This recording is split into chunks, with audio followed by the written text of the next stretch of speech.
Another edition of the Voice of the Colonization radio show. Hello, undesirables. Hello, all you losers and vagrants out there in Collar Land. This is your loving host, the College Genesis, giving you another exciting edition of the voice installment of the Voice of the Colonization radio show as we bring you the topics you want to hear, the topics and the subject you want to hear. Now, as you know, you should like, share, and subscribe right now.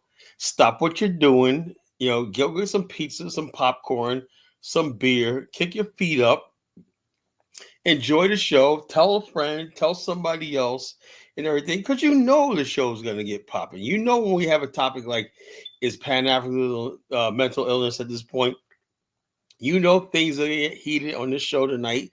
You know the show is gonna get lit as we always do.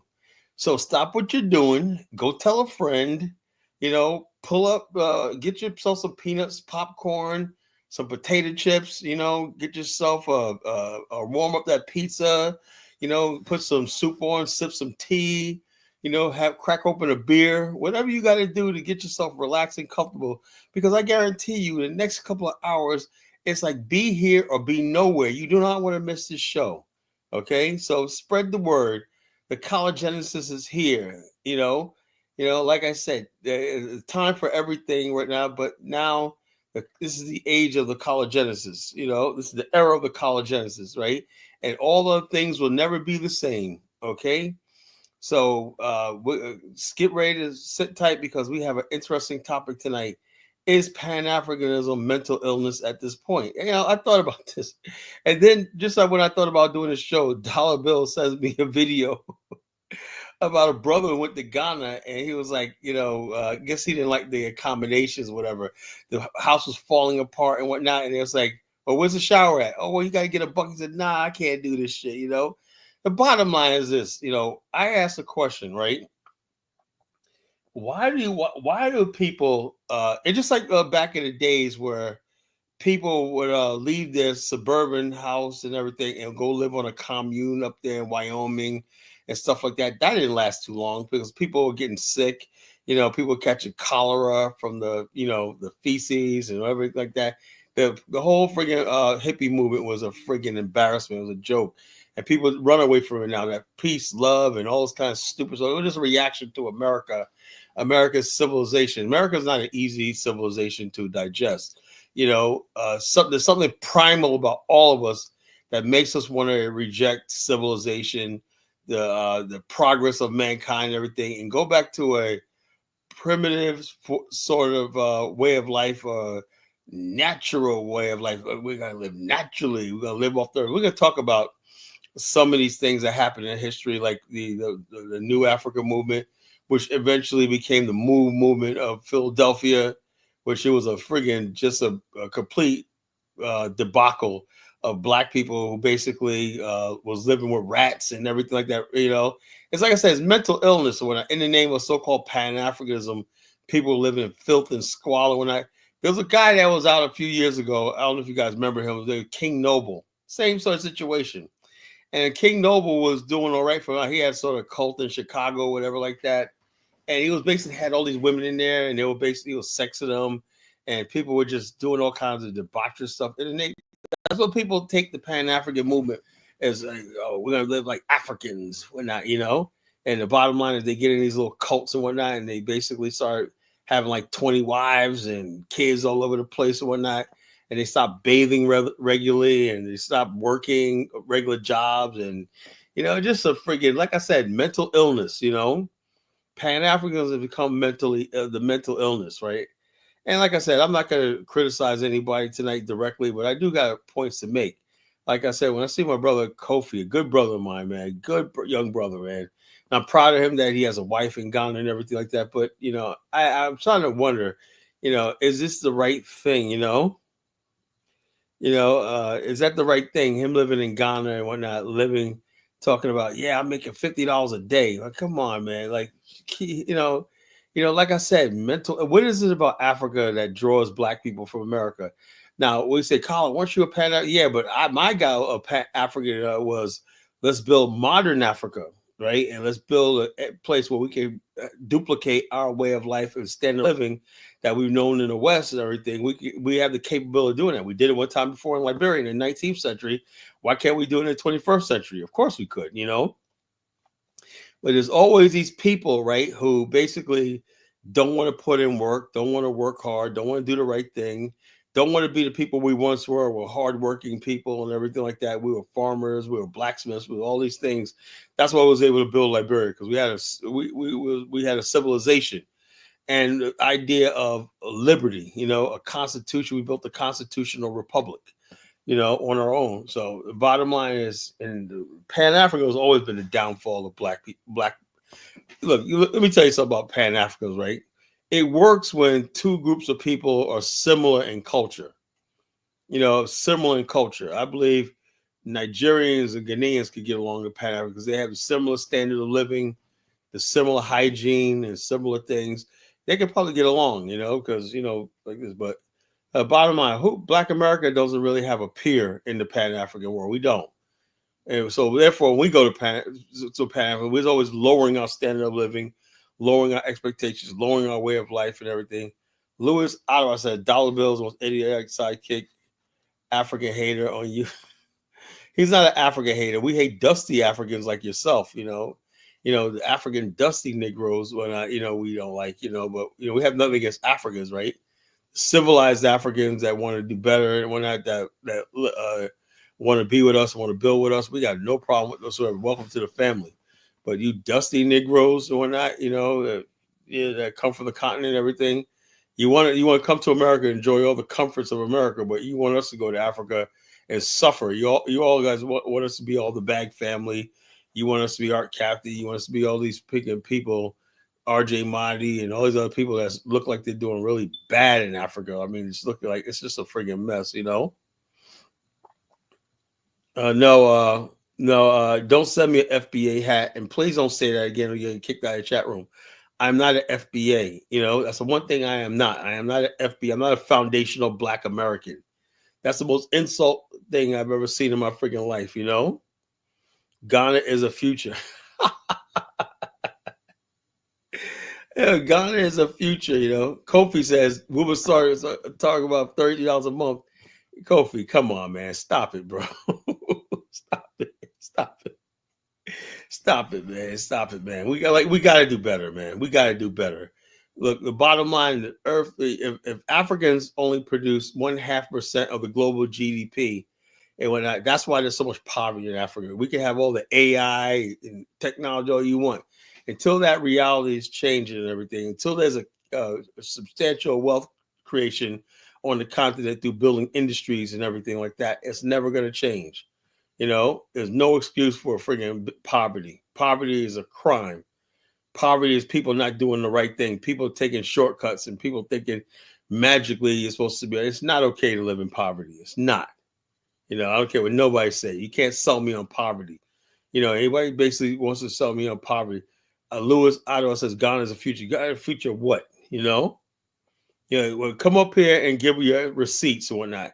You know, how can you say something's a future when the bottom line is, you know, you don't have basic electricity for the most part, you know?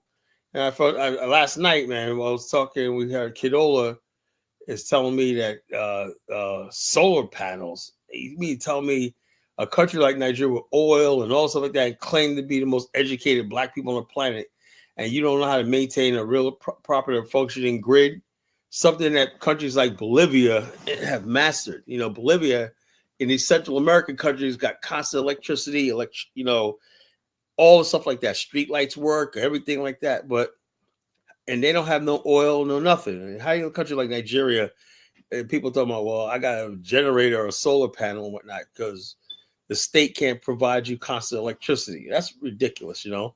And people will tell us, oh, you need to go to that. No.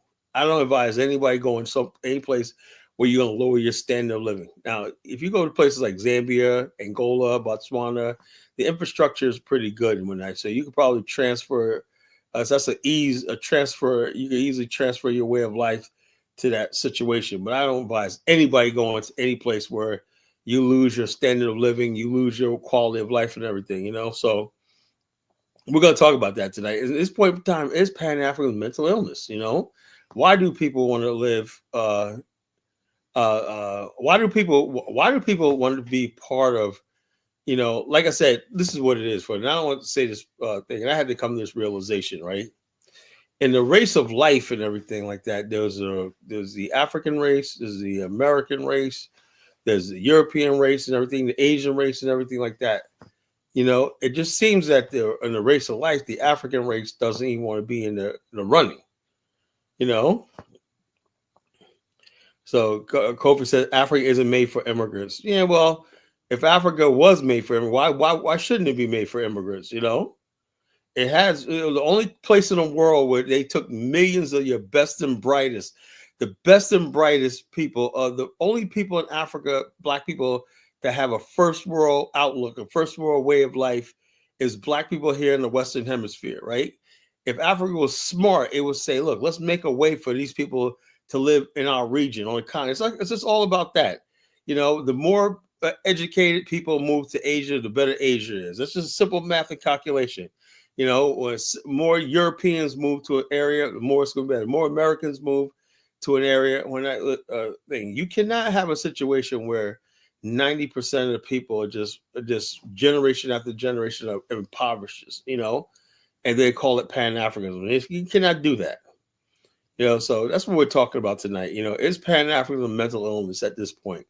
Because I don't see what the problem. The reason why I say that is because I don't see any when people talk about Pan Africanism and when we start talking about progress. Oh no, we can't talk about that, Kyle. Then what are we talking about then?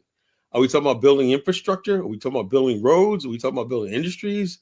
What legit reason do we have to coming together if we're not building our own financial system? And we don't have our own global stock exchange and stuff like that, stuff that we can raise capital like Asians do, or we don't have our own shipping and trade and everything like that, and commerce and everything like that. There's almost no trade between Africa and the black people, the millions of black people in the West.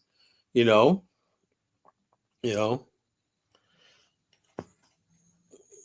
Yeah, said Lewis says, you think Liberia rests for the whole? Look, the bottom line is, stop it, man. Everybody, look, there's no country in Africa that's better than the other. There's some place that look good, and there's some places, majority of people just living the same. There's no difference between an African in Liberia, an African in Ghana, an African in Nigeria, or not. It's all the same. It's poverty, So please stop with this trying to be, our country's better than this country. When I stop it, man, stop it. I'm just looking at it from my vantage point of view and whatnot. It's in poverty. And the bottom line is this. There's black people in America that I don't know, just like they want to live in poverty and whatnot. They think that they're escaping America and they go in Africa to live in poverty. And I just, I don't know. I think that's mental illness. I think there's something wrong with that situation. There's no way you could justify poverty, and just basically mediocrity. And so therefore I'm saying to myself, is Pan Africa right now mental? Because it's sure the Pan African movement has not embraced progress. There's no progress in the Pan African movement. When you start talking about progress, they start calling you a colonizer. Oh, you're a colonizer. Oh, you want to bring your Western ways to Africa and stuff like that. Hey, okay, it's fine. Okay, let me stay in America with my Western ways, So this is this,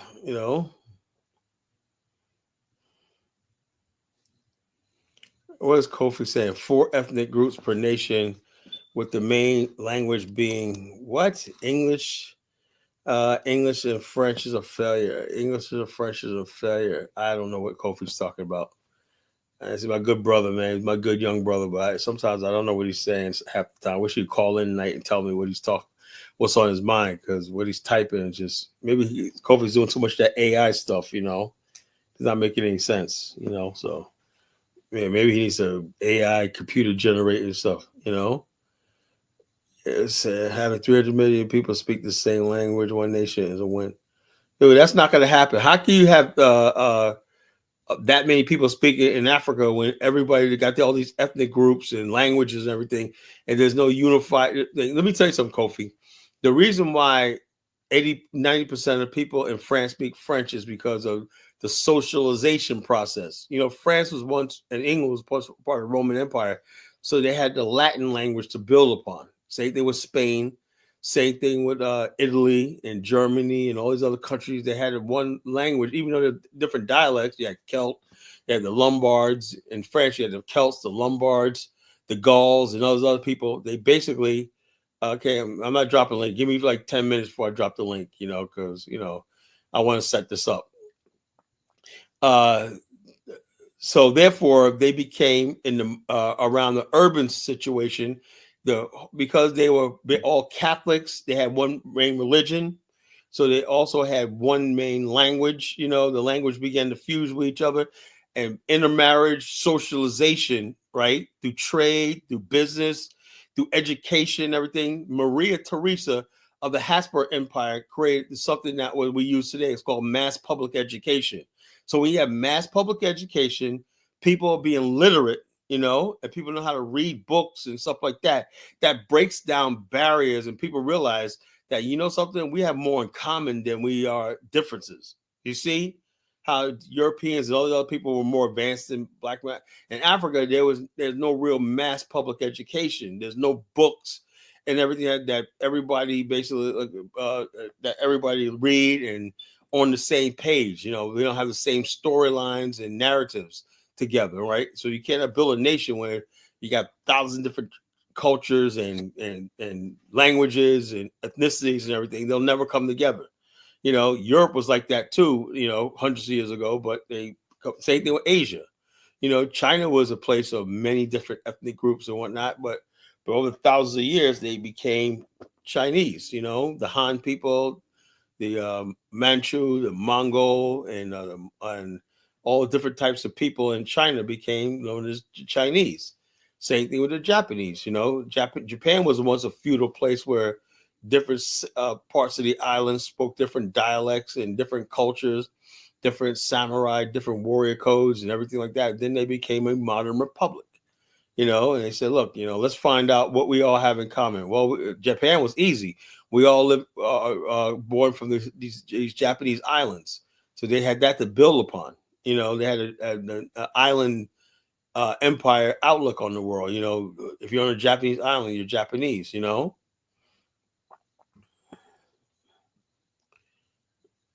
Kofi, I don't know about that, man. We keep saying that stuff like that. Can technology? First of all, technology is not going to help Africa, right? If Africa develops naturally, organically, and stuff like that, technology, yes, can. But you cannot have a continent where people are just mired in primitive and mediocrity. And when I think technology is going to basically, Japan didn't have no investment from the white man. So that's what I said. People always talk this stuff like that. Let me break down the history of Japan. Japan basically had one thing. They had a homogeneous population, right? When Japan was ruled by the shogun, right? The shoguns and the dynamos controlled different sections of Japan, and they had a tributary system. So people lived in those areas, paid tribute to the shogun in that area. The samurai in that area protected the people. So when Japan decided, something, we're going to have a modern republic. And the bottom line, that didn't happen overnight. Japan was studying the idea of a republic for 250 years. As long as America's been here, the Tokugawa era, Japan was basically had books and themes and stuff like that from the outside world. They knew how the West was developing, the technology of West. They kept abreast about what was going on in the world outside Japan. And then it was in those time periods, right, through magazines, through books, and through plays and stuff like that, they said, look, one day we're going to have to be like the West. Even though they were nowhere near the West, because they had a scholarship class who knew how the world was working, they knew one day they had to friggin' modernize. They knew that. That's just talk. This Louis Atwa, he's typical of the African illiterate who don't know anything about history, don't know anything. He just wants to be dumb and everything like that. And he wants us to come to Ghana and be dumb with him, and not make any progress. No, I'm looking at people that basically made progress, and I want to be around people that, I'm sick and tired of people telling us we got to be with losers just because we're both Black. No, it don't work like that. That's mental illness. Mental illness is we got to be with somebody just because they're so-called black and they're from the motherland. So we got to friggin' be in their friggin' foolishness and their nonsense. If you sit back and listen to what I'm telling you, you might learn something. Learn something.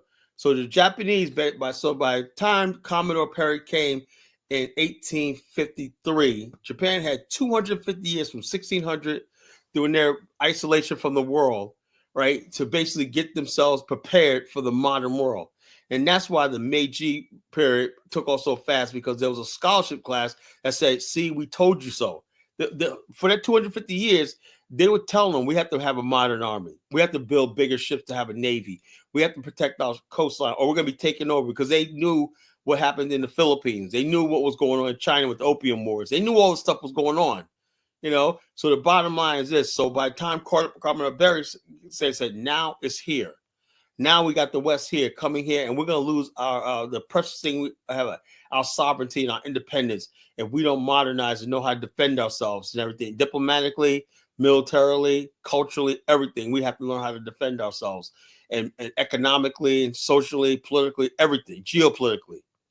That's how Japan got the way it is, not because of the white man and everything like that. They made a conscious effort to modernize themselves. They're the only country in Asia that modernized themselves. They didn't get no help from the white man, So all these people want to do is just sit back. That's what thing I saw is you got a lot of like third world people, like this guy Johnny Somalia, who's Somali, right? But he's American Somali, right? But he goes in Japan and he has videos on, it's called Ticker, whatever it's called, and they go insulting the Japanese, Koreans, and stuff like that. It was basically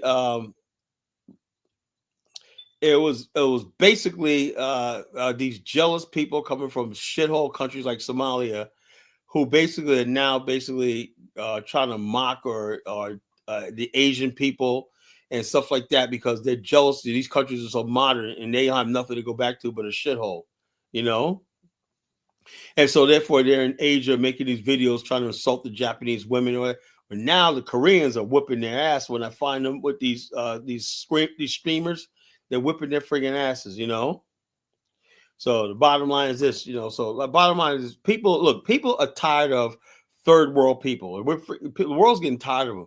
People who don't want to modernize, don't want to see a thing, but yet they want to ship all their poverty and their problems to the first world.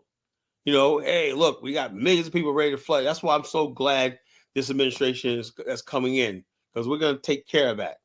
If people don't want to get themselves together and modernize and everything like that, you don't need to be coming to America, bringing our standard of living down and destroying our country over here, And so the bottom line is, if Africans don't want to get themselves together and build Africa the proper way and whatnot, stay in Africa and be like this. Just don't come to America with your nonsense, and stop trying to trick black people in America to go to Africa and to do nothing but live in poverty and mediocrity and misery. That I'm getting sick and tired of, because I feel responsible for a lot of stuff, because I used to promote Africa, back to Africa, and all this kind of stuff like that, and I was dead wrong, because I was giving Africans in Africa the benefit of the doubt. I thought there were people like us that were thinking about the future, the industry, and progress and everything, and I was dead wrong. These people rather fight me and everything like that, and all I'm trying to do is basically saying, this is what we need to build infrastructure. We could all benefit as a black race. But nope, I get called a colonizer. And people say, oh, yeah, every time they look. Another thing that's unforgivable is the way Africans attack Beyonce. And I'm not a fan of Beyonce when she did that Black is King thing, right? Africans, oh, well, she didn't do this, blah, blah, blah. She's appropriating African culture. She made an honest attempt to glorify her ancestral homeland, which is Africa. When that it wasn't perfect and everything, but the way the Africans react, and there's some of the black people in the UK and stuff like that, the Africans in the diaspora, how dare she, how dare she appropriate Africa? Well, I thought we're African descent, so why could a person of African descent celebrate something about Africa, and everything? So like I said, if Africans want to live in mediocrity and stuff like that, they want to live with all this hatred in their heart for us and whatnot, hey, the hell with them, That's what I see. It's like I said, Pan Africa right now, if you don't know what's going on, the Pan African movement is like the movement of the mentally ill. That's the way I see it. If anybody could tell me anything, what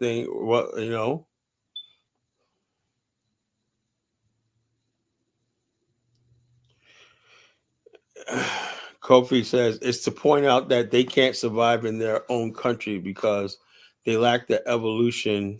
What do you say? They lack the evolution culturally by being stuck in borders. African growth is stunted where America was a mixed melting. Well, the bottom line is this: Africans have every ability right now. Every country in Africa has ability right now because they are the ones writing the laws. They could change it around tomorrow if they wanted to. But they don't want to do that. So no one invested in Africa. That's an excuse. Hong Kong is just smart because they had a high concentration. You know what Hong Kong benefited from? Hong Kong was just a sleepy port town up until like the 1940s, post World War II. Did you know that, Lewis? Hong Kong was just like a backwater town, a town that was owned by the British, British trading post, right? Millions of Chinese from mainland China fled to Hong Kong, and they were bringing in buckets of silver and chests of silver, and they converted that silver into British pound and put it in the banks and everything. And Hong Kong's been growing ever since. It was a surge of Chinese that came from all over Asia, some from Chinatowns in the diaspora, and mainly it was Chinese from the mainland who flooded into Hong Kong. That's the truth. The Hong Kong population of Chinese was very small. It wasn't the British invested in Chinese, but British has used China as just as business in the Asia and whatnot.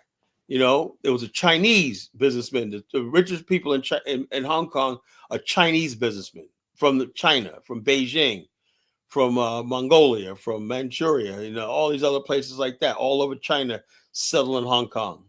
People from Macau, Chinese people that lived in Indonesia, Chinese people that lived in Japan came back to Hong Kong. That's what made Hong Kong great, not the friggin' British. It's a numbers thing. Most of the business in China and Hong Kong are friggin' thing. What do you mean? You're making excuses. Bottom line is, look, you make excuses. Look, some people, like I said, some people are just lucky. China, Hong Kong were just a lucky place because they had everything going for itself. It was a British protectorate. And the bottom line is this: it had a free trade or a laissez-faire system of trade and business and everything. So Chinese businessmen and trade. Hong Kong was the number one place in the 70s for manufacturing. Most of the toys and clothes that was made in America said made in Hong Kong. So Chinese businessmen, because they had a supply of cheap labor and abundance of textiles and stuff like that, that were coming in from Asia and ports and everything, So there's America invested money into China. But let me ask you a question: why didn't America invest into Africa? Africa was way more advanced than China was at the time. Why didn't America invest in Kenya? Why didn't it invest in Tanzania? Why didn't it invest in Nigeria? Nigeria had oil money, so you can't blame China for America investing in China. Just Africa wasn't attractive to them, because they didn't want to build the infrastructure. They didn't want to do all the stuff like that because it takes too much work, DK says Africa can't invest in itself and build a basic infrastructure. Why would you? Yeah, that's what I'm saying. You can't build basic. And the bottom line, and I'm not saying this to pick on Africa tonight, but the bottom line is this: if people don't start asking these questions, the continent is going to die. It's going to die. You're going to have people living, and the only future for an African is to live in a foreign country so he can enjoy some decent. Look, I just don't accept that. It's all because the people in power on the continent, they're basically full of themselves. They're arrogant, and I have no idea where this is all coming from. Why do they think that there's, So it's just a sad situation. But like I said, and basically, like I said, the Pan Africanism at this point, like Jose Bronson about, I worry about Look, I can't worry about Pan Africa right now, because it made it clear that Africans have no interest in surviving, no interest in building and everything like that. Yeah, I believe, Zongo, Pan Africa is mental illness, you know. You're not even you don't even call yourself a Pan African yourself, It's got to be something. You and Afro dumbass, y'all hate freaking Pan Africanism. So I must be telling the truth, right? You know, so what you call, so it's like it is what it is. It is what it is. So now it's the time, right? Is to come out and let's tell the truth, tell the truth about this.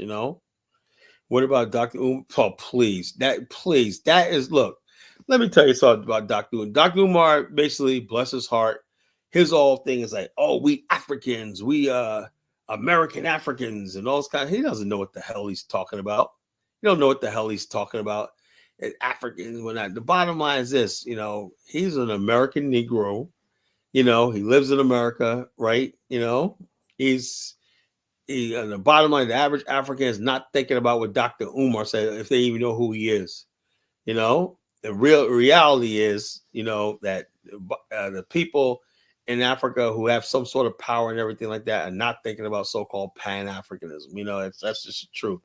They just think about themselves, and I don't know whatever they think about. Getting their little underage girls and getting their money in the bank and everything like that. And so the bottom, that's the average African thinking. But you got black people in America, right, who quit their job. I know people have quit their job, had good paying jobs and business and everything, but they go into the continent because they think that some Pan-African movement is happening and whatnot, And I bear some responsibility for that, because I basically was preaching the gospel of Africa and Pan-Africa for years and stuff like that. And I influenced a lot of people to go to the continent and stuff like that, and things didn't turn out too well. And I feel bad about that. So I feel really bad about that now, people messed up their life and everything, because it's very dangerous going to another continent and they don't have anything. Ralph Doe said the United States guaranteed their defense. When you have look, what so let me tell you something. What threat do friggin' Africa has as far as militarily? No one's trying to invade Africa, right? No African country has nuclear weapons, right? The only threat in Africa, it comes from within, unstable governments. And the only threat the average African has to fear are their own governments, that's the only thing. So this idea that Japan developed because the United States guaranteed their defense. Look, every time something breaks out in the Ivory Coast, Gabon, and everything, French forces are right there. Mali and all these other places like that. So don't give me this crap about their defense and whatnot, So that's another excuse. Japan was gonna develop whether it had American help or not. So it's been a while now, so I think I'll open the chat room up, comment section. I'll open the line up so people want to call in.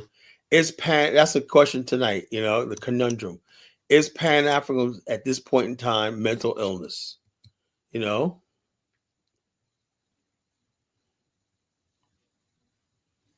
So the bottom line is this. So it's not sister Igbo chick or not.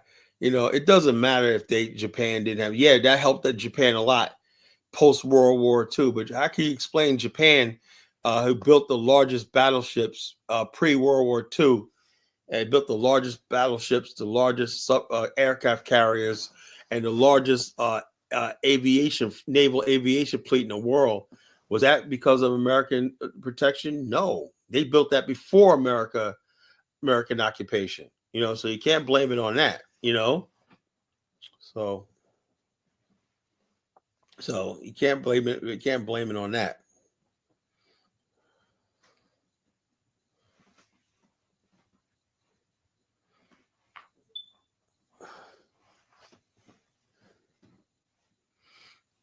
So yeah, well, yeah. Look, now what Zongo Pan African or black discussion? Yeah, I agree with that. We could all black people. We're all black people. We admit we're all African descent and everything like that. That's always going to happen. But what I'm saying is, when people take it beyond this is all that's going to happen is us having discussions. I don't think anything real tangible is going to come out of all this, because I just don't think the African continent is ready for it. These discussions that we're having are in the West and not in Africa. Nobody in Africa talks about Pan Africanism. There's no shows or whatever like that, or the people discussing anything via the continent. Except for Kaiser show, but it's a small platform. But there's nobody really talking about the continent and stuff like that, or black people globally and stuff like that, or something where something is actually leading to something. That's not happened. That's just the truth. I don't know what to say when I wish it was different. I wish basically there was Pan Africa would have worked and everything like that. It would have been an answer to a lot of problems and everything like that, but I, just don't see at this point in time why a black person in America get involved with Pan Africa. Now, if you're a freaking Ghanaian and Nigerian, I would suggest you guys get together and basically try to build something between those two countries. Or not, then you could see a Pan African thing. I would like to see Nigeria and maybe Angola get together. They're both oil producing countries. And so therefore, if people came together and said, look, that whole region right there from Ghana to Lagos, Nigeria, to Luanda and everything like that, build a triangle trade system, that could be it. But it will never happen because the African's mind does not think like that, right? And so since the African mind doesn't think like that, I want to know, why is black people in America, feel like they can go to the continent and oh, I'm home, I'm in the motherland, we're gonna build Africa and all kind of stupid stuff like that. And the bottom line, this is not gonna happen, for some strange reason. It's not gonna happen.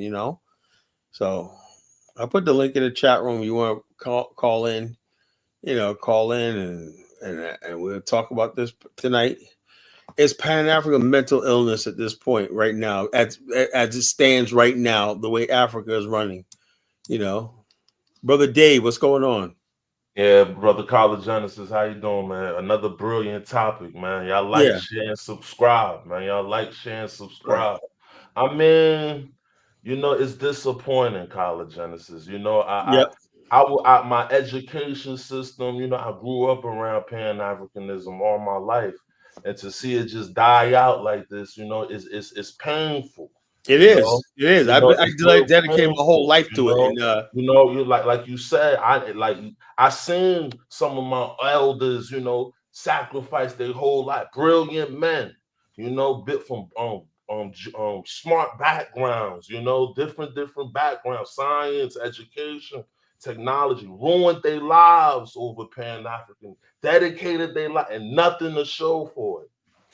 that's And sad. That's a sad thing. it's just it's so sad, like and to see it just die out like this, it's it hurts, like I understand, like sometimes when you talk about your grievances with Pan Africanism, you spend look at you like somebody who spent 30 years in the game, and it's like, God, like I could have did this, I could have been, and Yeah, it's because like, when you know, hurts is this, right? And right now, it's just about to get real in America with this Trump America. Right now, it's about to get real here.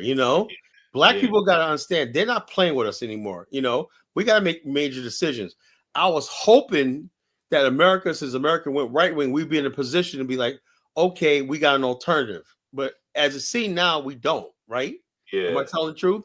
You No, know, you're telling the truth. You're telling the truth. You're telling the truth. and we Like, tried to convey to Africa. When I said that we needed an African, I knew this day was going to come. I said, look, black people in America, right? If you basically have a problem with America or whatever like that, the answer is a nation of your own, right?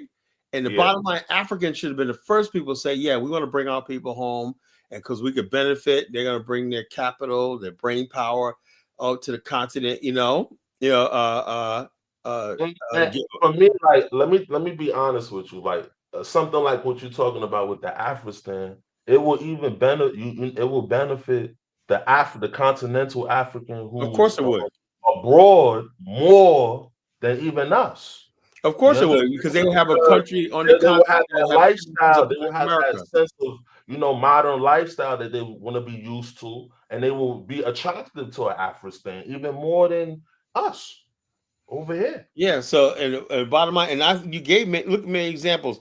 Who would ever thought that they would take a free Palm Islands and reclaim Earth in Dubai and create a world class city called Dubai? You know, and bring Dubai was people a from all over desert the 20 world years ago. Like 20 years ago, Dubai was in just less a than 20 desert. It was years. like two buildings was there, and now Yeah, it was two just a billion. You know what I'm megatropolis. saying? You It's know, just it's sad. Also, I said on so that's where I got the idea from. You know, I said, man, if we could build that, and you got all that coastline in Africa, all these countries in Africa. I said, why aren't they saying, you know, something? We could do the same thing. We got not just black people. You can even say once you want like 90% of the people return to be black. You know, but you yeah, definitely want to have let's say be able to bring in other people and everything like that. You know, to partner with the black people that you bring from outside. It would basically be such a friggin' yeah. win-win situation for Like everybody. like Look like at a Dubai. like a fusion African city, a fusion Yeah, African metropolis, different they built different one. You see the African one. You see the one they cultures, built and in South man, Korea. They yeah, built a fusion Asian city. They're gonna have people. yeah, They're now competing for the brain power. Singapore's building these cities too. Singapore's building them. I think Thailand's building one, right? And what they're doing is basically looking at the young Asians from all over the modern cosmopolitan Asia, saying we're building these cities and whatnot. And you got people living from all over Asia in the same condos and apartment buildings, going to the nightclubs. And you got different types of foods on the restaurants on the streets. You know, a fusion culture. You know, yeah, but right. hey, look, so I You that's what I know, propose for an African. It wouldn't be just all African Americans. It would be Africans, Caribbeans, everybody in one place. But the thing is, it has to be governed by the people from the West. For the most part. That's the yeah, only way it I would work. understand what you're saying. Yeah, to keep those basic necessities going, water commissions, Yeah, all the stuff that we municipalities. know how things work. Yeah, yeah, yeah. I understand what you're saying. So bottom line, but the bottom line, they call me a colonizer, man. So I say, something. Hey, That's just a cop out. That's just a cop out. yeah. So I'm a colonizer and whatnot. So but even if let's say it was far fetched idea as a pipe dream, whatnot, but the fact that they act so hostile towards it, I'm like, that's Yeah. what I can't understand. you know. So that's Uh-huh. why I say at this point, I say Pan Africanism is mental illness, because the bottom line is they're telling you on the continent that you're not going to ever advance in this on the African continent because you have no place there. So why do we freaking keep doing this, to ourselves, And the Yeah. bottom line is this, and that's like I said about last night about the country Chad. They're like seem like they want to challenge America. I am not going to be on here I'm talking not about. gonna be in the middle of that. We I'm can't not be in getting the in the middle of middle of that. nothing. They are you Well, on your own. most of my family in America. I can't be in the middle of that. I can't. That's being smart. Now, if I was mentally ill, I'm like, man, I'm down with Chad. I don't know shit about that country. Chad's never given me anything, you know. I And can't so get I'm in the basically middle of gonna be that. like, oh man, y'all better keep off Chad. I don't give a fuck about Chad. That's why I said this Pan African stuff is dangerous to us at this point. Yeah, Really yeah, dangerous. geopolitically, I think it need a break. It needs to be a break. Yeah, I need maybe in like 20 years it'll come Yeah, back. 20-25 year break, man. It needs to Yeah, be it a needs to come back and then regroup. yeah. It's man. All right, Ahmed, what's going on? What's on your mind, brother? Man, nothing much, man. How y'all doing today? What's Doing up? What's good. up? What's up? Man, y'all said a lot. Some of it is true. Some of it ain't. Some of it is coming from an American view as well. Right. You know what I'm trying to say? Some of it is true, some of it is not. Some of it is coming from an American view. Because when you live somewhere your whole life and your parents, your people, you know what I'm saying, you got a view of certain things because that's where you from. You understand? But overall, at the end of the day, Africans are not ready. I'm not gonna lie to y'all. They're not Yeah, ready man. yet. They're not ready, bro. You They're right, not ready bro. yet You right, because bro. they up there open up churches, mosques, constantly acting like like religion is gonna come save them. Yeah, that's the problem, man. There's too It's a much sad, religion out there it's a sad right now. situation. Hmm? It's a I mean, sad it's situation. poverty. Poverty. When you poor like that for so long, and it's passed on generations, like the only thing you can hold on to is like religion like that, because at the end of the day, like religion sell you a vision for now and the future. Amen. Let me ask you a question. What can we do to break the curse, man? We gotta break the Let me curse, ask you a question. man. Did you see that video I played the other day about the Chinese middle class, or whatever like that? China was in poverty. How did they create a friggin' middle class? That's You know what a crazy. middle Yo, class is? People that got big money and I get to that point.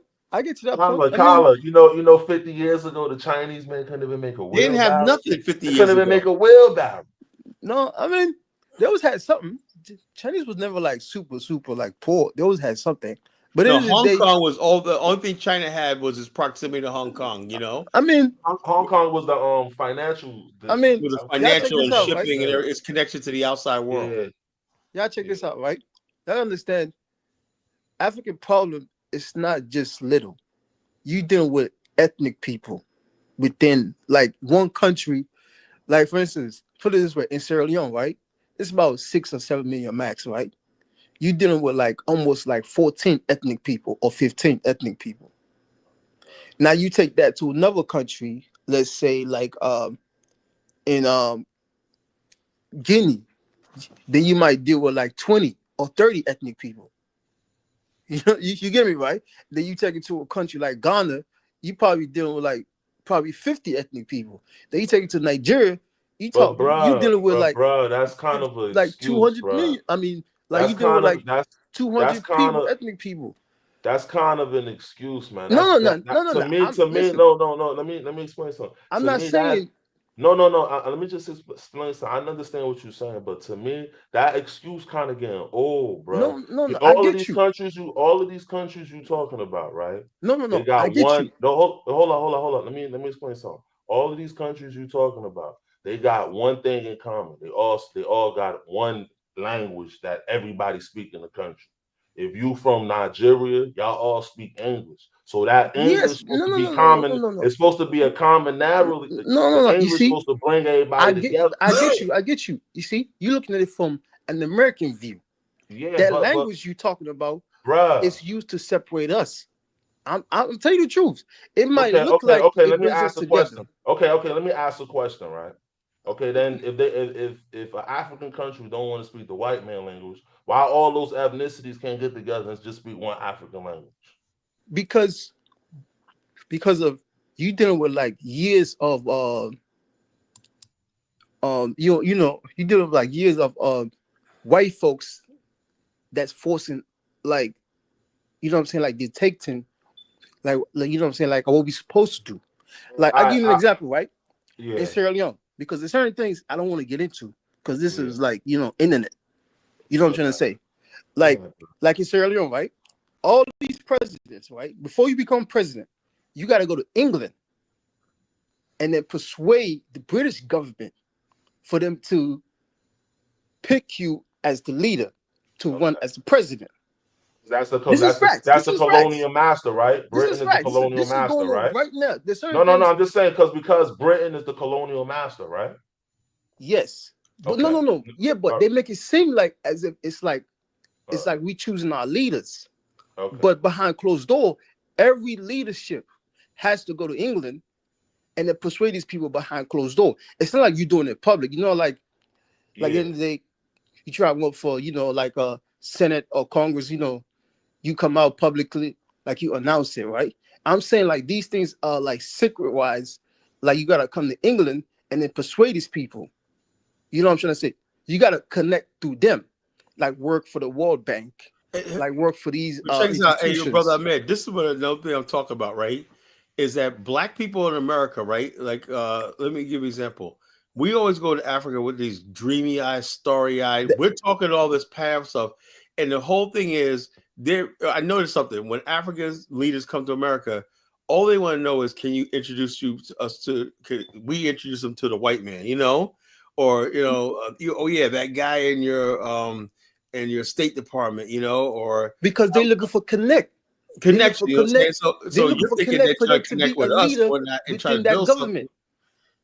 They're like, we're trying now to They the point looking where for they don't connect. need us because now with the internet now and stuff like that, Africans figure once they get a foothold in America, they could just make their own connections. Before, they was like, oh, we're gonna use the black community in America, and so that was a little bit of Pan-African. Now They don't looking have for connect to get to the door, and then at the end of the day, they can represent, and become like a president or become like a minister, and and stuff like that, and they start stealing the country's money, and then giving everything to the white folks.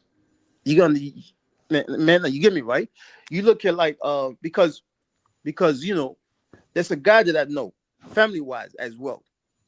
Before he becomes certain positions, right? He was connected to the white folks from the outside in British. So they put him in certain positions. So as time goes on, he becomes a certain position within the government. So why it's like it's like you in the street, right? You dealing with like dope and everything, right? But you work for somebody else, and then you climb up slowly until you get to a certain position, but you still working for the boss. And then the boss is the one bringing all the drugs in, but you just you know what I'm saying? So in Africa, that's how it works within the white people system. Africa is not independent. It's fake.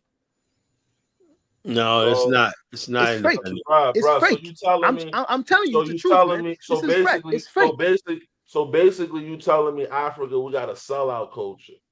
100%. It's been going on for decades. So when you see these people like leadership calling themselves president, calling themselves ministers, no, they're not president. It's just a face of them. I'm telling you the truth. They can't do nothing without these people telling them exactly what to do. Proof of that, your proof of which is this. You never know something about in Africa. I noticed something. When an African leader, the thing he likes to do is go overseas, right? And they basically shake hands with the French president, U.S. president, whatever like that, right? And they broadcast it on their television to let the people know that the white man sees me as the one in power. It's not. They don't care about. Yes, exactly. And then also, people like, oh, he must be in power. See, he's up there with the white man. And also, there's another mindset of it, right? So the typical African is thinking like, oh, like the smart white man. He's so smart in everything. He's going to try to help our leader to develop our country. But it's the opposite. You get me, right?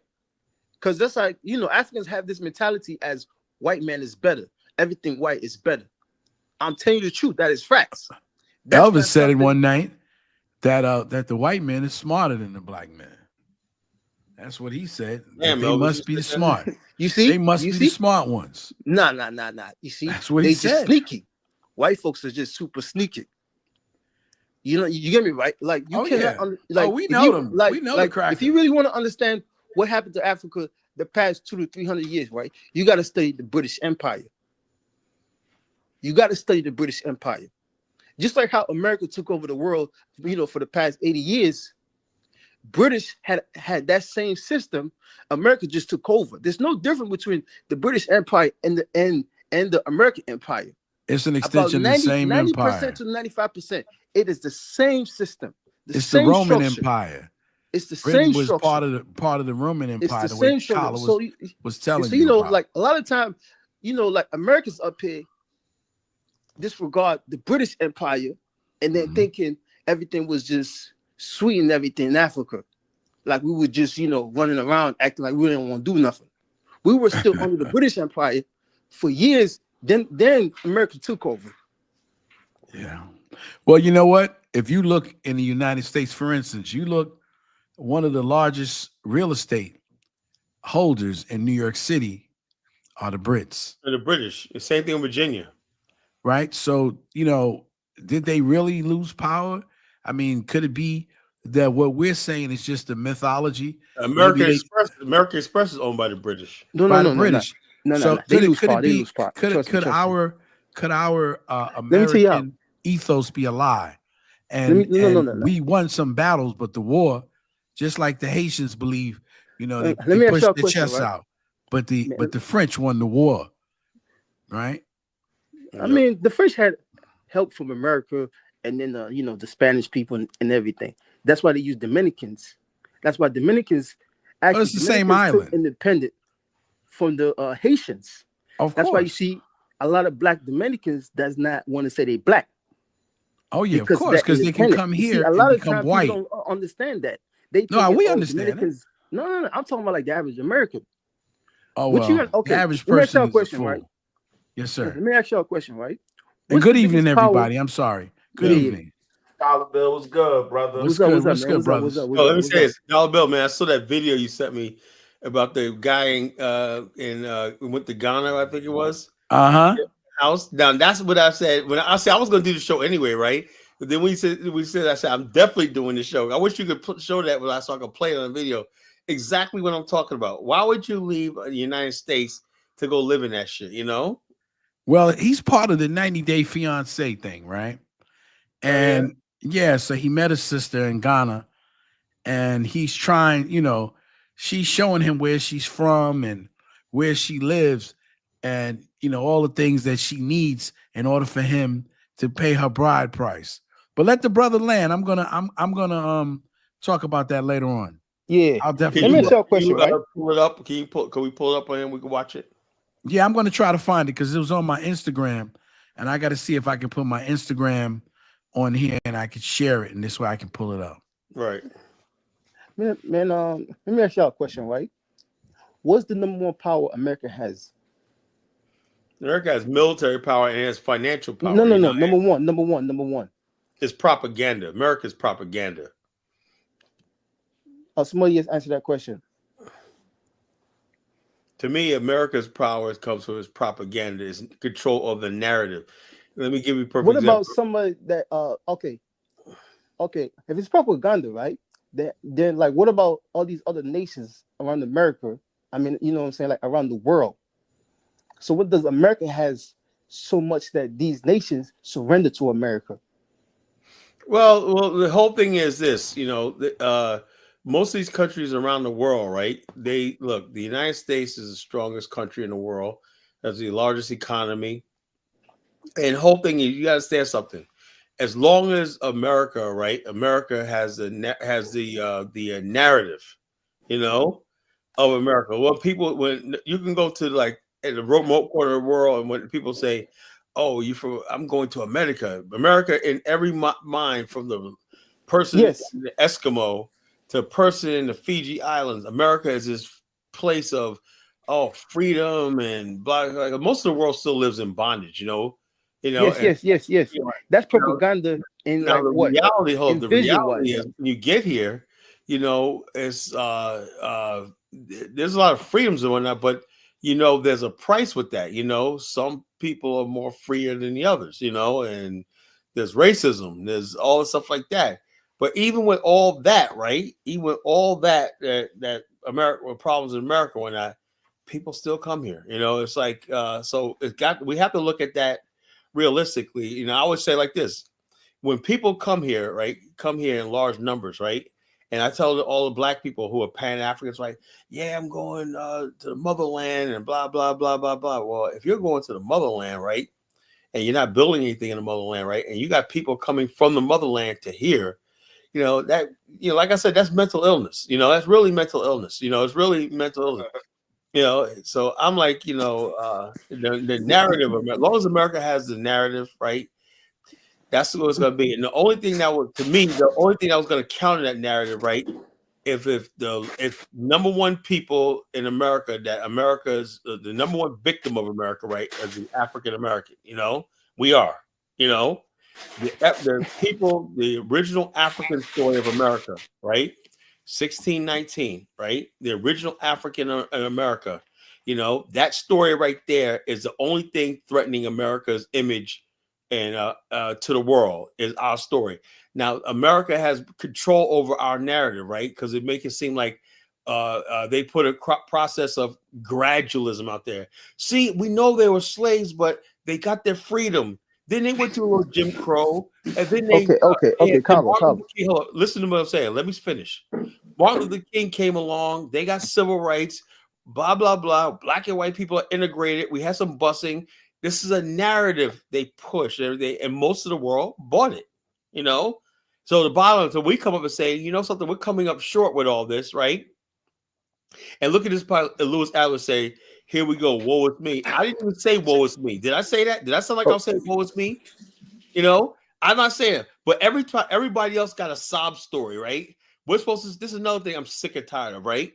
When we say that we have pain, suffering, and everything that we deal with, and we hide it. We hide it. Black people Black America is like an abused wife. We hide our pain. Say, what's all that marks on your face? Remember that in the movie The Godfather? Remember Dollar Bill when Sonny went to go visit his sister? Remember that?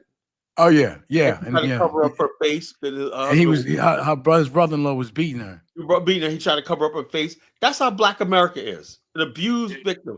And so the bottom line, people like Ross Moyes, when I say you're not a victim, who are you to tell me how I feel? No, I'm not going to be a victim, but we've been victimized collectively as a race. So when you come in here and tell, so this is what I'm talking about, right? This is a battle for the narrative, right? These same people like Ross Moyes, they hate America and everything like that. But yet we say, you know something, but yet they can't stop from coming here, you know? They want us to turn against America, right? And then we basically say, you know something, when Black people do say, no, something, despite everything, I got peace with America. Then they get upset about that. And then when we say, you know, so America did us wrong, stop whining, stop being a victim. So the bottom line is this: what we're trying to do is get control over the narrative of our people, the story of our people. You know, that's what's right now. Okay, Carla, right? You said propaganda, right? Which I disagree with you. American number one power around the world is the financial system. No, it's a propaganda. Why? Because their propaganda. Propaganda can't take you so far for you to control the world. Let me say something, man. I disagree. America's propaganda have people putting all their savings in the world in the American dollar. Right? Let me give you an example. Because America has a propaganda thing going that it's inevitable. America has inevitable. It's propaganda. No. Let me give you, an example. Right? Tell me one country that's an alternative currency and everything to the United States. Okay, let me give you an example, right? You think if it's just propaganda and then these countries don't, there's no way you can control the world for this long with just propaganda. You need something else. You get me, right?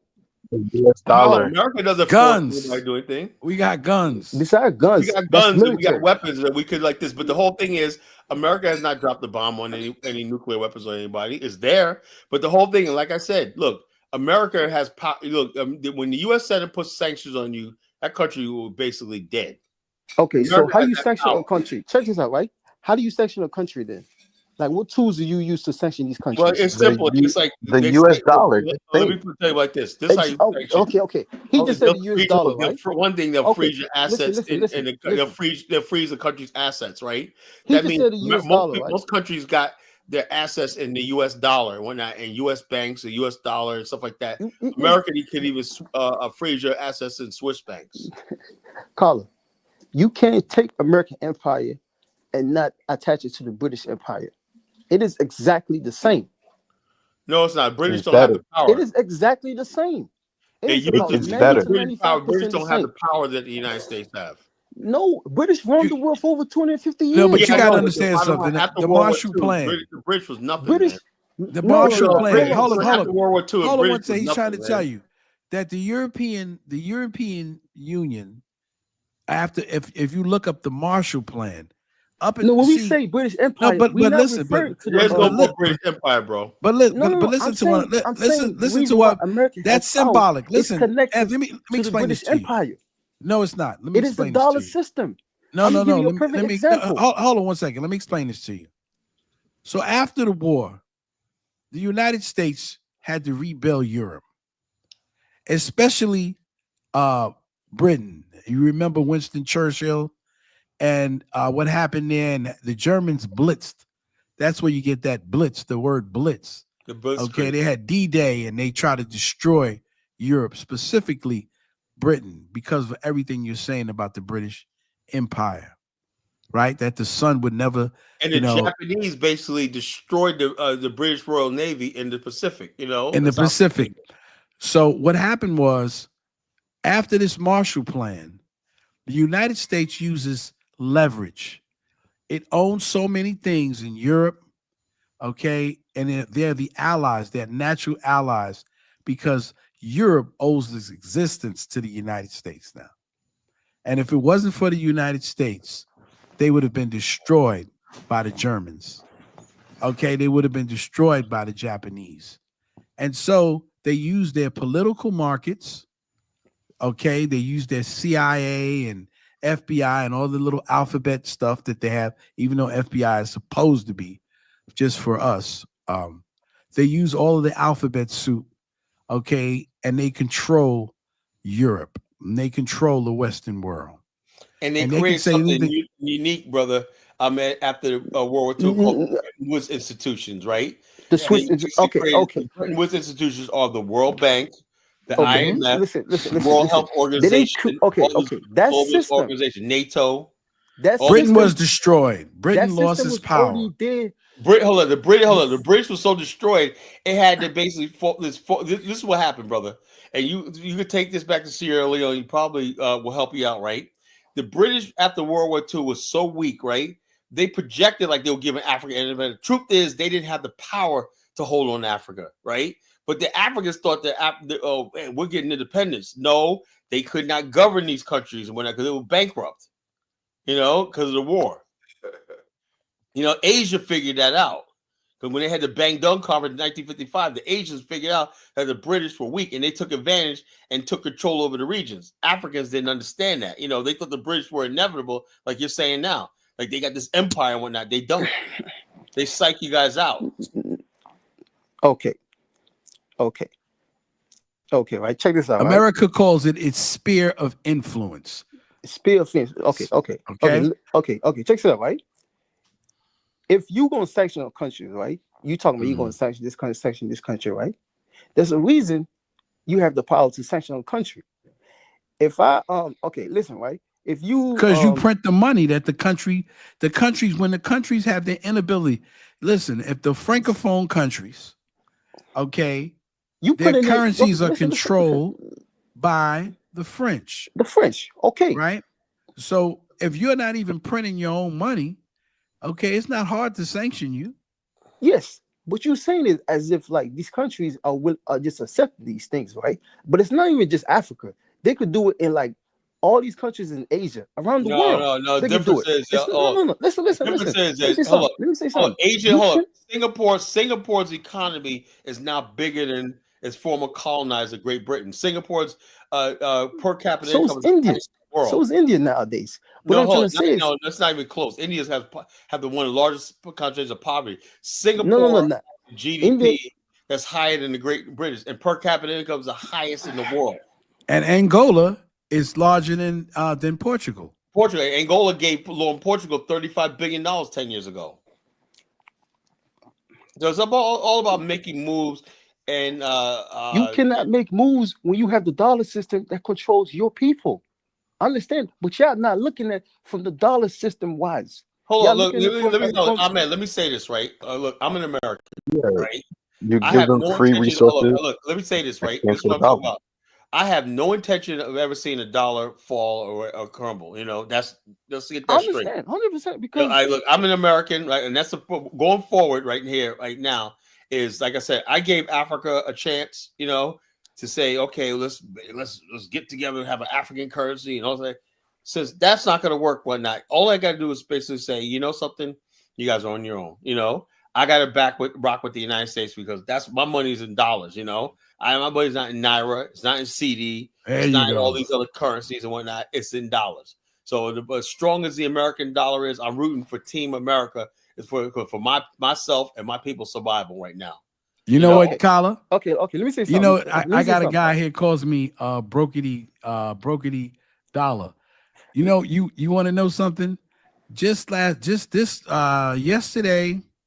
and last week, I just picked a few numbers, man, and I made $2,000. Wow, man! You gotta tell me what you're doing, sister, man. Just $2,000, just $2,000, and just tonight, I hear my phone ring, right? Because I don't have to go anywhere. I just on my phone.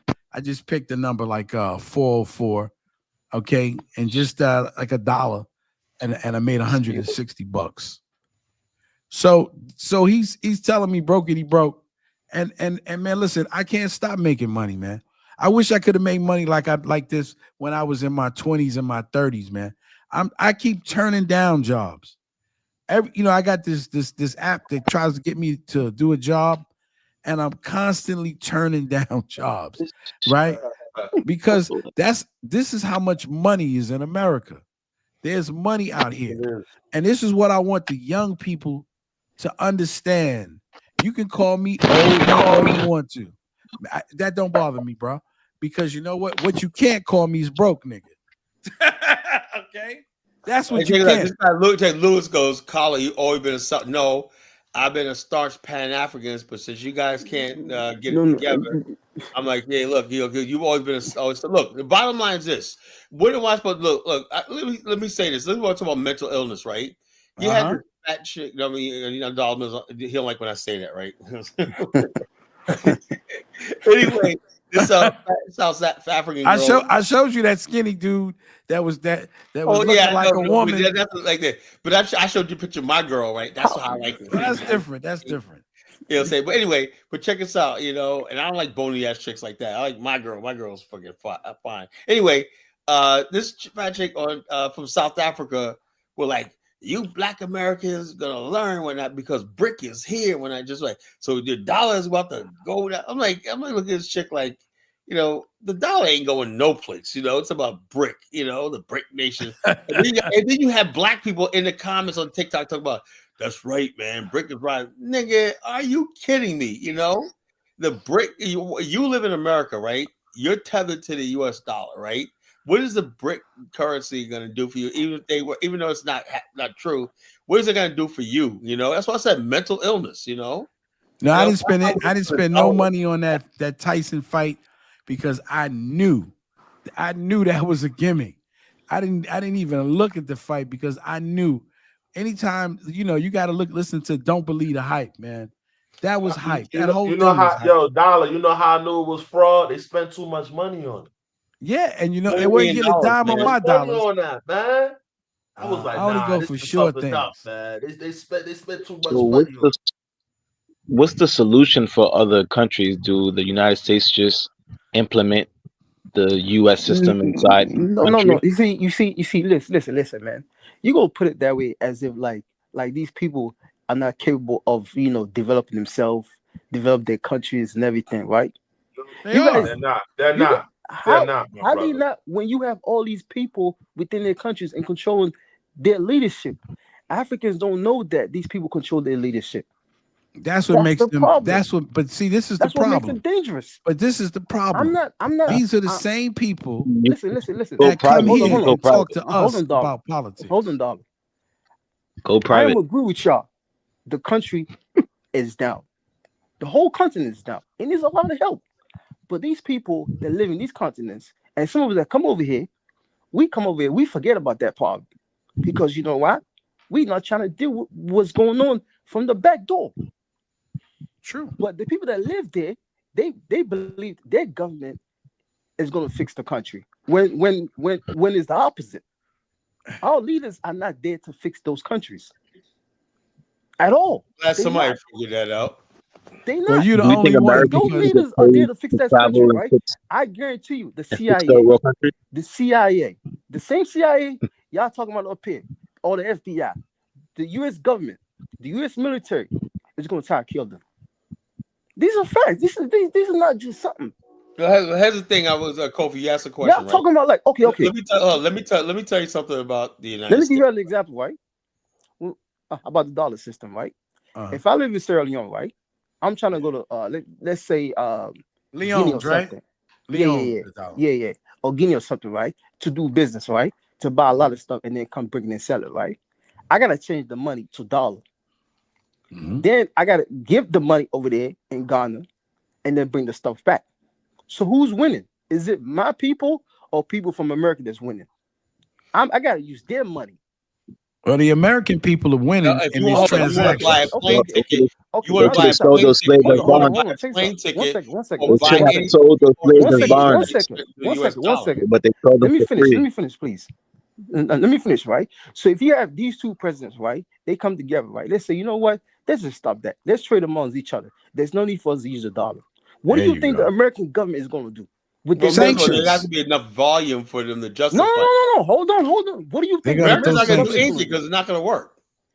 You see, that's an excuse, man. Come on, man. No, But we what I'm can't saying, keep worrying look, about the Come on, you boogeyman, got right? come better than that. hold on, here's a problem, brother. You got come better than Here's that, a man. problem, brother. You think it's just First of all, Africa has to first basically produce at least an industrialized country. Yeah, but Basically, you let me break it down. But let me break it down to you, right? How, like, as I use, people don't like when I use Japan because people like Lewis in the chat room is illiterate. He don't know what I was talking about. The Japanese, basically the yen. You know how the yen caught up with the West, right? Japanese had no natural resources, had nothing, right? The yen, the Japanese started selling the one thing that they had that the West needed was silk, right?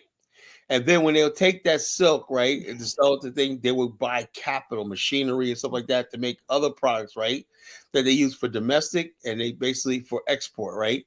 Each time when they had a value added or change in from one step to another, right, they could print currency because the currency, when you print currency, that's saying that the GDP or the gross domestic product can back that currency that you're printing, right?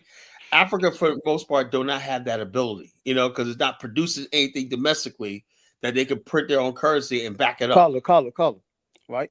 That's the truth. That's, of course, we don't produce enough, for ourselves, right? So in other words, basically trading among yourself and your currencies is underwritten by foreign countries, and when it's not going to do anything. Yes. But if these countries, what I'm saying, like come together, right? I said, right? Just like y'all say up here, the FBI was against y'all, which is 100% right. You know what I'm trying to say? The police department, 100% right. Like the financial system, 100% right. I would never disagree. I'm not one of the people. You know what I'm trying to say? I know the financial system is against the black folks up here. I know the police system, the same thing. Now, put that as GOP politics. See, when y'all talk about these countries, y'all want to put these institutions in these countries. Y'all thinking, let me answer what CIA Kofi just said. the whole thing is, y'all thinking Kofi, the difference is, let me say this, brother. Kofi, the problem is when you have raw materials, right? You have to take those raw materials, right? You have to finance, right? And produce those raw materials into a finished product, right? That you have some domestic consumption for, that you can add value to that product, right? And then export the surplus. Yes. Yes. And so therefore, for you to do that, and not only that are you exporting raw materials in Africa, right? You're not even exporting raw materials. You let other countries come in and siphon it out, and they're giving you what they think it's worth. No. Okay, if you're going to export raw materials, right? It should go to your industries to build. That's 100% right. That's 100% right. That's 100% right. But who you blame that has control over that? You know why? Because you know why? Hold up. You know why? But check this out, that's not happening in Africa. It's because the average African basically never basically believed in their own people. They don't freaking the Japanese. You know what the Japanese did? Now we talk about Japanese, right? They basically said, you know something? We got all this complex stuff. We need stuff made and everything. They went to the cottage industries, right? And told the cottage industries, I know you make pottery. I know you make this, but you're going to make these parts right here. We're going to give you the specs. We'll give you the capital, machinery, whatever you need, like this, right? So everything that was Japan needed was they had a goal of making it inside of Japan. Man, Colin. But do you know that most countries do that? Do you know that in Sweden? Hold on 1 second. Do you know that the Volkswagen and a lot of these things are owned by the government? And so a lot of things that we think that are free enterprise are not. And so everything has to do with trust. And see, when people come up here, right, and they start to try to impress me about their culture, the only culture in Africa that I'm really impressed with, believe it or not, is Somalians.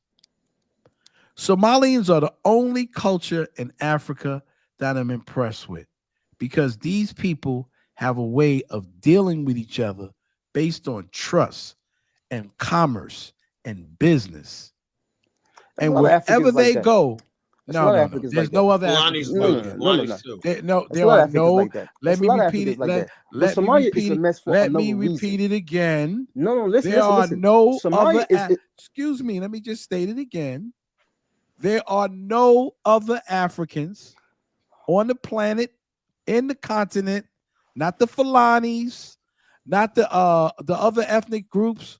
The only one that are successful the way they are in dealing with themselves and replicating that same system when they come to America, when they go to Europe, okay, are the Somalis. Okay. They use the same system in Africa, and they export that same system in Europe. They're homogeneous though. They export that same system in America amongst themselves, and it's based on trust. There are no other African people I know, even African Americans, that trust each other. We don't trust each other here in America. Of course. Caribs don't trust other Caribs. Okay? Hispanics don't even really trust each other either. But those Somalis, out of trust, okay, trust each other because they fundamentally understand something that most Black people in the world don't understand. And that's why Pan Africanism is a mental illness, because they understand that economics is not about you dancing around with your thing because you an Igbo man. It's not about you saying because you are Yoruba man. It's about survival. They understand survival. That's all. All these countries, all these like Igbos, this and that, Hausa, this and that. All they doing is just like try to impress the English people. They want to be exotic Negroes. That's all it is at the end of the day. Like, they want to be exotic Negroes. They want to jump around in their little costumes and play like they're superheroes. Right? I guarantee you, I bet my life on it, right? The Saudis, right? The Saudis. Yeah. You see the Saudis, right? I see how they do. I guarantee you, the Saudis, right? If you tell the Saudis, right, to switch country with Nigeria, they do it ASAP. Because look at, you know why? Because look at the landmass that they have. Besides that, this is why the Jews are thinking about leaving the conflict area that they have in Palestine and going to Joburg to join the other whites, where they will have no resistance. Don't worry. South Africa is not ready yet. Trust me. South Africa, when they're ready in the next 10 to 20 more years, they're gonna do their thing. I'm not, so Lewis, I'm not a fool. I'm just telling the truth. They're not ready yet. I'm telling you. We keep running around. We think we can impress white people. No. Because we're the superhero Negroes. Africans are not ready yet. And I'm telling you the truth. We can jump. You know, and I know they're not ready. They're gonna lose the largest landmass, the most materials, because they don't know what the hell they're doing. Okay, and so even I was on a conference today with one of the programs I was telling you about, Colin, when I went to visit my dad. At the same time, you hear all these guys running over to Kenya. Oh man, we're going to Kenya. We're gonna go to Nairobi, and look how things are nice and modern, and they are. But who is developing Kenya? Who's developing Dar es Salaam? Who is doing all of that stuff in those? No, it's the Chinese. The Chinese are the developers. The Chinese are the ones that are building the architecture. The same Chinese and the same Asians that are building up Thailand and Vietnam and all of these other areas are the same ones that are building Africa. And Africa's got their chest poked out. Because listen. If Africa don't get because together, you got these Africans going around building goddamn churches on mosques. Yeah. To pimp their people. None of us, we just pimping their people. Brothers, if Africa don't get together, in the next 50, maybe 75 years, I see the Chinese and Russians controlling. It's over. They're just going to cut it up again. I see the Chinese, I see another wave of colonialism coming to Africa. They're going to take the markets that they can industrialize. Let's get back to the I think the AI age, the new AI age, which is the new industrial age, is going to wipe out. Let's get back to the dollar system, right? Because you know what I'm saying, man? We ain't finished it.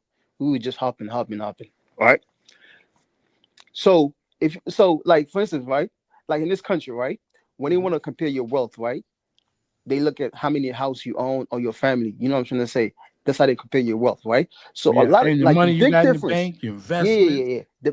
The massive difference between black folks up here and the white folks up here, right? When it comes to wealth, is houses because it's passed on generation, right? And So that's that's a the direct financial result. system. That's the That's a direct direct result result of what? The of banking your system. no, not just the banking system. No, I no, I read that understand book. that, but the banking I read system, that book. That's a good book, but it's the not banking just the system bank. as well, No, it's not and the just job no, as no, well. no. It's not. No, no, no. That's not just not all of it. Let me Okay, tell I'm you, listening. because see, everything has its own little fine print. So my father's a Korean veteran, 89 years old, and he's going to be 90 in April. And so Damn, during the war, 90. yeah, Wow. Man, congrats to that 89, man. yeah. Thank you, my brother. I Congrats to that appreciate it. senior. And his mind is still sharp.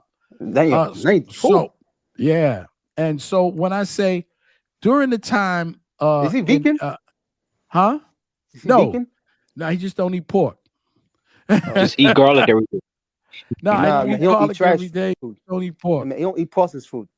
Yeah, well, no, it is. My pops he works out, and Yeah. He like he's one of a them people that don't eat them goddamn he's processed a food military and man. busted He sugar. always get on me and tell me how You even up should. to 40 years old he had a 32-inch waist.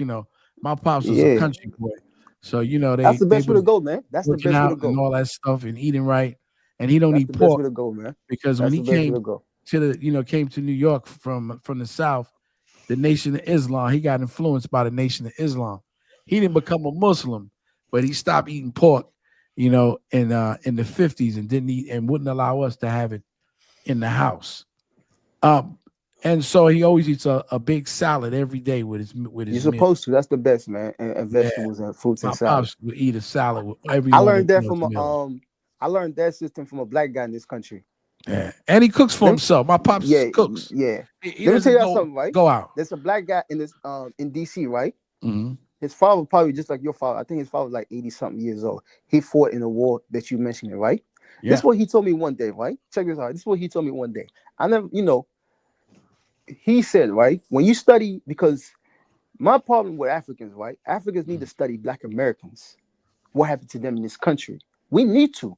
Like me, I have a plenty like what happened, you know what I'm trying to say. I'm Yeah, more mentors and educated. stuff. Yeah. I'm more educated like I have ever was. But Africans need to study Black Americans in this country. He told me, right, when you study Black Americans in this country, right, while we the systems like this, the system is like that, then you understand why Africa is poor. Yeah. You understand? Oh He said yeah. out his mouth.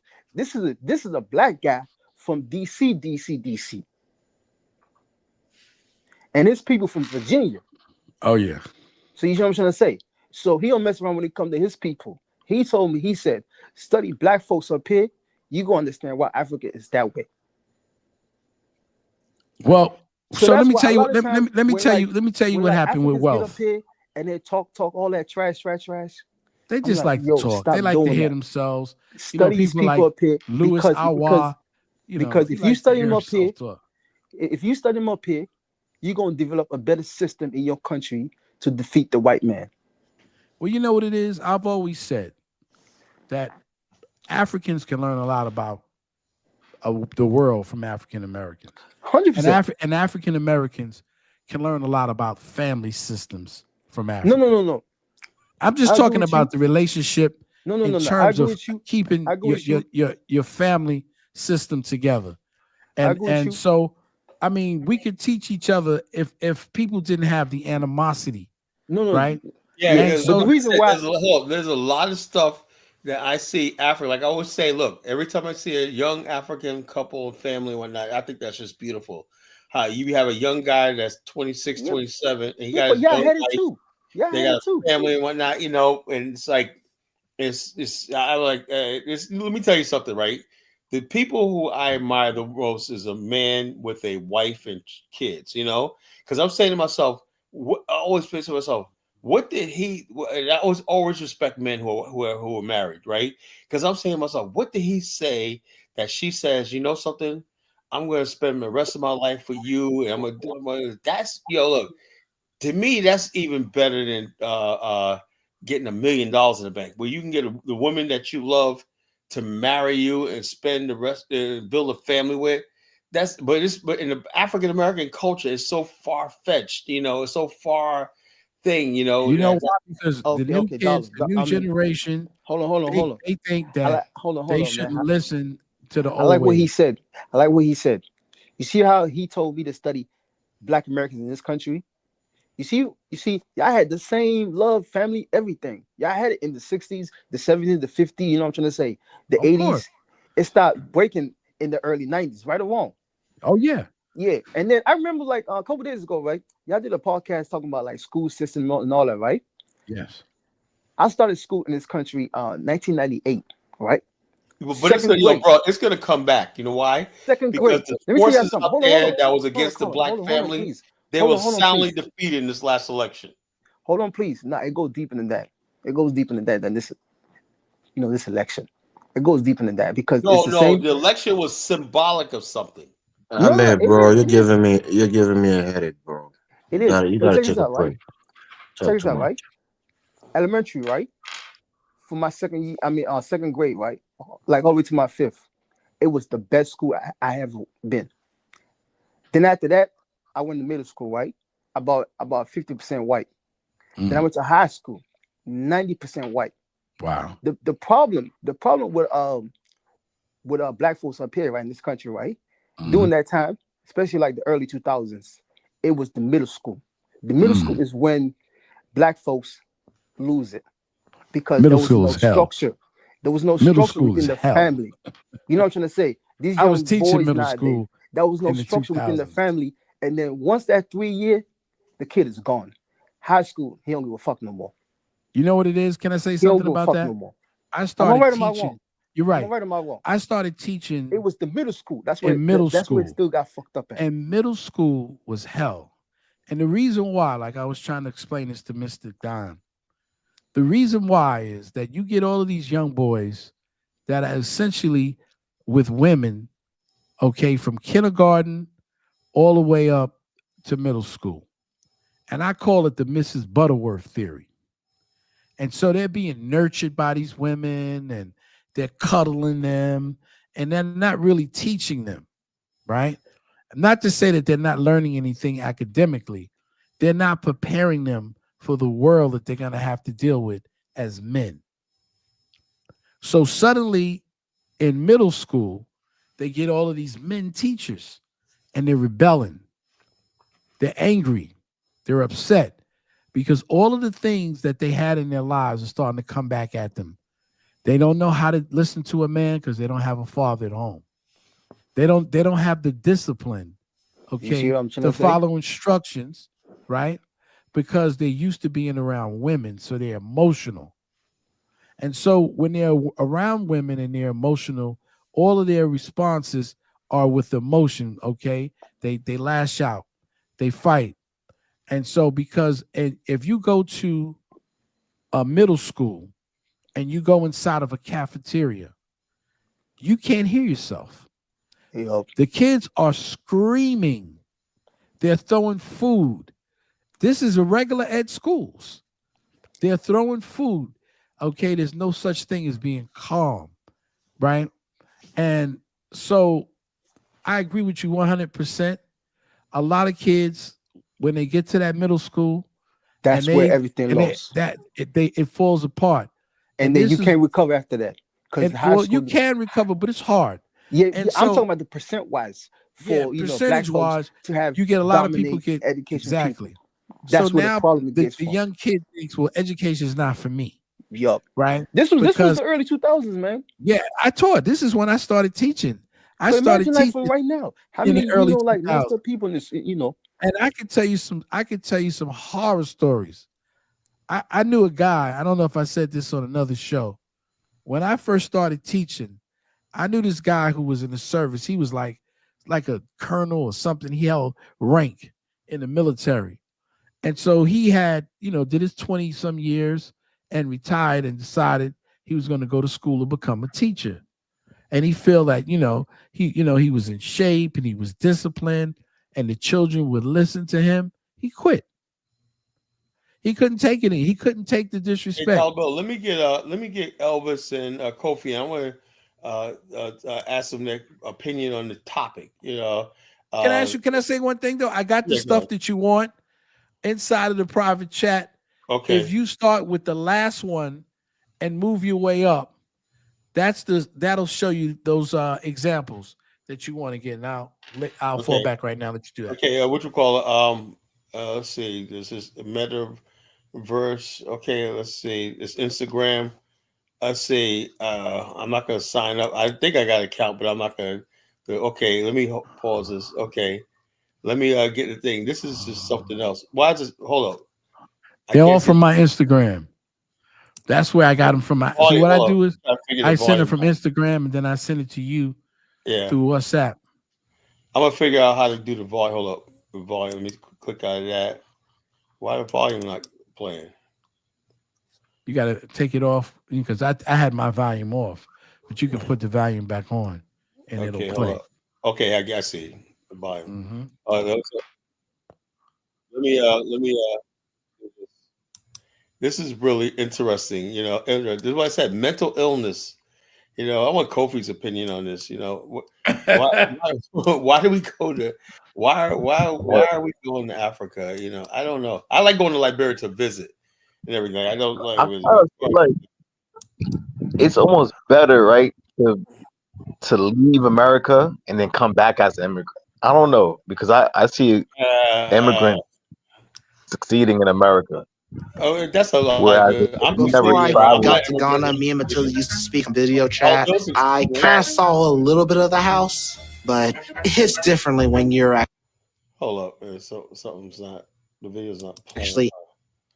Hold up. In person, and you actually get to see the conditions of the place. Let me go and show you where. This idea of an immigrant, that's a lot. That's another thing. Like I said, mental illness. Black people think they gotta be an immigrant, even though all the rich black people in America are African Americans. The billionaires are African Americans. They're not immigrants. I think you got it. See, so it's like I said. Yeah, you got to go all the way. Of the place. Let me go and show you where we take our shower. What? Where's the running water? We will pick our baskets and go fetch some water. You come in and take our shower. I know that they don't have much money, but this is not a house. That's funny, man. That's funny, right? That's funny, yo. Dude is hilarious. He reminds me of someone, God rest his soul. But shit, hell, he reminds of me. Is that you, Kofi? Yo, so I'm like, yo. Yeah, Kofi, man. Yo, so like I said, my whole thing is, look, I had the vision of an African that we could build. I don't think it's too much. Let me ask you a question, man. Well, everybody ask me a question, honestly. Is it a sin for black people in America to want the same standard of living that they're accustomed to in America in Africa? Or is that basically us being European? Or no, it's not a sin. It's not a sin. It's just that I think Kofi thinks it is. We don't know what we have as Americans. So I feel like I do know what I got as Americans. I do know what I got. Not everyone, right? It's like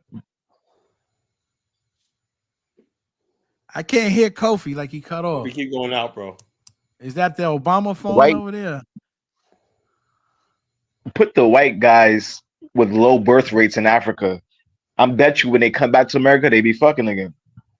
But I don't know about is that. Is it the food, Kofi? We keep saying that we are low, but black women have the highest abortion rates of any group in America. So that's reality. It's not like people are not able to produce. You know what it is? I said something, and I've been saying, and I hear a lot of people talking. It's hilarious to me, right? Because I'm telling you, man, I remember when I was a young dude, man, I used to have, and a friend of mine had to pull me to the side because I was convinced, right, that if you work two jobs, Were you like that, Collar? I was convinced that if you work 2 jobs, like I got I used to 2 have 3 salaries, jobs, man. right? And I would do that too. I work these 2 jobs, and I had this whole idea. Like even when I first got married, I was telling her, she was looking at me kind of crazy. I was like, "Listen, baby, I'm gonna tell you what we need to do. We need to stay here in this basement, right? And we can live off of one. We can live off one salary, right? And then I'll get another job, and so we'll have 3 salaries. We'll live off one, and I'll save up the other 2, and we'll be able to to take our savings and buy this and do that." And it was just plain ignorance because I didn't really understand money, right? And so as I've gotten older, I understand how money works, right? That you can't always work for your money. Money has to work for you. But when you're young, you think, especially when you're not lazy, and I wasn't a lazy guy, I was willing to get out there and work. And I did work, let her stay home while she had the kids, and do all those different types of things. And then an older cat was telling me one day, he pulled me to the side. He said, "Listen, man, think about this.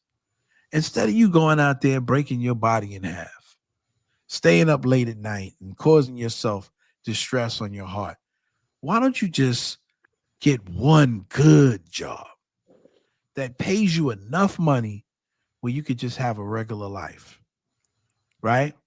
And I was like, one job, but I got one job. It's not paying me enough money, And at the time I was like, well, I got to take another test, or I have to go into another different line of work.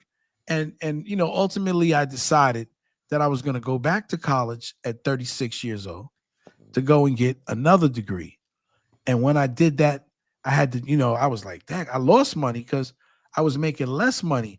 I had to hide my car from my car becoming repoed and all that stuff.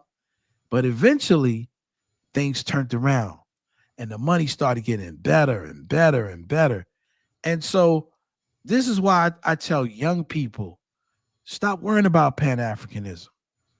Stop worrying about running over to Africa to get you an Airbnb. There's all kinds of jobs and opportunities out here. Now, look, hold on. Check this out. Hey, Dalma, can you address this? My guy says I'm a CIA agent being paid to put you off from going out. This is what I'm talking about. These Africans, they're going to say about mental illness. You got these Africans basically don't have no plan for you to come to their country. Nothing but to come over there and get ripped off. Every time you look around, there's people over there just getting taken advantage of, getting ripped off, and take them 10 years to build a friggin' house, whatever like that. They'll spend all time. You know what it is? You know what it is, Kala? Africans, right? And this is what they were trying to tell Dinah Samir one day. Africans understand. That's why they want to be us. They want to be the new African American. They would prefer you to take your young people and run out there, and play in the dirt so they can get these good jobs that your stupid behind should have been getting them. Exactly. And so they figured, you know what? You go out there and you run out there in Africa and you play in the dirt. I'm going to get me some of these good jobs. I bet you Louis Atwa so Dollar, you basically saying they setting us up for failure? Exactly. No, they're playing the Vulcan mind games Liberia on us. 2.0. Liberia 2.0. It's not going to take 150 years for your ass to be killed and ran out the country. It's going to take like 5 to 10 years. So you run out 2 to 5. You have all these engineering schools. NASA has new scholarships, for African Americans. You have these mining schools. You have all of these opportunities. Hey, Donald Trump is about to. You hear about Donald Trump says he's going to create a free university? Yes. So let's forget people that. Don't start getting those degrees. Free accredited universities. Say he's going to compete with the major institutions. Let's forget about all of that. And in the spirit of Ubuntu, let's run out to Africa where we know nothing but being a consumer. And this is what Africans want us to do. If we're that stupid, I don't blame them. Dollar, I told you, I lived in Liberia for like 6 years, Yes, sir. Are you back in Liberia right now? Or you just No, I'm back home. I'm back to work, man. I spent a couple weeks out there. I say turned you smart, around. man. I Yeah, thought that I you went back to Dave, work. you just broke my heart, man. I thought you were gonna say, "Yeah, I'm here, collar. I'm Hell digging in for the no. Hell, Afghanistan." last time I was talking to Dave, Dollar, like, I gotta and go I back was at. home, man. Hell no. Last time I was talking to Dollar, right? Remember Uh-huh. last time I asked you about the AIAs in Africa? I lost network because I was in Africa. I was in Liberia. I lost the network. I looked around, man. I said, man, let me go the fuck back home. You know what Let I me get mean? some Like, real cheddar, man. yeah, you know what I mean? Do you Like, know that houses are going no, down no, now no, in no. America? No. Dollar. I just want to tell you something real quick. So Yes, I my lived brother. out there for 6 years. Yes, sir. And living out there for 6 years, even though my mother's from Liberia, but I looked at it, looking at it from living out there, as an African American, you're gonna find yourself looking like you're looking for something that you already have in America. There You you know what I go. mean? You understand me? Like you already got a tribe. You already got, a way of living or a way you used to certain things. You don't have to go to Africa to have that African experience. You already are African American. You already got, what you need. You know what I mean? Can I say something to Right. to the brother Prince When I Mondesir when you yeah. finish? Yeah, Because when I yeah. I'm just saying, like when I was living out there, I was searching for something that I already had up in America, Yeah. And Like Liberia's good where you just go to visit and enjoy yourself and then come back home, man. That's what it is, And I would love us to be able to, build like housing so we can go there and have nice houses when we go in there at a time when our own communities and stuff like that in Liberia. That'd be a perfect place for that, And maybe we could have Hey, Prince. investments. Maybe, and then the goal is maybe one day we could have the investments where somebody could actually build their own, have real jobs and business. That's another thing I always ask is when people talk about going to Africa, right? They can never establish a business in America, right? Why is it when people go to Africa, they feel like they got to be an entrepreneur? Where the jobs at? You got Because there ain't no jobs. ain't no jobs, man. Hey, Prince. Look, What we year did was the this? work for the world so they could come to America and they could go back to their countries and bring the resources back to the countries. But Yeah, but we're how come being that's not shamed happening? How into come that's going not to That's not happening? Africa. happening. That's not happening, We're bro. being I'm not shaming people from going to Africa. What I'm Hey, saying Prince. is What year was this? we're being What shamed year was this? to leave America for Africa. yeah, They're you got trying all to these shame us. opportunities to make money, right? And and see what I couldn't understand is, and see this is what people have to realize. And it's funny because I like to share my experiences, not because I like to brag, but I like to get young people in there because I know what it's like to be young and to want certain things out of your life. And so a lot of times people get education in this country and they become the most entitled people in the world. They feel because they have an education that the world is supposed to just open up to them and give them everything, right? And so you have a lot of people who are sitting in positions in life and they haven't gotten as far as they think they should be because they feel like, oh, I got a degree. I can't do this. I can't do that. See people like that, they got a degree, but they can't find work or they can't get a Yeah. job or they're Because in debt. they don't want to Man, that's sad. do anything because they have a sense of entitlement. And see, the thing about with me, I never had a sense of entitlement because I had children. When I first started working for the city in 1989, I worked in a shelter, right? And I never forget, I had a friend who wasn't working who visited me one day at my job. And he said to me, Dollar Bill, I don't know how you could work at a place like this. And I looked at him and I said, my babies need milk, they need Pampers, they need food. They got to have a place, okay, to live. They don't care where I work. They could care less. They just want me to bring home the bacon, right? And so you get these people who are snobby and refuse to do better, okay, because they're waiting for an opportunity. And so now I laugh because all these jobs are like looking at my resume. I just threw out my resume because I was like, I'm going to get me a little side job because I want to do this and I want to do that extra. And now they just like constantly like offer me positions. And I constantly say, No, the whole key, young people, is getting yourself a niche. Find yourself something that you can do, and you spend 10,000 hours on that. 10,000 hours will get you to mastery of that thing. And once you become a master of it, money will come to you. People will look for you. You put out your resume, and people are going to come looking for you because you have something. You've got a particular skill that people need. It doesn't matter if you have an education or not, or just a skill, because you could self-educate yourself if you had to. Because the real deal is most CEOs don't have advanced degrees. They just have a bachelor's degree. Most CEOs of corporations. So you get out there, you find yourself a niche, you save your money, you invest it, and you're going to be all right. Prince, That's all I want to say. Hey, Prince, what year was this when you spent 6 years in Liberia? Who, me?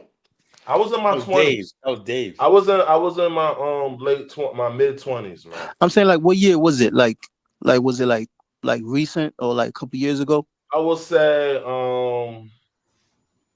let's say from 2014 to 20. Okay. All right. Now, let me tell you something real quick, right? There's a border, right, in between Liberia and Sierra Leone. Between this border, right, you got the Mende people. Okay. Then you got the Liberians, right? Okay. The Mende people are the border of, because sometimes some of them sound like Liberians. Like, I can hear Liberian talk, I know it's a Liberian. Mm-hmm. So we hear some of the Mende people talk, they sound just like the Liberians too. Because they, some of them live out there too as well. So there's an actual spot, right? It's in Sierra Leone, but it's in right in between the border, right? So what they did was they fenced it around. There's a fence around it, right? So you as a Sierra Leonean or as a Liberian, you can't even go through this fence. So it's fenced 24 hours, and it has like soldiers around it, right?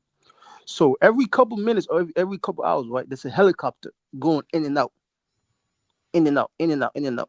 Within this jungle, there's all type of animals, but it's fenced around. You know what these people are doing? You know who own, like, who's operating these missions? It's white people. Man, you know what they're taking? They're taking the timber. They're taking the gold. They're taking other raw materials. This been going on since. They're not taking. They just basically whatever business deal they bring. See, you understand? That's taken. That's a hold. That's another thing. Hold on. That's another thing. See, I was trying to bring up something. Ahmed, let me say something. We have to stop saying that. Somebody's stealing. I'm saying they're stealing. They're basically whatever they're doing. They probably got paperwork. Look right here. Listen, okay. Everything is bad deals negotiated and whatnot, and so it looks. That's what I'm saying. When I'm saying, man, when I say taken, I'm saying like the government basically give them for free. Yeah. So because in the day, it doesn't make no sense for no government. The government, if you have a government that basically says, I'm a republic. This is another thing. I'm not trying to sound like an anarchist or something like that, but like I said, I do not believe an election basically is enough, for a government, And let me tell you something. An election is only good like when a country has like a middle class. If it doesn't have a middle class and the main source of income that the government derives from the taxes from the people and stuff like that, and the means for the people, you don't have a democracy. You don't have it. Yeah. If the people are freaking starving and the government's relying on foreign aid, that's who runs the country, owns the country. Carla, I'm trying to land to what he was trying to say about how he spent his time up there. So now, like it was so much gold, right? When you just grab a couple dirt and then wash it, there's a bunch of gold in there. That's how much gold they had in it. There's a Pacific timber, right? Like it's stronger than like the strongest of it, right? Is like unbelievable. You know what I'm trying to say? Say for instance, right? Someone like you, right? You try to go up there, talk to these people. They say, "Oh, you guys are doing this. You guys are doing that, right? Let's take some of these up here, right?" They're gonna stop you. Why they gonna stop you? Because of you're not within the government. You try to fight and tell these people, you taking all these things. Our people still poor. They can't do this. That don't mean anything because you got to pick up they guns. got a legal agreement with the government. You could talk all you want. They haven't. That's what government. That's why elections have. That's where I started with the whole thing with the government, with people that work for our government. They come up here and build a relationship with the British people, with the American government. Well, the whole thing is you ask yourself this question, right? I ask yourself this question. Somebody elected them. Somebody put it in. How come you guys look? You got to have a society where we don't have election. I'm trying to tell you. In Africa, this is what my observation, right? Is that Africans know that they know the white man's in control, but so long as that guy they come from their tribe or whatever like that, because they speak in their local language, everything they know. I know it's corrupt, but at least my guys up there corrupt, and somehow I will indirectly benefit from the corruption and whatnot. That's what it is. So we can't all because it comes from inferior. Because it comes from inferior. Because they believe the white man is better. Well, so for somebody like you now that don't believe like that, we know. Hold on, how you gonna persuade these people? So for you to persuade these people, there has to be death. Gotta say. Tyler, this dude never shuts up, bro. You gotta control the show. Hey! What you mean? I never shut up. Talking. What are you talking about? You know, like any other person. Hey, Elvis, let's be nice to the guest, man. He's don't come on that much. Man, I was quiet for 10 minutes. My whole thing is, my whole thing about that is, like I said, in the midst of all that, what you just said, brother, right? Because we had this guy. What's his name? Sierra Leone guy that used to be on the spot. I haven't seen him in a long time. He lives in the United States. He goes back and forth. Sierra Leone. He used to be on Dynasty Show. What's his name? Forgot his name. What's this guy's name? And me and him used to have knockdown, drag out fights. But he's from the Timid tribe. What's his name? God, I forgot the guy's name. Huh? I know you're talking about. Does it start with a B? I forgot the guy's name, Yeah, but anyway, basically, he just sitting there gave me this whole spiel of the night because I guess his guy didn't win the election, right? Whatever like that. And he was like, I can't show my face because people watch these. He was on the Bomani show, right, with us, right? So basically, I was saying he was basically telling me, yes. I was like, that's corrupt. That's like that. And you don't care. Somebody says Rewood Timber or whatever. Is that it? Or is it Amara? Amara Dumboya or something like that. Amara. I think his name was Amara. Yeah, it is Amara. Thank you, John. Amara. Amara. Yeah, Amara. And the guy basically, I was just drained. What's his issue? What you just said, Ahmed, right here, like that. People like Amara don't give a flying F about when you say there's corruption, white people. Because you know why? Because you know why? He trying to replace the people that's in power for him to benefit. That's why he's trying to be. They don't care. This guy knows all the whys. He's trying to be. But why are you so agitated by him? Because it's the truth, man. Why are you so agitated? I'm gonna tell you why, Connor. I'm gonna tell you why. 100%. Come on, man. It's the truth, man. You say the same thing every time you come on the show. Why you gotta diss the brother, man? You gotta be more insightful, bro. You say the same thing all the time. Listen. Insightful how, my friend? We giving up everything to somebody else. That's what these people are saying. I saw Focus on Liberia today, Colin. I don't want to go. How was it? Focus on Liberia. Was Elvis on there? No. We giving up everything to somebody else. So how the hell? What were they talking about? With Jabari up there? Nah. They had some guy who was supposed to be like an elder and a chief. And let me see if I can find it, and then I'll put it on. Yeah, we'll play it. We had a show. We had a show on Friday, Colin. I was on that show. Okay, I took a break for a while, but I went back on Friday. We had a show on there. So why don't you put it in the back chat? Abolitionists. They have the show on African abolitionists. Yeah, Jabari and Carl Famila, they have an academy show coming, I think, today through the BAIO. They're doing a show. Hold on. Man, how my clown was saying that white people, like Africans, believe white people are better? How am I? They think white people are God. Just tell the truth. They think white. They see Jesus. Facts. They think Jesus is white, and therefore you go to Ghana. You go to Sierra Leone. They think white man is God. You go to Ghana. That's that is it is. absolutely They treat him facts. like God in Africa. That is absolutely facts. He knows it, man. Hey, Elvis Kofi, knows it. that guy that's in the chat that's you based with Lewis, he's in Ghana and you're in Ghana. How come if he got such plans for African Americans, how come you don't hook up with him? Paso bra. Louis Paso bra. Oh man, I got a headache. Sierra. Yeah, let me find this so you can see this Come on elder now. dude from the BAI. I can see. I know now what you're talking about, Colin. When I listened to the elder, this guy was talking. He's supposed to be an elder. I was like, oh my God. Yeah, let me tell you something. The bottom line is this: the Jabari, Holup, and all of them was not into Liberia until I was into Liberia all those years. I never learned anything about Liberia until they said, God, Kala actually went there. You said Carl was your teacher, right? On Liberia. She's your history teacher. But she taught them the same thing she taught you. So they're under her wings she now. didn't teach me anything, She didn't teach me anything. I learned a lot. You said she was your teacher, Carla. You said multiple times she's your teacher. She taught me stuff I didn't know, but I already knew. She knows, I know a lot about Liberia. She didn't know, but she taught me a lot of stuff I did not know. She told me a lot about the interior, her tribe, the Mono people and stuff like that, the wars and stuff like that. She taught me about the Liberian Constitution and whatnot because I never really studied that. So I mean, look, yeah, she's teaching Jabari though, and she's having symposium on how to be a good citizen. I'm the one giving civic lessons. I was the one. I was the one. Basically, if it was not for me, I'm not bragging not like that right now. You are. I was. I'm not. Look, I'm not bragging. You know what I'm saying? But the truth of the matter is, right? Look, when I first started with Liberia about 2010, right? I started on Liberia. Nobody ever heard of this country. Nobody. And there's a reason. There's a reason why. Oh my gosh, Colin! Liberia was going through a war all over Africa. People knew about it. People knew about it in America. Colin. Knew about Liberia. No, I'm talking about no Black African American knew about Liberia. That's not even true. It's been on CNN. It's been all over. People knew about it. Nobody ever heard of this country. He's talking about the average person, man.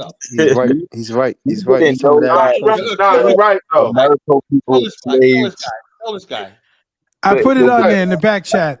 Whenever you're ready for it, Colin. It's told Liberia's story because I know about Liberia, bro. It was a narrative of it was some failed experiment, and I said no, that's not what. Elvis, you got to know. You got to go to certain libraries to even learn. Really, and I went to libraries. The books I had on Liberia, it's not even the best one. Was published in 1953 called Liberia, America's Africa Friend. That was the one book that opened my eyes up about Liberia. Kala, the war doesn't. Not Wiley. It was not Wiley. Just because you didn't know about it, that didn't mean a lot of people didn't know. No, nobody didn't know about How can you say that? There were people living. There were people living in communities, going to schools. Elvis. Most Liberians don't know their history. Kala, you're talking one thing. I'm telling you.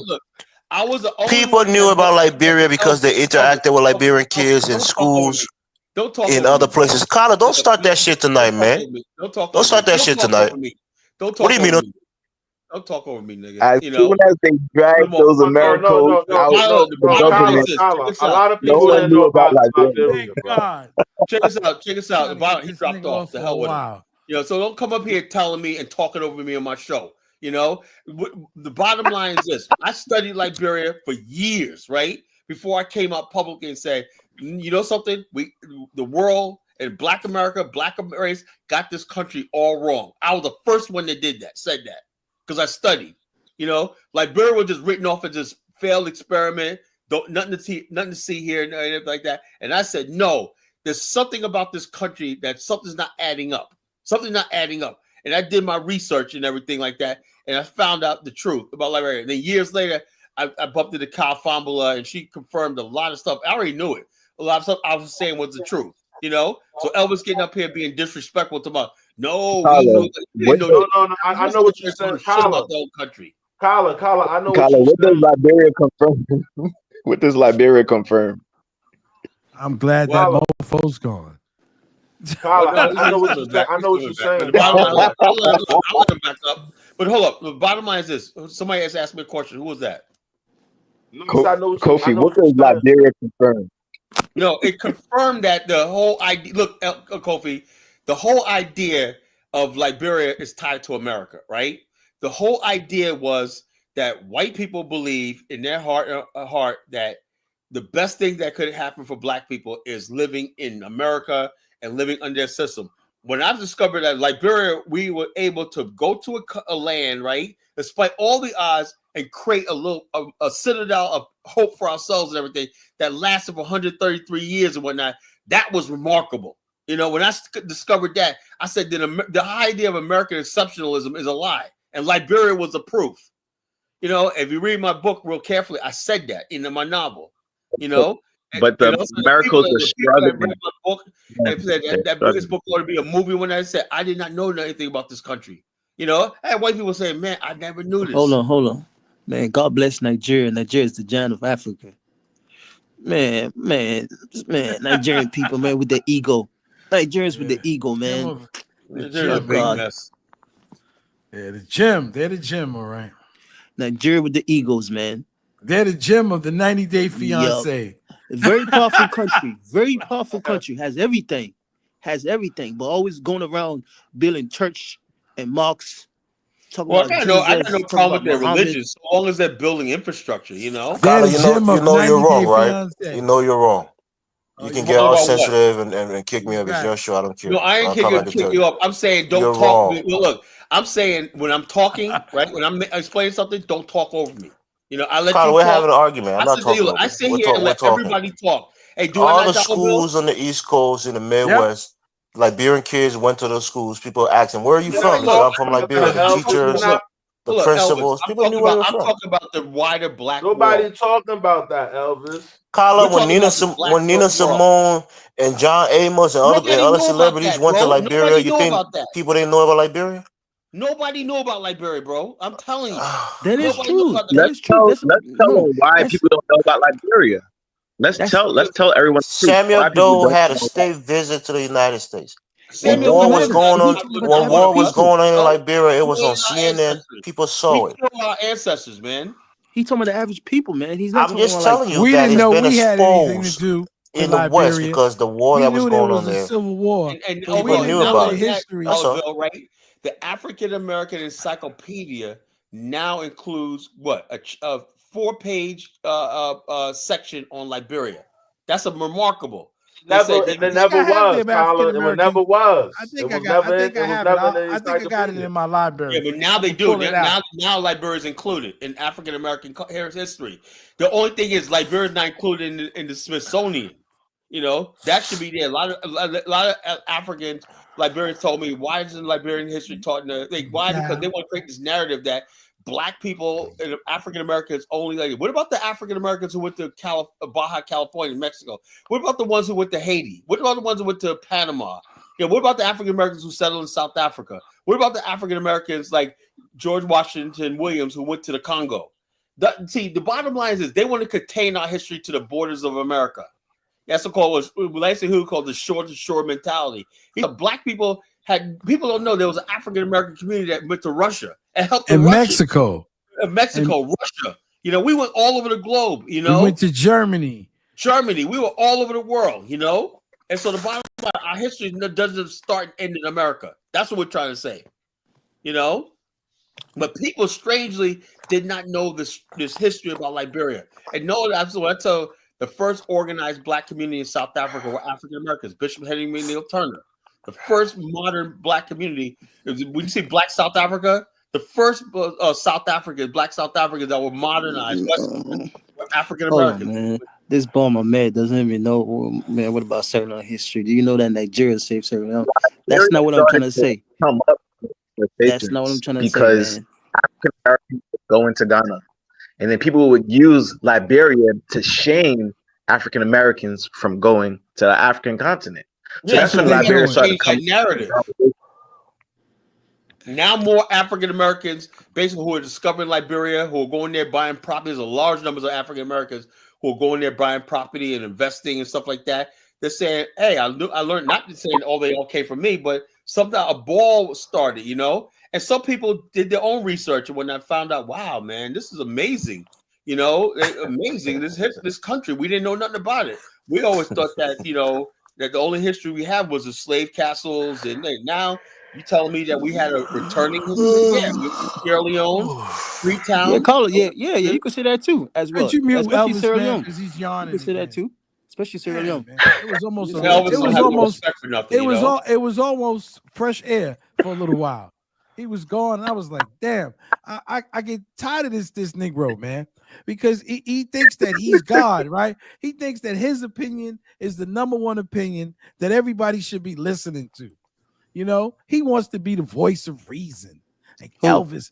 Oh, Elvis. You know, why are you talking so much? Because we're on a talk show.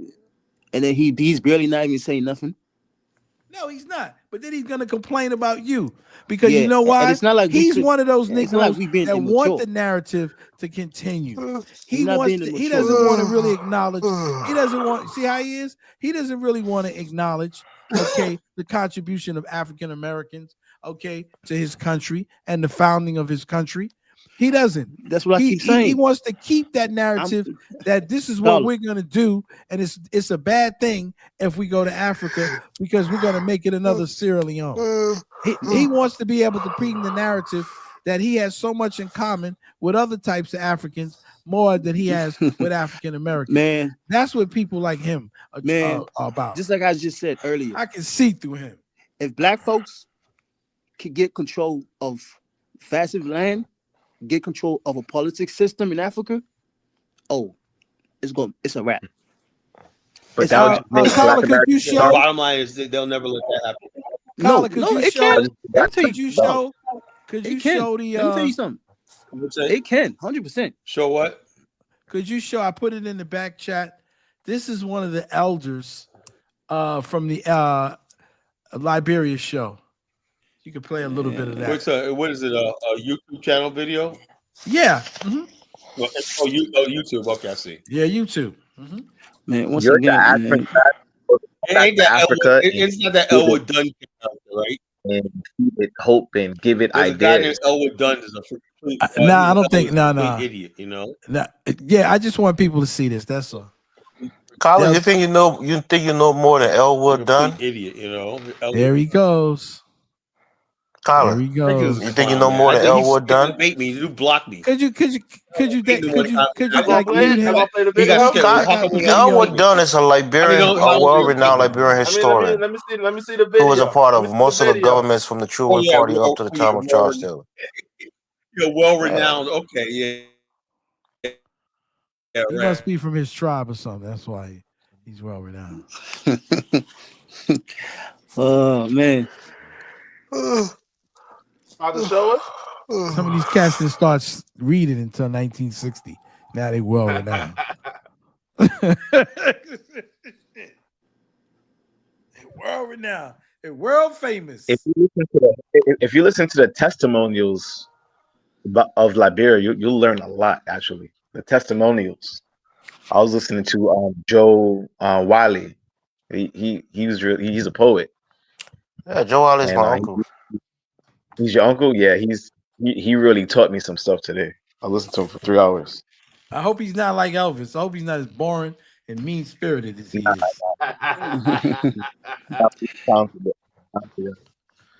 And maybe the talent went all on one area of the family.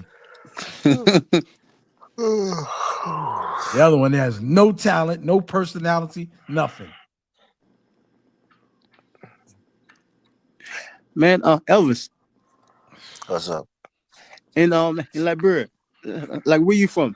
Like is it west, east, south of Liberia? Oh, southeast. Southeast?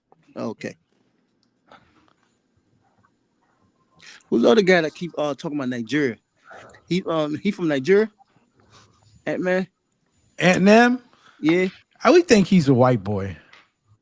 We don't truly believe that he's. I mean, we think he's a white guy who's like Nigeria is a very powerful country if they put it together. Probably a shill for the white people. It's a very powerful country if they put it together. We never seen him. He don't even come up and talk. He just gets on there at the same bad time every show. Nigeria is a very powerful country if they just put it together. He's a troller. I don't even think the other Ross Morris. Good afternoon, good evening, good morning, whatsoever part of the world You are This is the Washington. elder. We want to say welcome. This is a traditional elder. And we are What that means here, is this is a Zoe. This is somebody who in practices a Pittsfield traditional City, religion. where we have That's come what to it means. speak to one of the officials of the National Council of Chiefs and Elders of the Republic of Liberia. So before our camera is Mr. Samuel Bobo, uh, who is one of the officials of the National Council of Chiefs and Elders of the Republic of Liberia. Uh, just a little background: Mr. Bobo is a veteran before coming to the National Chief and Elder of the Republic of Liberia. Before that, he served as manager of Radio Kakata, the biggest radio station there, the Kagada Magibi County, if you like, the model radio station there. And that's how he transitioned to this service here. But there are lots of issues that we're going to be talking about. The council have alleged that the government owed them about 7 months plus. We're going to be diving into that as well. We're going to talk about some of the issue as well, some of the challenges that the council is faced with. So my name is Jeremiah Moba. I want to say thank you to our viewers. We got 13, 14, 17. Keep sharing the video. Whatsoever we're going to 19, you can share the video. Thank you so much. For those of you watching, we want to say thank you so much. This is Focus on Liberia, and we are so happy to getting all of you here to view this special interview here with Mr. Samuel Bobo. Mr. Samuel Bobo, welcome to Focus on Liberia. Thank you, Mr. Morba. Thank you. It's good to have you. Been a while. How is life? We give God the praises, just managing in our late corner around here. Okay. Yeah. That's good. And how's the family doing? We give God the praises. No bad news. Okay. Things are going well. Okay. Yeah. It's been a while since you last left media and not transition to the traditional act of Carla, do you understand how was it for you the point of this video? Such a decision, leaving the media and now coming to other service, especially the Ministry of Internal Affairs? Sometimes I miss the media, but a veteran will always be a veteran. Right. I mean, he's not like a nice guy, but this is a guy. This is a guy who was a talking head on a radio station in Kakata, Magibi County. This is a Pella man. He is a chief, and he's a part of the traditional council of Liberia. So that's all it is. I don't know. Maybe he doesn't speak good English. Yeah, I didn't say anything bad about the man. So I didn't say anything bad about him. I just said that he was a chief of the elders. Okay, and he was speaking on something, and that's it. I didn't say nothing about him understanding English or knowing English. Did I say one bad thing about him, Carla? Nope. What did can you sum up his whole conversation? He automatically assumes I'm saying something bad. Look, my whole thing is all these people out here, because you meet some of these guys, Dollar Bill, right? When we do meet them, they're really, really sincere about their people, and helping their people. So I really feel bad for them because, look, man, somewhere along the line, God's going to bless Liberia somehow, some way. Something's going to happen, and Liberia's blessing is going to come, man. But there's like a curse on the country. Something, I don't know what it is, like a curse on the country that's holding it back from God's blessings. And it's America should have been a little bit more smarter. Very, very religious. They're very.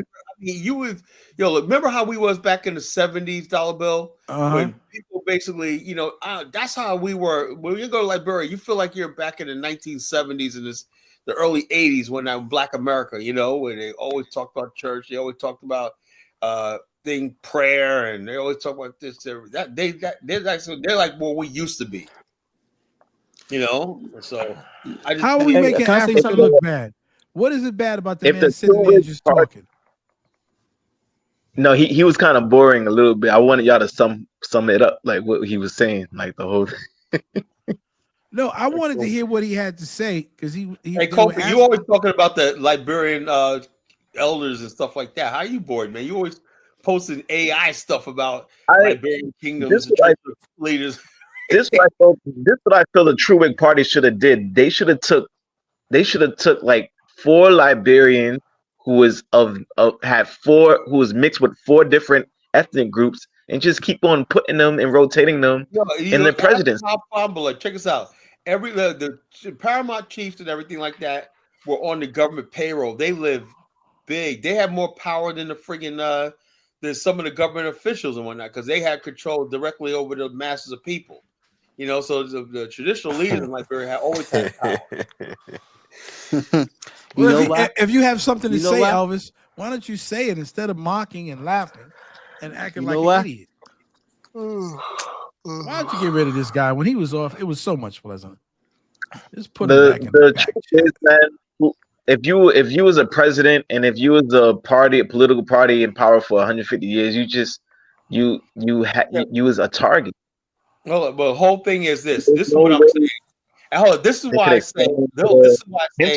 This is what I say. Pan Africa won't work, right? Pan Africa will not work, right? Not work. Why? Because you can't have 2 groups of people where, like, let me tell you something. Let me break it down to it. I need just like 3 minutes before anybody interrupt me, right? Liberia was founded on the idea of something revolutionary in America called liberty. You know, what is liberty? Liberty means I'm living under a system and I have the right of agency over my own body, mind, everything. I have freedom, but freedom codified by law and custom that the government cannot take away from me. That was so out of place in Africa where people lived under rulerships and tyrants and whatever it is and everything. So that's what the conflict was, all of that. How do you basically have liberty in a place surrounded by tyranny, you know, and just that's the truth. And nobody could talk about this. Tolbert was too soft. Yeah, but the whole thing is, I know I agree with that, but the whole thing is this. He was faced with this whole thing of Tolbert's problem was this, right? He forgot that why his ancestors came to Liberia, right? And this whole thing was that he could try to make the indigenous people into Liberians without educating them about why liberty and the only thing separating the indigenous between the indigenous Americans was this concept of liberty, you know, liberty, this idea of liberty and the rule of law and stuff like that. You know, if people agree to the rule of law and liberty and whatnot, it doesn't really matter who's in power because your liberties are going to be protected. That's the most important thing. The native people overthrew the government, right? And everybody living under tyranny for the last 44 years. That's what it is. So when they say level liberty, they should get rid of that symbol because it's not liberty. When you got thugs and dictators and crime, like there's a lot of people live in actual fear in Liberia, fear of speaking up and whatnot, fear that some rogue police officer will come and knock them on the door and whatnot. That some politicians are going to have them set up. It happens all the time. When I was in Liberia, I seen a politician, his house was burned to the ground. Just out of nowhere, house was on fire. Nice house in Congo Town, burned to the ground. I don't know what happened, but it was strange how this fire just happened out of nowhere, And that's what happened. They said there's political rivalries and stuff like that. That's not liberty, Nobody wants to live like that. Are you talking about Luther Tape? I have no idea who it was. Was houses burned to the ground. I heard he's trying to build like an embassy in Liberia. Who? Tolbert. Which one of Tolbert? The last Tolbert died recently. No, Stephen William Tolbert. I Tolbert. met Stephen Tolbert 3 years ago in Liberia. He's still alive. His died. I'm talking about the president that got assassinated. He's dead, Carla. Steve Tolbert died? Yeah, he died. I didn't know that. I didn't know he died like I think about a month ago or so. Oh, I didn't even know that, man. I gotta send my condolences. I didn't know that. Richard Tolbert's still alive though. Okay, I might be missing a Richard Tolbert died. Okay, he was a nephew to the former president. Stephen Tolbert's like 6'4". He's like in perfect health. He got a 6-pack abs, like muscular, whatnot. That dude, I'm like, he's in real good shape. I don't see him dying and whatnot, So he's like, wait. There was like 2 Tobers that died. One of them got murdered, and the other one I think had a heart. One of them went to Harvard. Was really highly educated. I think that's Richard Tolbert, whose father was Stephen Tolbert, the brother of the former president, richest man in Liberia at the time. He just died a few months ago from regular illness or whatever. And then there was one of them who got murdered. People thought they were targeting these families because the son of William V.S. Tubman, he got killed by his gay lover in his house in I think Cinco. And then a little after that, another Torber got killed too. His was probably over money. I got to check with my girl Sine Massaquoi. You know Sine from Philly. It's Sine. She's the one who first hosted me in Liberia. Now that's my sister right there, man. Dollar Bill, you're gonna love her, man. She's from Philly. She basically goes to Liberia. Her and her man Paul. Paul's my Zogo. That's my little Zogo, man. That's my little thug cat over there, man. That's my boy right there. He got his crew. I don't have to worry about nothing when Paul's around, man. That's my boy right there. Anyway, Steve. I wanted to ask you, Ahmed, right? Was you in Sierra Leone when the war was going on? Do you know Winston Tolbert? You said what? Were you in Sierra Leone when the war was going on? I left in 1998. Yeah, so you was there when the war was going on. Yeah. Okay.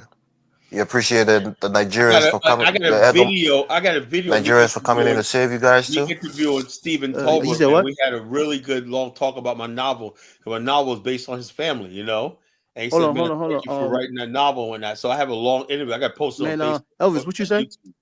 I was asking you if you appreciated Nigerians coming in to help, stop the war in Sierra Leone. You said, I mean, they did what they're supposed to do. They did what they're supposed to do. They didn't have to do anything. They came there out of the love for their fellow brothers. Yeah, because they're supposed to. It's the whole community. Yeah, but hold on. A lot of Nigerians, not all of them, but a lot of them engaged in a lot of nefarious. Yeah, they did some little dirt too as well. They were doing dirt over there. They did what they're supposed to do. We we thank them as well because the Civil War. I'm asking you personally. Do you thank them for it? Do you appreciate them? Yeah, but the Civil War started by outsiders. It started by the British. Oh yeah. You see people. You see, like the problem. You see, when you watch news up here, especially like geopolitics, you might think you actually get the news, but in reality, you're getting it from an American view. You're not really getting the facts. What's actually happening over there, and what's causing the in and outs. But the Civil War in Sierra Leone started by the British people. So same with Liberia. I'm still there, guys. Let me tell you something. At the end of the day, it comes back to resource and power and control. Yeah. The Israelis wanted the diamonds. That's what a lot of it was. It comes back to resource and power. At the end of the day, it comes back to resource and power. That's why I said Africans are not ready yet. Did you know what Foday Sankoh wanted? He wanted to take over the country resource. As you see, like, let me tell you something, right? You see, like the current president right now, he was the one that backstabbed the person that overthrew the country. He got paid under the table by the British government. Ernest And yes, no, Metabio, because there's certain things I don't want to say. I know Metabio. Yeah, then after that, now when he backstabbed the coup leader, right? They gave him some money. Where he went? Oh, Valentine? No. It was who was the coup leader? It was damn, it's a young guy. That's what I'm saying. That's Valentine, right? That's probably his nickname. But either way, when he got overthrown by his best friend, which was Metabio, the current president right now, he received some money and went to England and stayed in England for years. So you telling me how the hell somebody that overthrew a country with him and his friends and backstabbed his friends, then after that, when all of a sudden stayed in England? I mean, you understand the implications, right? They wanted to take Valentine. They wanted to take Valentine out of there because he refused to hold elections. And with Modernization taking over and handing the country back over to civilian rule. No, because you got to do a lot of things. Like Africa, we like this word democracy in Africa. It doesn't work. Yeah, democracy is a joke. It doesn't work because at the end of the day, democracy. At the end of the day, if you better your people, they're gonna love you. If you don't better your people, it's not democracy. At the end of the day, if I give people jobs and clean water and houses, democracy is a process of which we elect our officials. Well, look, Elvis, I would strongly suggest that first of all, you have to go first. This was another thing about people being not really educated. Not against you personally, but there's a book called "The Republic" by Plato, right? After basically debating people like his contemporaries, like Aristotle and Socrates, this is funny, man. Plato wrote the Republic, right? And the idea, see, Socrates basically, when you talk about democracy, right? This is thousands of years ago. He says democracy is like this: you're on a ship, right? And you got a captain and a crew that knows where to go, where to avoid the rocks or whatever like that, and they know how to navigate, right? They know the way. In a democratic system, right? You got life and death on the line, right? And so people on the crew, the master of the crew, the deckhands, everything like that, who don't know their ass from the elbow, you give them a vote and they all vote and say, no, we got to go this way. Well, the people who know better, know the sea and everything like that are in the minority. And so, but the majority said, we're going to do it this way. And what happens? The ship goes off course, crashes into the rocks, and then dead.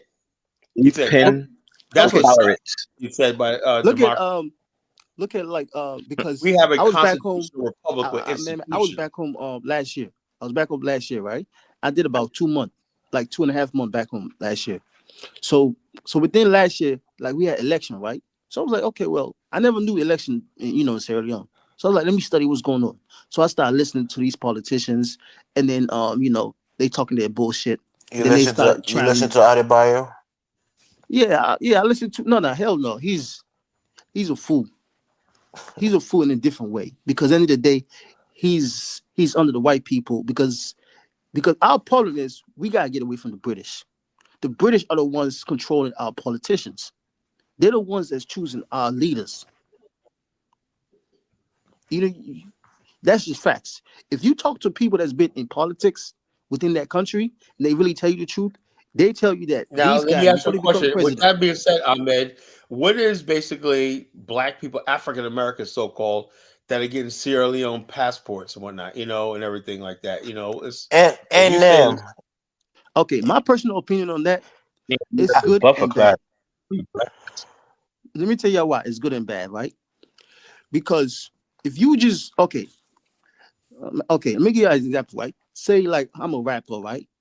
I'm a successful rapper, right? I went to my neighborhood that's undeveloped, right? I went out there with my nice car, with my chain, with my this and that, flashing money, right? And I tried to build a house right there that's worth, let's say, $2 million, right? So certain people within the neighborhood, they're gonna appreciate me, right? But you're gonna have certain people that are like, oh nah, this motherfucker ain't about to do us like this. Because they think you showing off. So somebody within that neighborhood is gonna try to kill you. Right or wrong. And it checks out what I'm seeing now. So if you go to Africa, mental illness, right? If you go to Africa, right? Guy, I don't know if you guys ever heard of him. He's in Ghana, called Mamular. It starts with an M, right? Babani knows him, right? The guy's a straight up clown, right? He basically was saying, "Oh, you people from the diaspora, y'all gotta give to the locals and all this kind of shit." Like basically, it's a shakeout. Because let me tell you something what that means. I had a sister Lucy. Remember, Kofi? Remember Lucy? Yeah. I was in contact with her. Oh yeah. Well, she basically does not like God. She got taken. Remember remember that one conference call we had? She was like, "I'm going there to be with the people." Remember that? Yeah. She had a baby. 2 years, man. I believe she I tried to warn her. I said, "Those people are not your people." What happened was they were using her. Yeah, they come around. Can I borrow this? Can I get this? Hey, I need this. When they're trying to fire somebody, and they say, but Carla, we're being brought here as a distraction and as a buffer class. Yeah. That happened to us as well. We go back home, it's the same thing, but it's just we know how to move around it. We know how to move around it. You know what I'm trying to say? Just like I was trying to say. So you trying to build a house. They're gonna look at you jealous. Somebody's gonna try to take you out because they think you have this wealth. You coming from America, you have unlimited money. A lot of people think, like Americans have like probably like 100,000 in their saving account or 50,000 in their saving account. So think about it. These people think Americans live on these world is like everything is fancy. You got this, you got that. You ain't got to worry about no stress, nothing like money that. in our basement. Yeah, they think you have endless money. They even think some of us have endless money when we go back home. So you see where the envy coming from, right? And then these people, they've been poor their whole life. And then you talk about another poor within their own family as well. So they're gonna try to either get you or scam you. They do it to us, and they definitely gonna do it to you. That is 100% facts. That is 100% facts. The same thing I said, like a typical rapper. If you move to your same neighborhood, you try to build a nice house right there in the same neighborhood, you're gonna have somebody, you come out, they're gonna try to rob you. Well, you know what they say, right? Most rappers die in their hometown, right? Something like it's similar like that. A lot Exactly. of rappers get killed in their own So city. you just can't go to these places and thinking, I'm gonna build a house right there. I'm gonna do this. I'm gonna do that. No. Well, I thought Pan Africanism. You can do it. You just gotta be smart about it, right? Yes, especially not in the Gambia. Yeah, but what Carla is trying to say is Carla is trying to develop and have something like within his own people and help people out within that nation. And I'm telling Carla, I'm like, look, you can't just go out there and just build a house, right? No, you gotta come out there with economic power for them, like create a job, manufacturer. I'm trying to tell you, if anybody go out there with the right manufacturer, you're gonna make stupid money eventually. Then you're gonna have access to other things. But Ahmed, what do you think about the elections? Do you think it was a fair election? You think it was rigged? It was fake. It was fake. It was fake. It was fake. It was 100% fake. But they took out Ernest Bai Koroma and sent him to No. Okay. See, there's something. If I get into it, it might be too deep. It might get too long. Look at this last election, right? What are you? Are you APC? Are you? No. I'm not.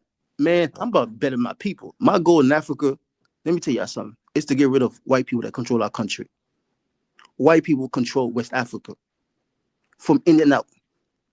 The Chinese just start coming in Africa, the last 5 to 6 years? I mean, bro, let's be honest. Let's be realistic, right? I'm saying like politics-wise. Like one second. Not even politics-wise. 1 second. Let me say this.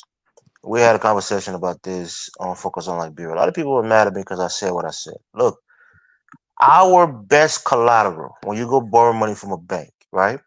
You have to have collateral. Our best collateral is our natural resources. They're not borrowing money based on your, on credit rating. Your collateral is your resource, your diamond, your ore. Hold on. So in order for them to recoup that money, they gotta come get your natural resources. If we were smarter and we can find ways to develop without selling our natural resources, we know the white man won't be in our country. That's all. Elvis, right? Go ahead. Why you think the IMF is? What do you think the IMF is? What do you think the IMF is? IMF is it's a mob. It's basically a mob. The IMF is a mob.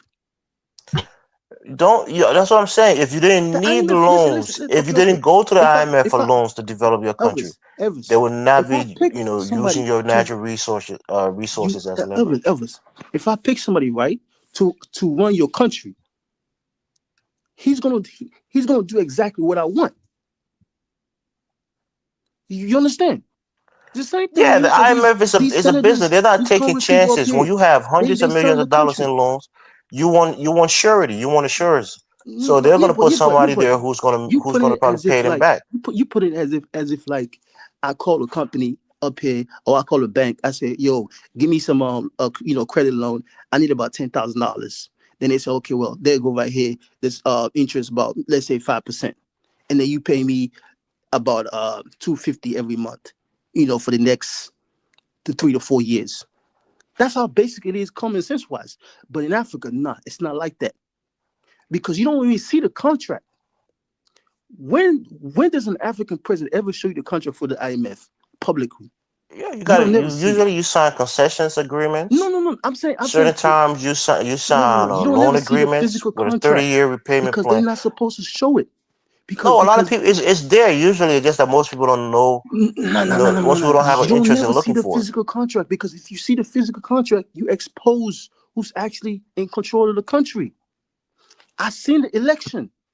Okay, the election, right? Bro, that's what I'm telling you. You can't be a completely independent sovereign country if you're borrowing a lot of money from foreign entities. That's just common sense. Which so the IMF is not going to leave you alone when you owe them $2 or $3 billion. They're not going to leave you alone. The IMF is there to. They're going to put structural repayment plans in place to make sure you pay them back their money. That's why I said there's nothing wrong if you're trying to borrow money up here. They're gonna show you everything you qualify for. They're gonna show you the 2% and then how much you got to pay monthly. Then you sign. But the IMF approach is not the same as if the way you try to put it. And then on top of that, they pick your leaders. They pick your president.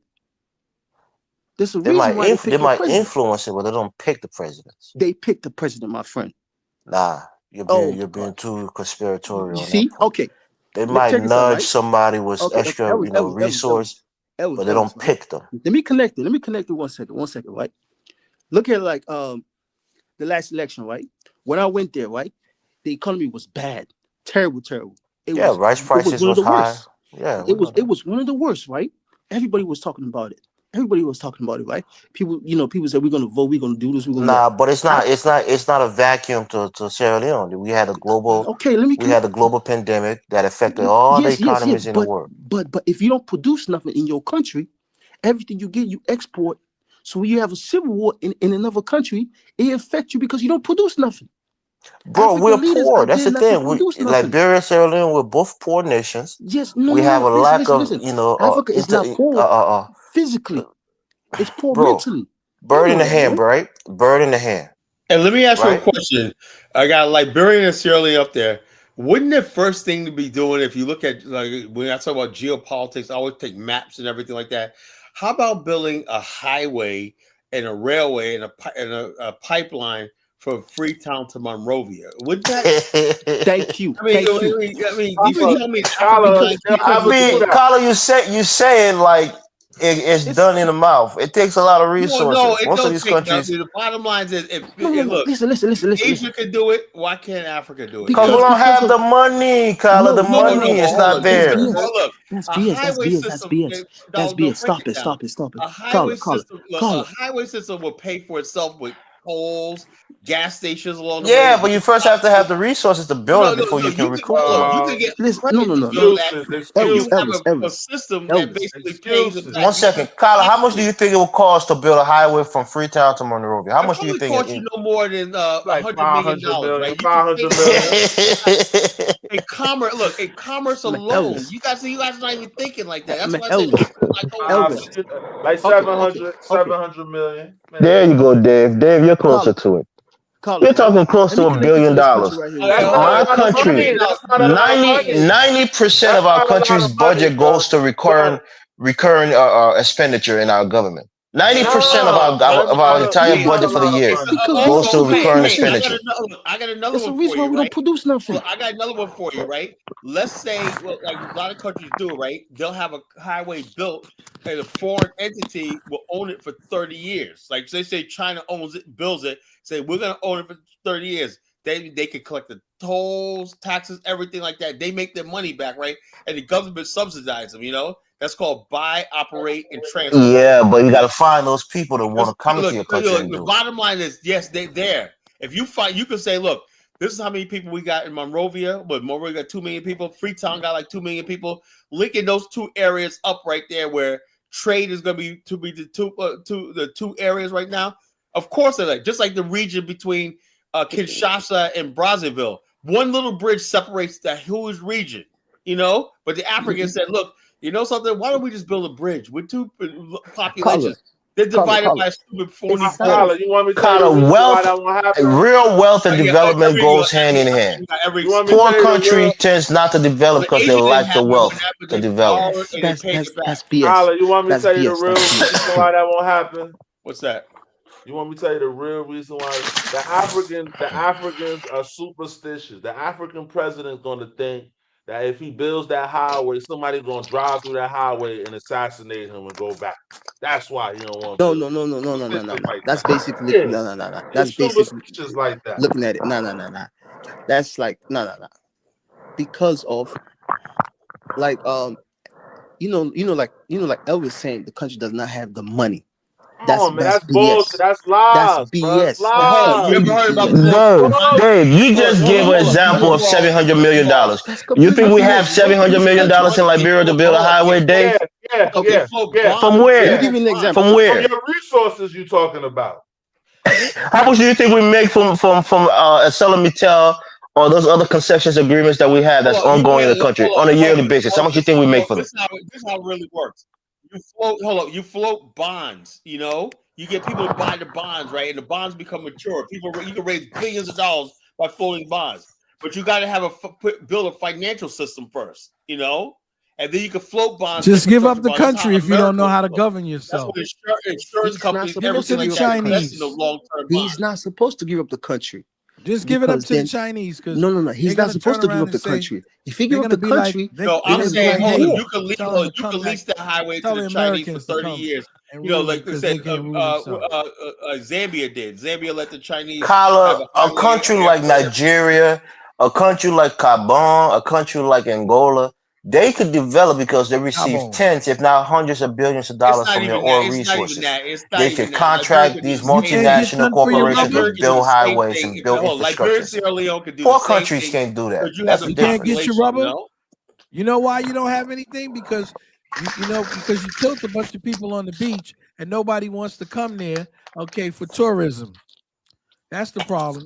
If you would have just ushered them out and exiled them, okay, then you probably would have had an opportunity to build up, okay, have African Americans come to your country as a tourist economy, and then you would have been able to build your roads.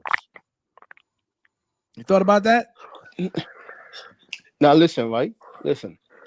There's a place in Dave, am I wrong? Nah, you're not lying. There's a place in Sierra Leone, right? It's called. You're not lying, man.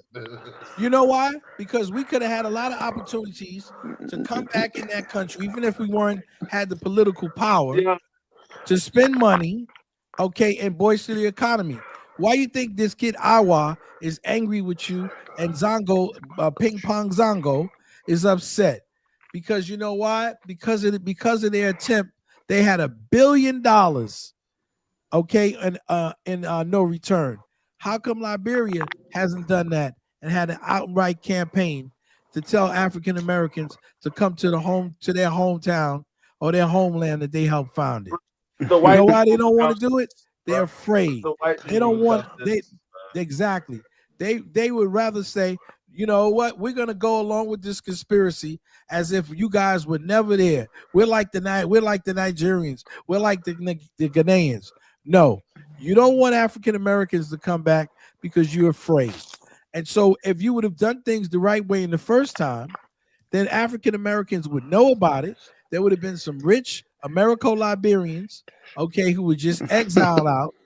Okay, Racial Dennis, right? You know, he's basically Liberian. He's like one of the richest black people in America, right?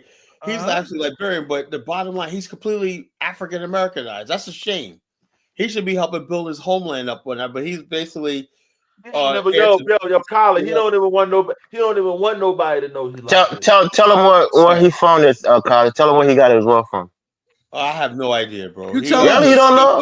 Shea Moisture. Shea Moisture is this company that he formed. So, and bottom line, also, basically, he did that because, you know, Mitt Romney, you know. I think he bought Revolt from, I think the guy with Shea Moisture. I could be wrong. Yeah, and the bottom line, he did it brilliantly, right? Check this out. He did it brilliantly because he used, what's that, Bain Capital?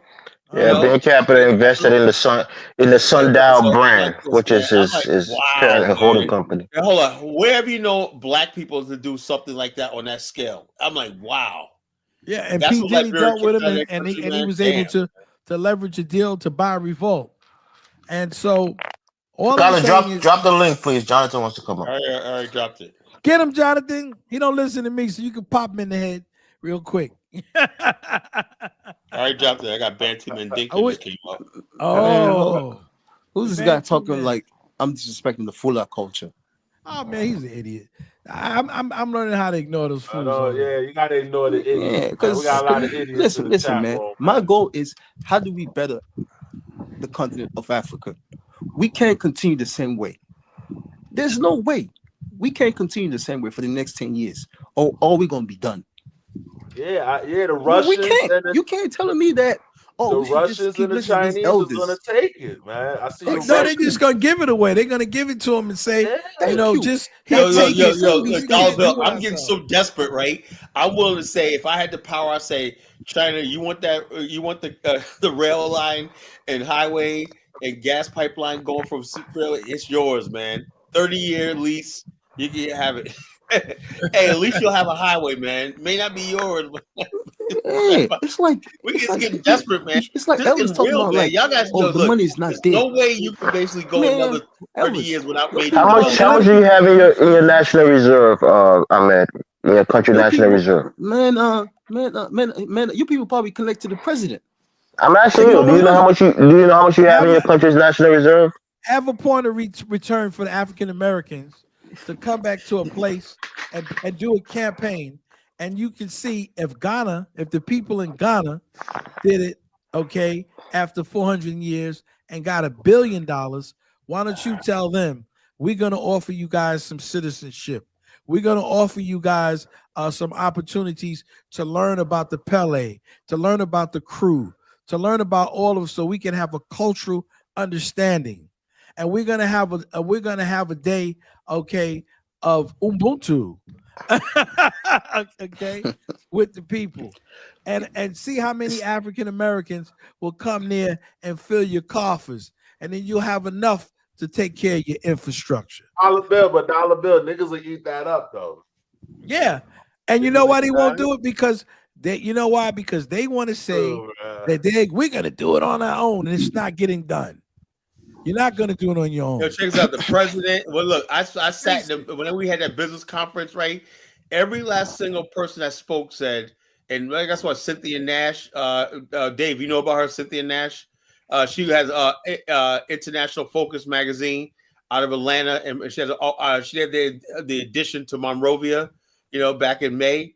My BAO chapter is featured in there, and I'm featured in that magazine. Not Jabari and not the Kyle. So anyway, basically, they said the bottom line is, look, the president and all these other people say that the one thing the key for Liberia is connecting with the Black institutions in America and whatnot, like they had before the 1980 and whatnot. That's going to be key for Liberia's future. So bottom line is the people in power, but how to do that?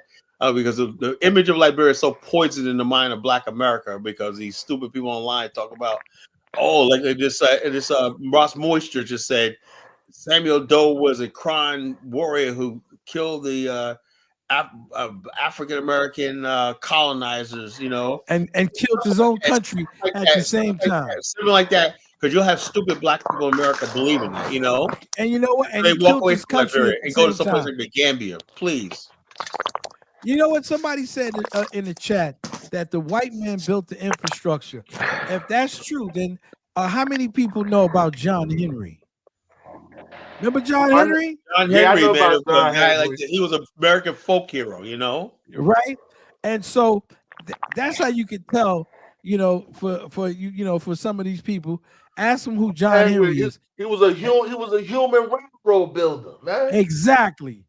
So stop the nonsense that white people built the infrastructure of America. The bottom without Black people, that white railways, country, the canals, the railways, deforestation, all let Black. me just give you one person. That was a sledgehammer and some nails. Exactly. Let me just hit you to one important thing one name that some of you foreign Blacks need to know. Okay? Well, maybe two. One would be Benjamin Banneker. Look him up. He's a genius. And Carter G. And the brother with the peanut. Okay? George Washington Carver. George Washington Carver. Not only did he make all of these products and produce You know, rubber if he was out of alive, peanuts, he would have been the richest black man alive. I mean, yes, the richest man in the world alive. in the world, he was alive. better than Tesla. Not Not only just a stock. That's just not a stock. only did he do that, if you go to Florida and Endicott, he's the man that's responsible, okay, for crop rotation. So before he did crop rotation in America, okay, we left it to the white man, and we had what is called the Dust Bowl. Check this out. So you look that up. Look up the Dust Bowl. That the white people. Does he know that black people we had our own towns and we had our own architecture? Oh, you know something? While we're talking about it, right? You know something? I'm gonna give everybody a treat today. I'm gonna post up African American folk architecture of America. You know, you guys gonna love this. You know, you guys gonna love this. You know, Carla, we done did one this. bridge in Nigeria. We didn't build no towns and everything. Carla, we have done this so many times. This is the same people that's seen these videos. That's good. Let them keep seeing. No, they're the same people. We could talk about, since Annam's the one that's talking. We should talk about, who developed Lagos and who developed Abuja. That'd be nice to know. Make them look like a freaking fool. Surely wasn't them. Definitely wasn't them. But we can talk about that. They need to know that. Not even an African word. They had a Nazi over there helping them build Abuja. Lagos is not even an African word. Did you know that? It's a Portuguese word. Yeah. They don't know no better. The very pride of Nigeria was built by everyone but Nigerians. Damn. Man, wow. That's crazy. The main places they talk about, including the airport that they talk about. We got a Nigeria. You didn't build it. You didn't build it. And there were no immigrants in the country when John Henry was here. The majority of immigrants that came were in the 1960s, 1965. You had a KK build up the South. Shut up, motherfucker. Get out of here. He's a knucklehead. He's a knucklehead. And Nam, look at even the gas mask was invented by an African American. That suit you got that probably has a gas mask on it, it damn sure didn't have anything built by Nigerians. Did y'all know when the first president of Nigeria was getting inaugurated, he invited all the Black Americans there to go be there in attendance as a form of solidarity. Because he went to school in America. Martin Luther King was there. Oh, Bafawa Talewa. Robin Smith Robin Smith is not the richest African American. Yeah, but the real leader was Talewa, because Ezekiel was just a premier of the Eastern region, and Ezekiel was the prime minister. At the end of the day, now it's embarrassing to see the kind of Africans that we get now versus the ones that were coming back then. It's like a suicidal drop off. This is an educated Uber driver. And the worst part is they all talk about, Nigeria used to be good. The Naira was equal to the pound. We had good leadership. Yeah, and those leaders were pro-African American. Y'all got the dumb leaders now.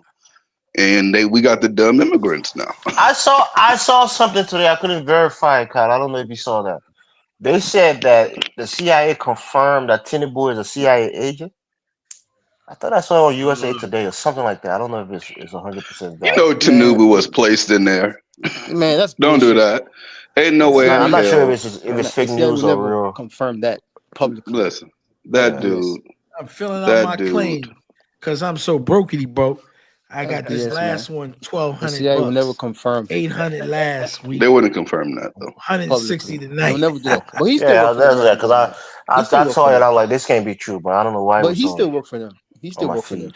I love it. Tinubu still work for them.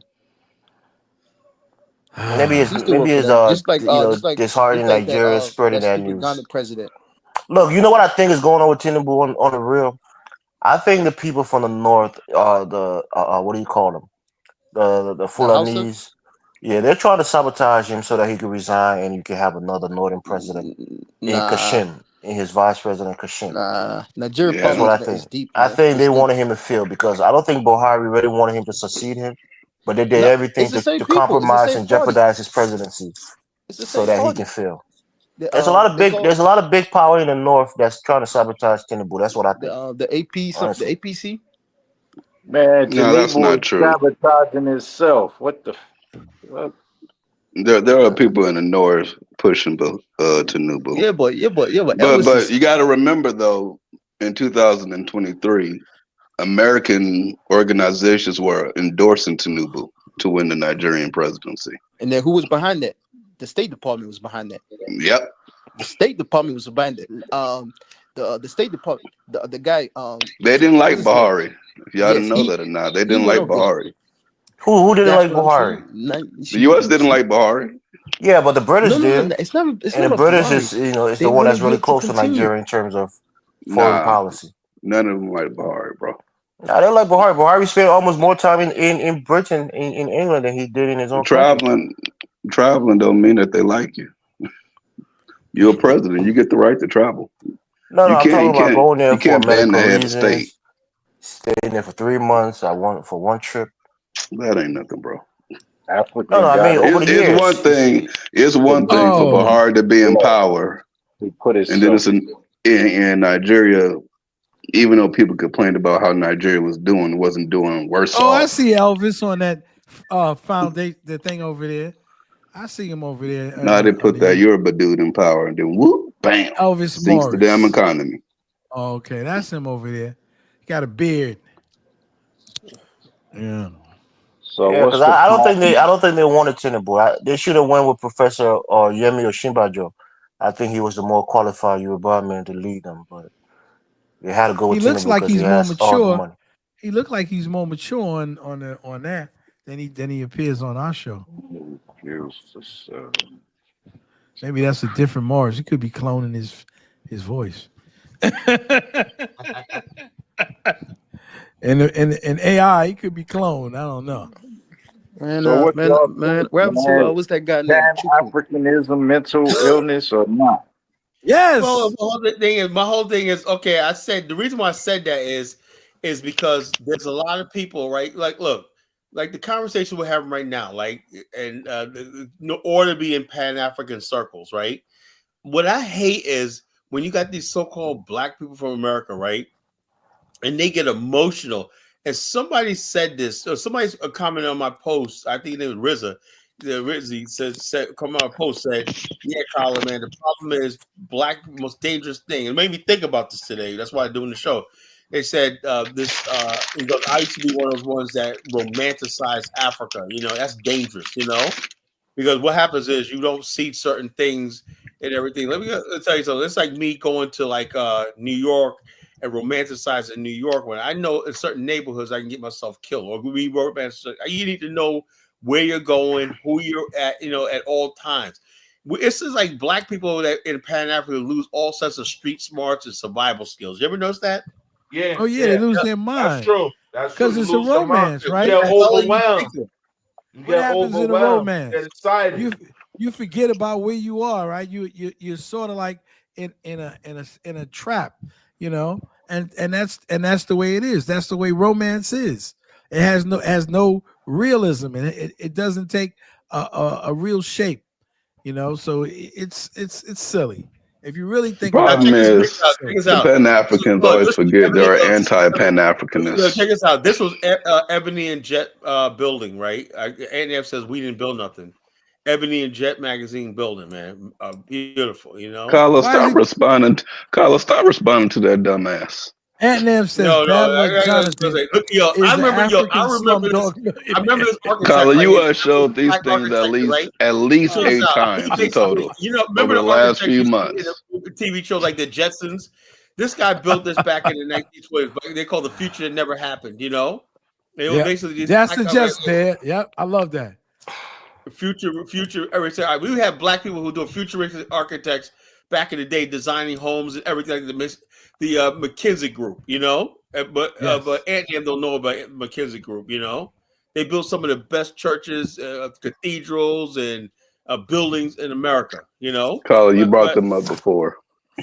No, they're gonna say it was a bunch of immigrants when you say that. Oh yeah, okay, yeah, they were immigrants. Yeah, that's right. You know, David Stewart, the richest black man in the world, America. But I guess he's from Haiti, right? He must be a Nigerian now. We can't do shit. Well, that's it. You know what it is? They have to tell themselves that. So we would, the real deal is that they will get on an inner tube or anything they can get on to get to America. And once they get here, they're not going back. Trust and believe that. They're not going back. You think they're going back? Some of them don't even want to even go and visit. They send that money back home. I love you. I'm going to get this book, right? It says Built by Blacks. Look at that, right? African American architecture. I want to get this book, man. I want to get that book. But you understand, the remittances are just a way of giving money for guilt. They feel guilty, and so what they do is they'll give up money, but they'll know they are not going back home. Okay, they don't want to because they don't want to deal with. They always complain.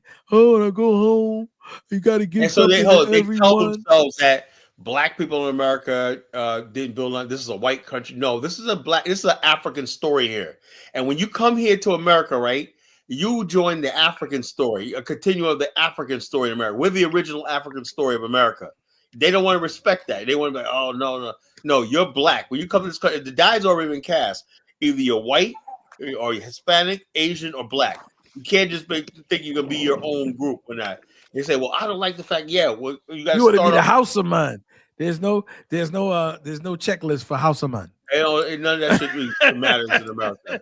When you're black, you're black. Well, it doesn't mean you're gonna have status or anything like that because let me know the thing about dollar bill. Check this out.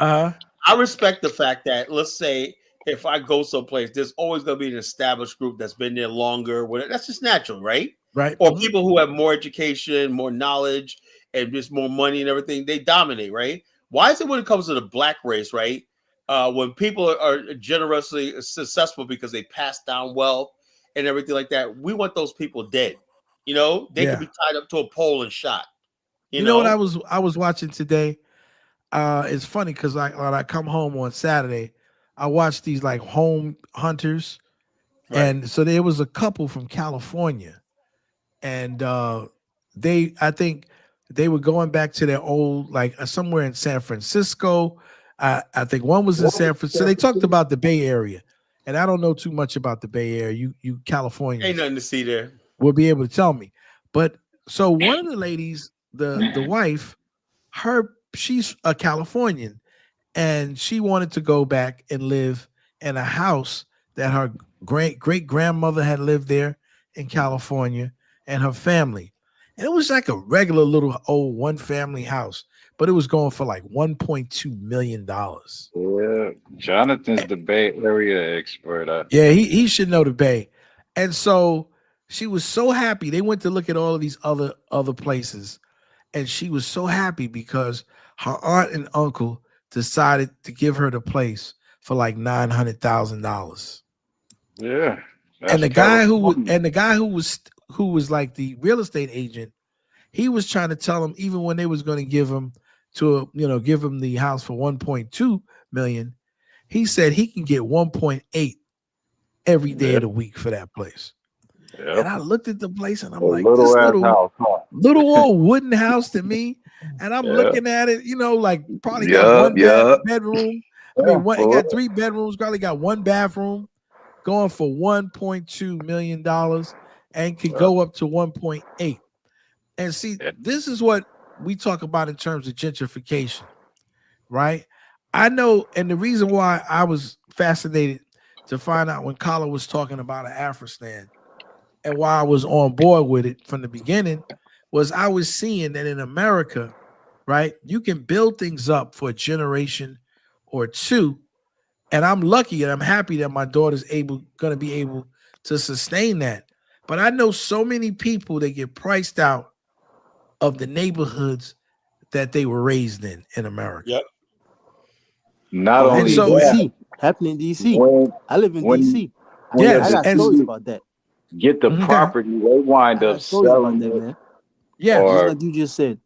So I got stories about that. The wealth gets cut off at like a certain. I got stories about that, man. Dollar. So I look at all of that, and I've been saying that it's horrible, and that's why I was saying a couple of my friends.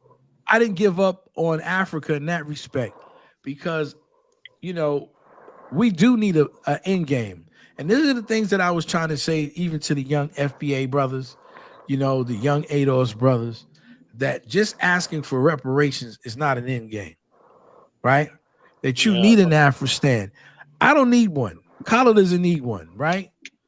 Okay, but you guys in the future might need one because you can build something up in America, okay, and eventually white people will have the largest land transfer in the history, okay, of the West, okay, have all of this money. They can go into San Francisco that at one time used to be a predominantly African American and Chinese area. Yeah.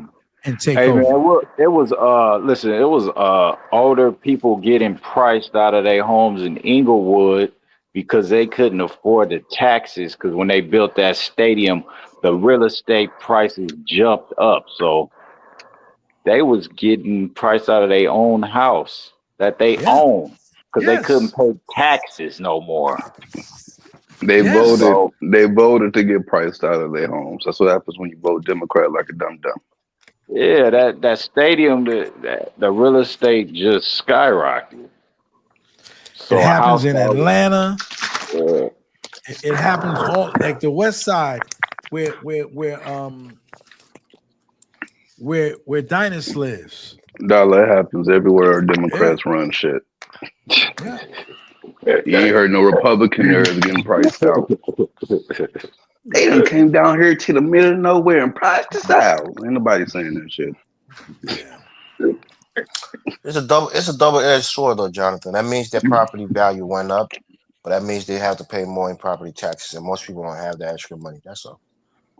Well, if you don't have that ain't the case. Speaking of that topic, let me say this right now. Here in Virginia, right, we have this in Portsmouth. We have an area called Churchland, right, which is a black suburb, right, in Portsmouth, right.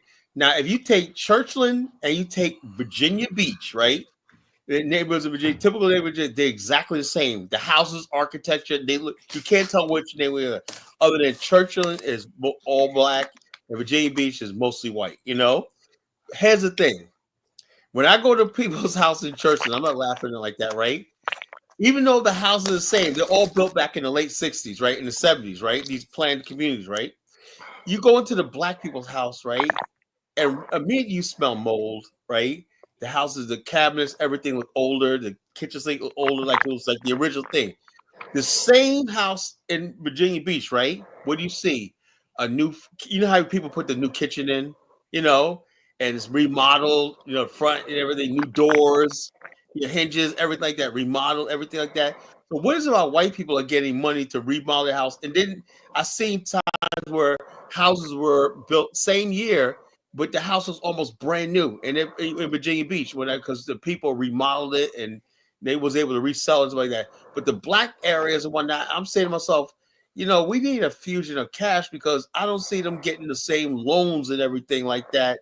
They just wasn't able to get those loans. That's probably why. But it's out there, but I don't think anybody's really organizing our people and basically saying, look, there's got to be some special enterprise zones where they make exceptions for credit and stuff like that. Because you can't let neighborhoods, these are nice neighborhoods. You can't let them go down.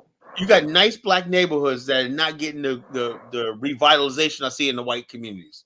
You know, I'm that serious. There are plenty of African American tech companies. He just happens to be the most prominent one. Okay, there are other African American tech companies. So what you got to do, NM, is find out your tech companies, okay, here in America that are Nigerian. They got two. You know, so that's it. This guy NM is such a hater, man. He's a Nigerian supremacist. Him and Ross Moist, man. You know. He's moist anyway, so maybe. Do Haitians got any tech companies at all? The Haitians, no. I don't know. Well, they got Lou Major. Oh yeah, they got Lou Major. No.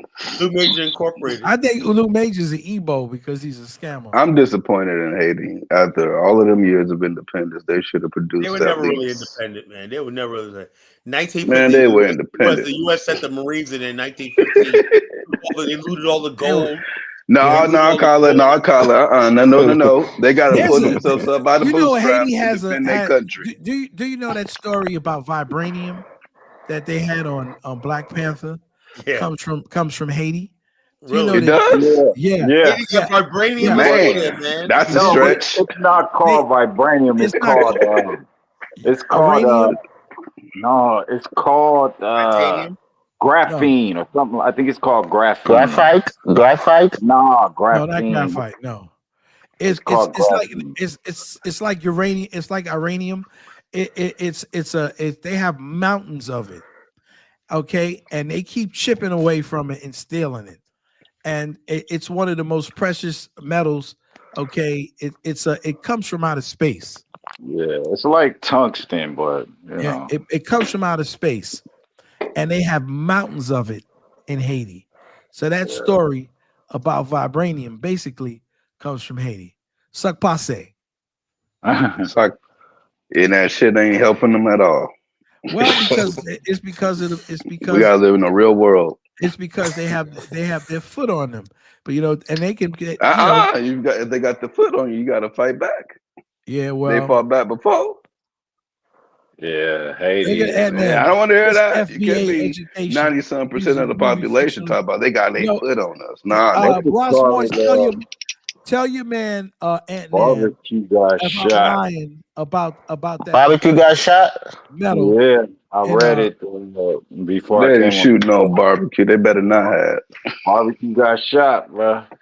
Free my man. Shout out to barbecue. I thought you had that voodoo protecting. What? Hey, that's what the Africans be saying. Stop messing. You say that shit too, Elvis. Stop messing with my Haitian brothers. If they do a magic, love for them. The bullets could not enter them, nigga. I would knock you down. Don't talk about the Haitian people, man. I love them. But I love them too, but we ain't gonna lie for them. No, well, I got no smoke for them. All I'm gonna say is they have that particular item. I'm not making it up. Okay, and I believe $1 bill. It's worth billions and trillions of dollars. Okay, and they're keeping it a secret, and they're chunking off and taking that precious metal that came from outer space. They know. I did hear about that though. So 1804 Haitian is legendary. But what's like FBA? Young Lion, FBA, why are you so worried about me? Is drinking $1 bill? Why are you so worried about the comment section? It's not. You know what? You know what I realized? One of the things that makes this show, one of the reasons that hinders this show is that y'all reply to the comment section like these niggas on the panel. No, you don't. No, you don't. This is how we make it interactive. Yeah, but sometimes you gotta ignore that motherfucker, man. Y'all can't stick to the topic because y'all respond to the comment section. You can't respond to every comment that he's saying, man. Damn, FBA Young Lion, you going too far, young man. Relax. The other shit was funny. That one is just too. Yeah, my daughter. Yep, my daughter is one of the neighborhood goats. You got that right. You got that right, FBA. And she wouldn't look at your broke, uneducated ass for 5 minutes. That's right. She's one of the goats. That's right. She ain't a throat goat. She's a goat for her education and what she's doing. You nobody wants to have your dumb dingling and anybody. You're an idiot. You're gonna produce $1 bill. $1 bill. There's other little welfare babies. That's what you're gonna produce. You're gonna produce other little welfare babies. You the kind of African American that people don't like because all you do is produce other little welfare babies. Kyla, I hope when you get to your 1,000 subscribers, the only comments you reply to are the ones that are super chats. Yeah. I hope you do that. Kyla went downstairs, Jonathan. He's downstairs right now. Well, shit, he gonna find out about this. Y'all niggas reply to every damn thing. You know what? Weird. You are in the cat, but you're an FBA Young P. That's what you are. FBA Young Lion. Get out of here. He's a sucker. Shout out FBA. Share somebody join the God bless clubhouse. FBA. The cookie cat dollar bill. He's a sucker.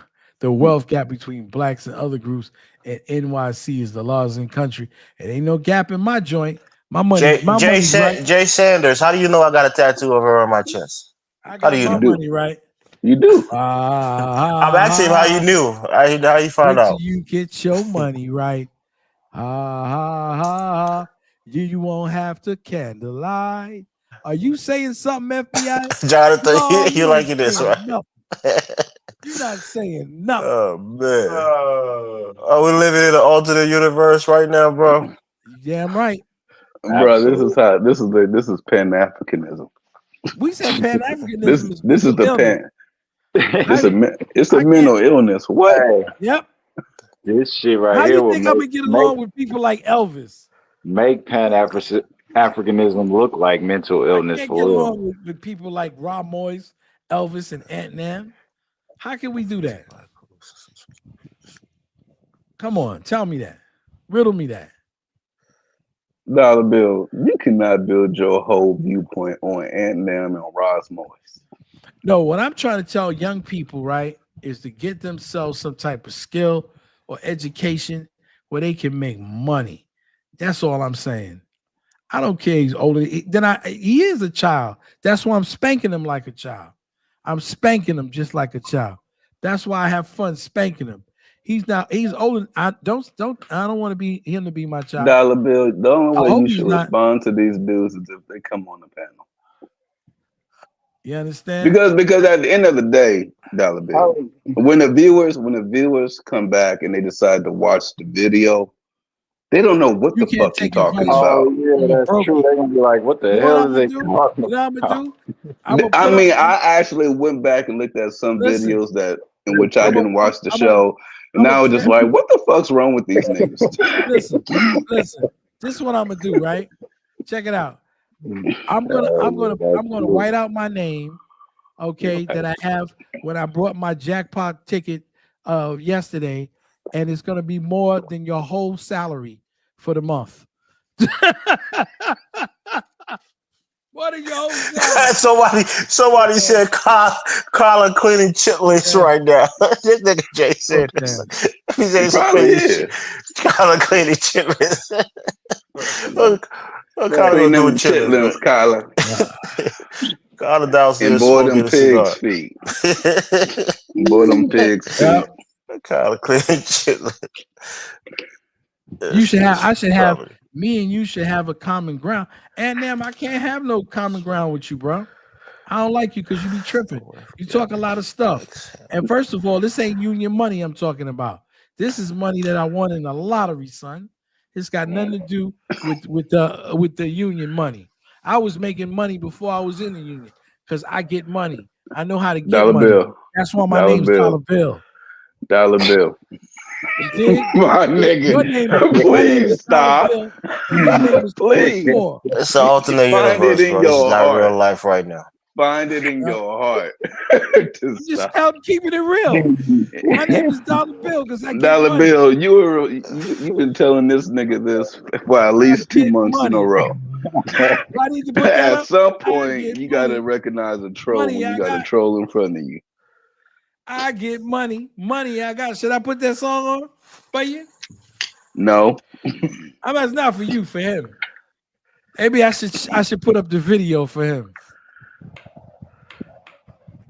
I can't help, man, that your mama didn't get no money for you.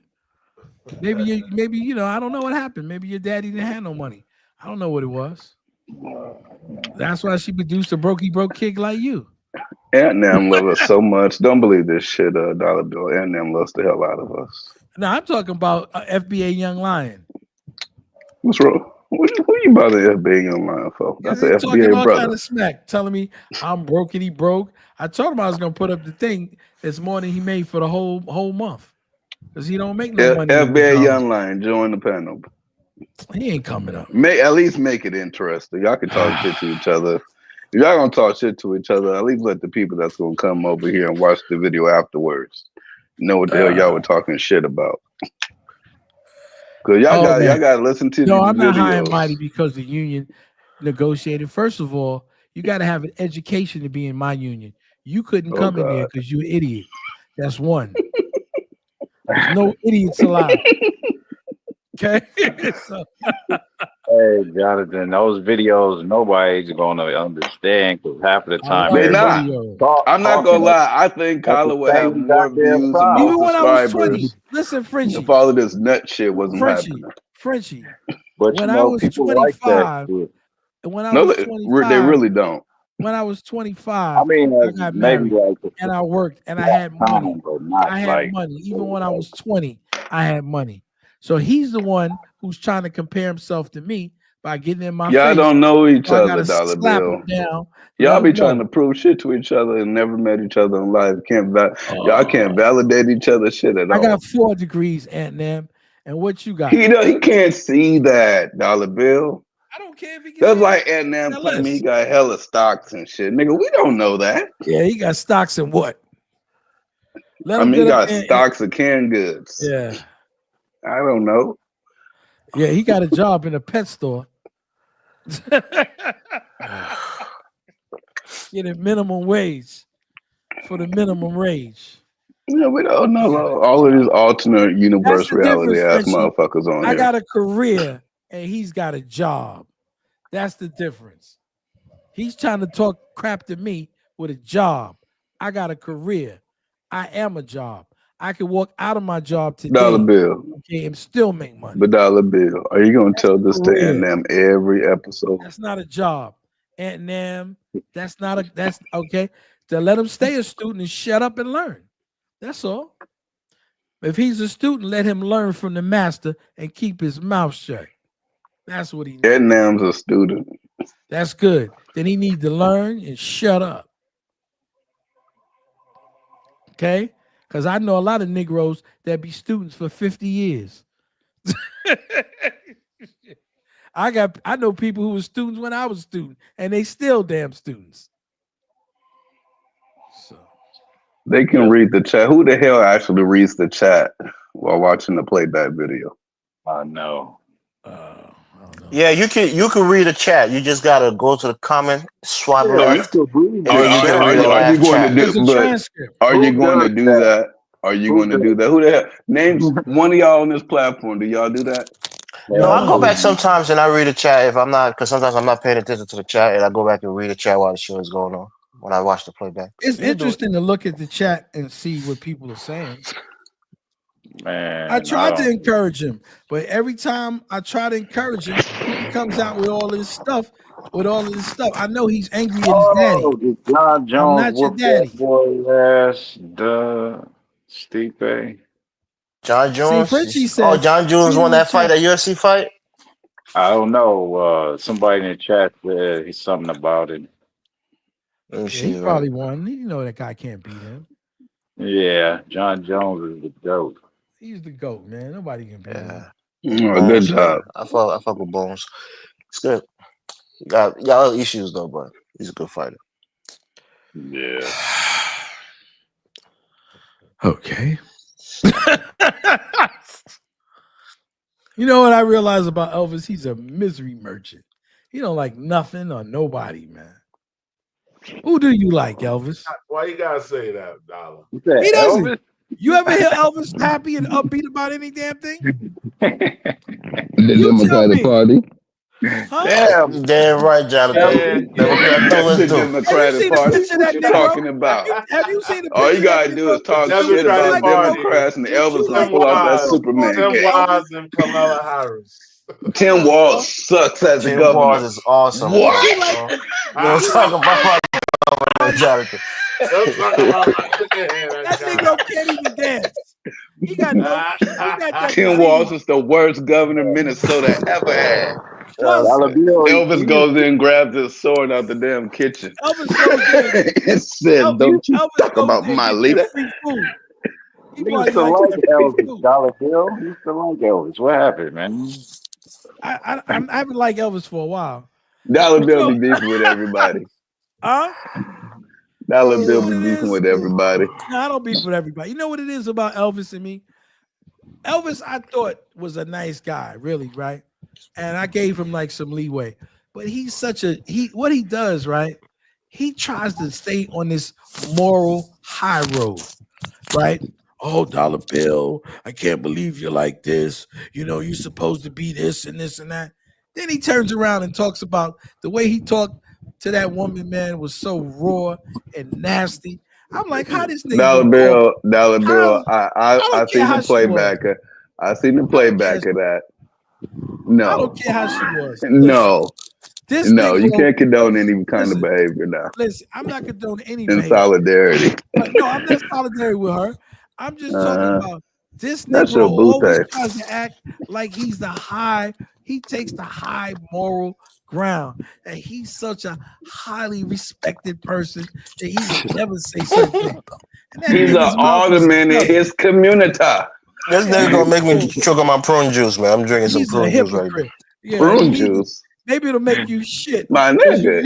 You talk all that bullshit. What you got? Nah, I'm what messing you got? around. It's What sickness you got? it's mango juice from You Leggers. need some prune juice. Okay, I'm about to say, what's wrong with you? You got a cold? That Negro, man. Yeah, I do have a script throat. Oh, wait, when the nigga drink that prune juice? I hate That Negroes shit like been that. going Drink that around. prune juice and pee and I shit hate that shit Negroes out. like that, for real. Always acting like like he's a great guy. He's an asshole. That's what he is. Y'all know he's an asshole. Dollar bill. You know he's an Dollar asshole. bill. It's time for you to change. Spit one of your poems. Yeah. He's I an was asshole. riding on the Would you like to train. hear my new rendition? Everything ain't the That same. nigga's an asshole. Go on, Dollar Bill. Do that shit. That nigga's an asshole. Yo, Jay Sanders, why you be trying to roast me, bro? Relax, man. Leave me alone, Jay Sanders. That nigga's an asshole. Always telling people when to talk. That motherfucker get on my nerve. You know?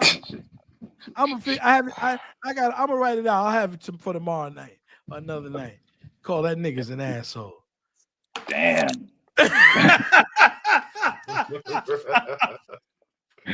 God. Oh man. I don't like that motherfucker. I try to be nice though. See, the thing is, I tried to be. You know, Jonathan, the reason why you nice see I'm quiet these days, I went to visit my dad the other day, you know. I was looking at my dad. My dad is like almost 60, you know. He's walking around with a little limp. He was an athlete before. And I said, you know what? I deal with this guy. He's almost the age of my dad, man. I'm an African. I need to start showing respect. Do you see this? Can't be going toe to toe with this dude. That's right. Speaking how I speak all the time. I need to check myself because I started to go wayward on this channel. When I get in arguments, I get mad. I lose control and I say all kinds of crazy shit. I'm like, that's not who I want to be. So sometimes it's better to shut the fuck up and just be quiet than to say something that I might continue to get mad and say some crazy shit. So that's why I just take a back seat. It's the best thing to do. Don't take pity on me, motherfucker. And plus, you be scaring people, Elvis.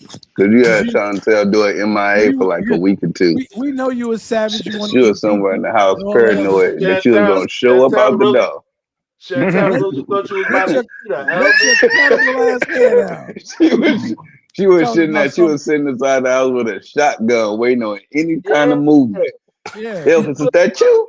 You ain't gonna eat me. That nigga had salt and pepper in his pocket, ready to eat Chantel steaks. Carla's still downstairs. Kofi trying to come up. Hey, I guess the dude's been stuck in the back for a while. You gotta wait till Carla comes back. I'm stuck in the backstage. Don't worry about my age. All that bullshit you talk. You are full of shit. My age. You know, Jonathan, I'm gonna tell everybody on the panel, right? Let's try to respect our elders, people who are close to the senior citizen age. Yeah, let's try to respect assholes too. And Carla too. You know, Carla's younger, but I'm gonna give him that respect. Let's have National Ass the Yes. Now I done showed you how to respect your elders. Just respect your elders like I respect them on the platform. You see, Frenchie.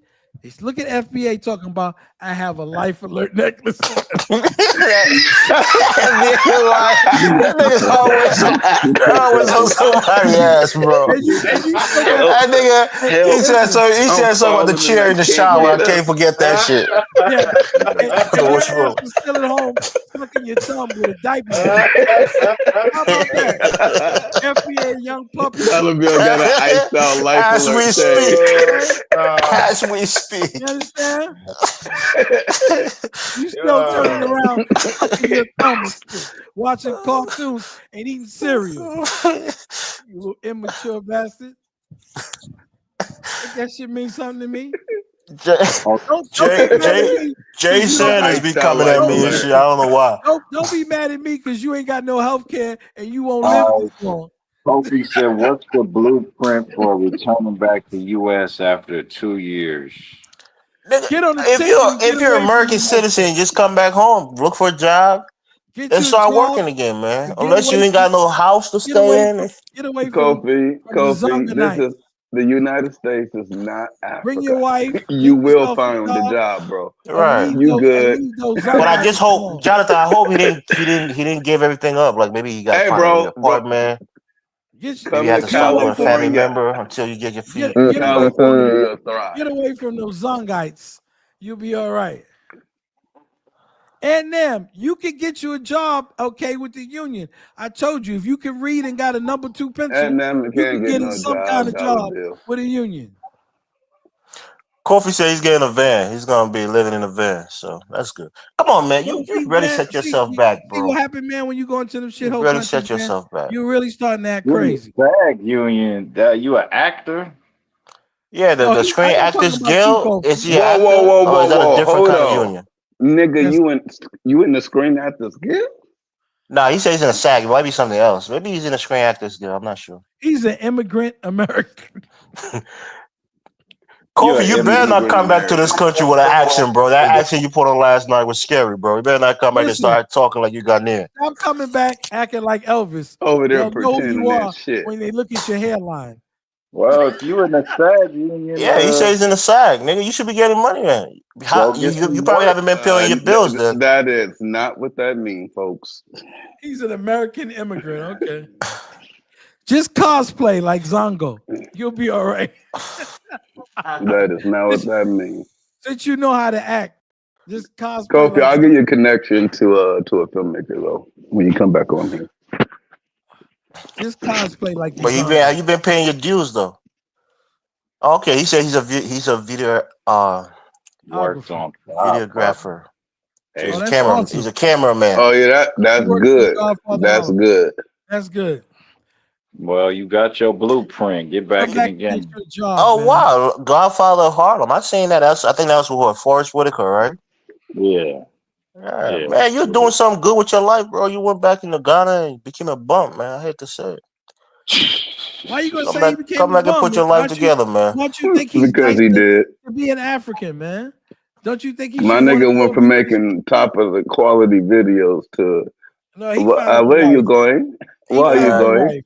$50 a day, $50 US a day for a boat driver. Come on, dog. Listen, that wasn't no 8-hour shift, bro. Listen, that was better than young FBA lion eating Chinese food in the hood. Hold on now. Why are you knocking the hood Chinese food?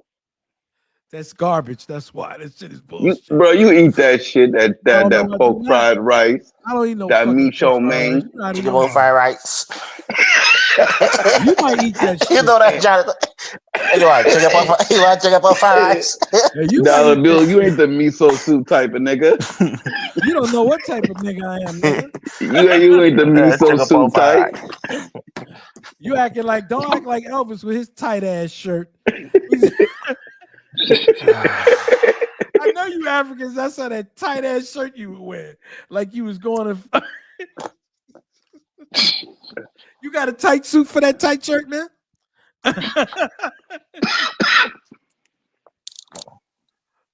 Oh man, Panda can't wait. He can't wait to get his Panda Express on. Nah, that shit. To be honest with you, I'm talking about Kofi in the chat. He said he can't wait for Panda. when I eat Chinese, don't worry, Kofi. Your immigrant hunger ain't gonna be that deep. I like to eat like noodles and stuff like that, or I'll go to a spot. I got a favorite spot in New Jersey, that's into casino, man, at a noodle bar, man, and the food is delicious. New Jersey dry than the motherfucker.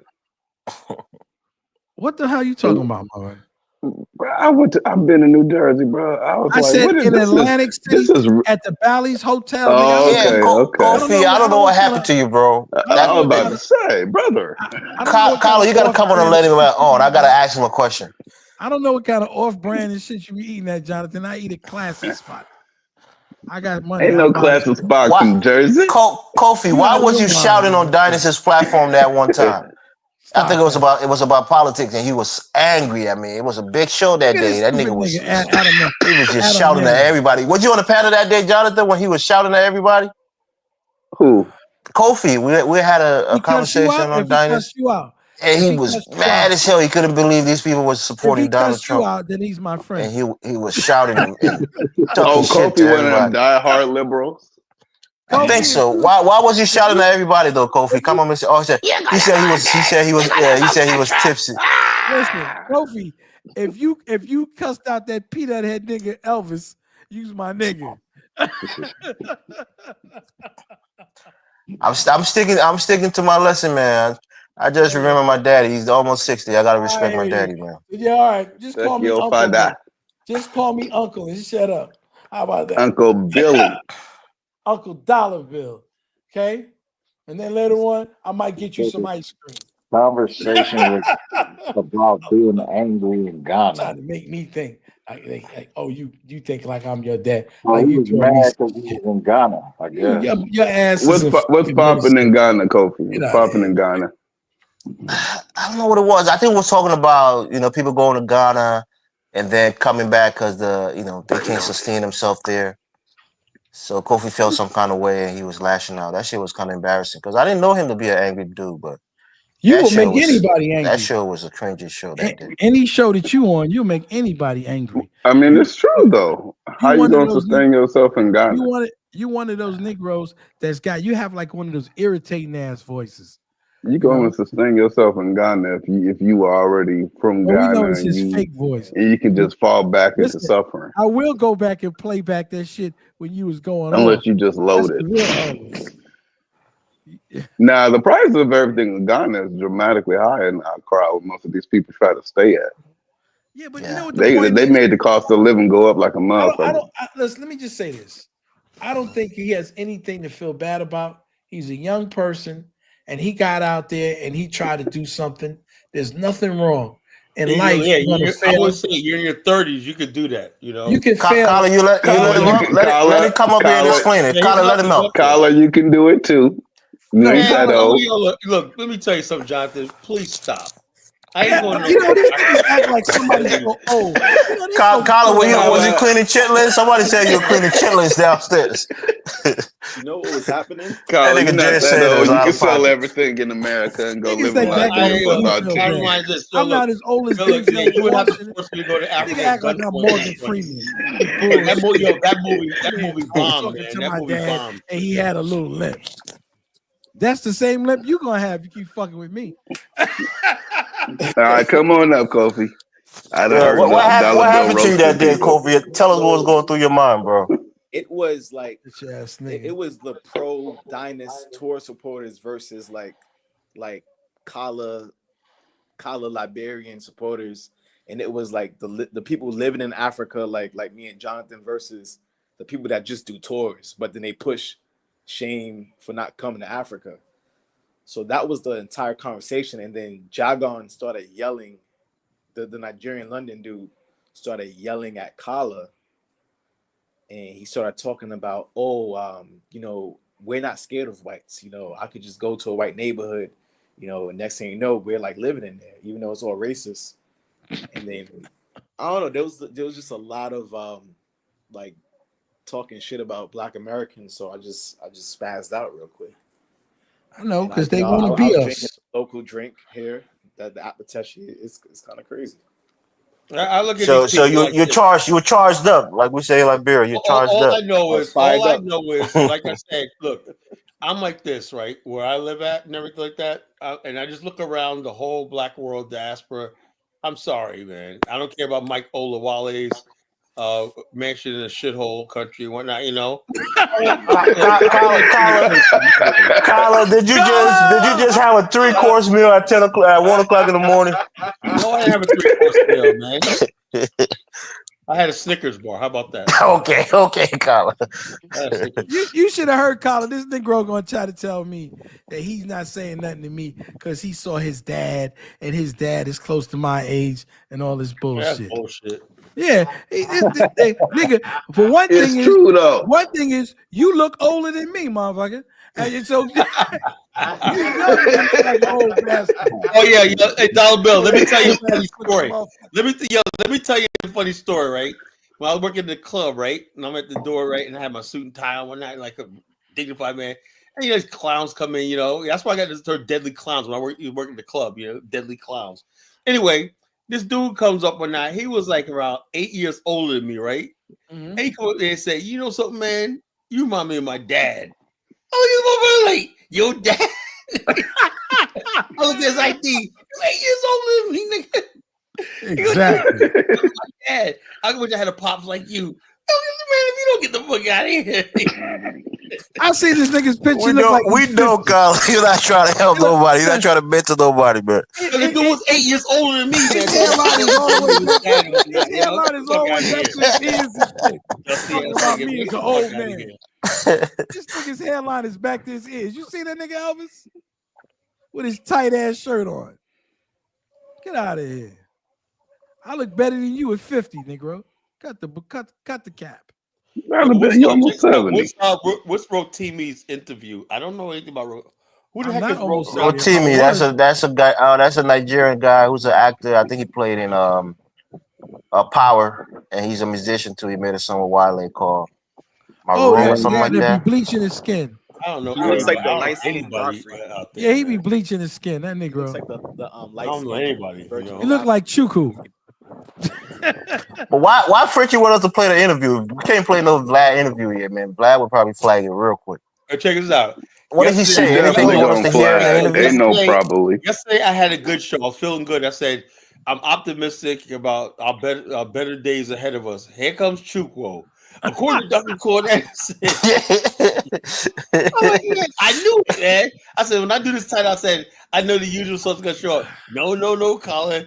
Doom and gloom. Look at Annam. That's not bleaching. No, he's a river woman. He come from a river woman, right? That's what the Nigerians say. They come from a river. Now look at he light skinned, right? Now I'm Dollar Bung.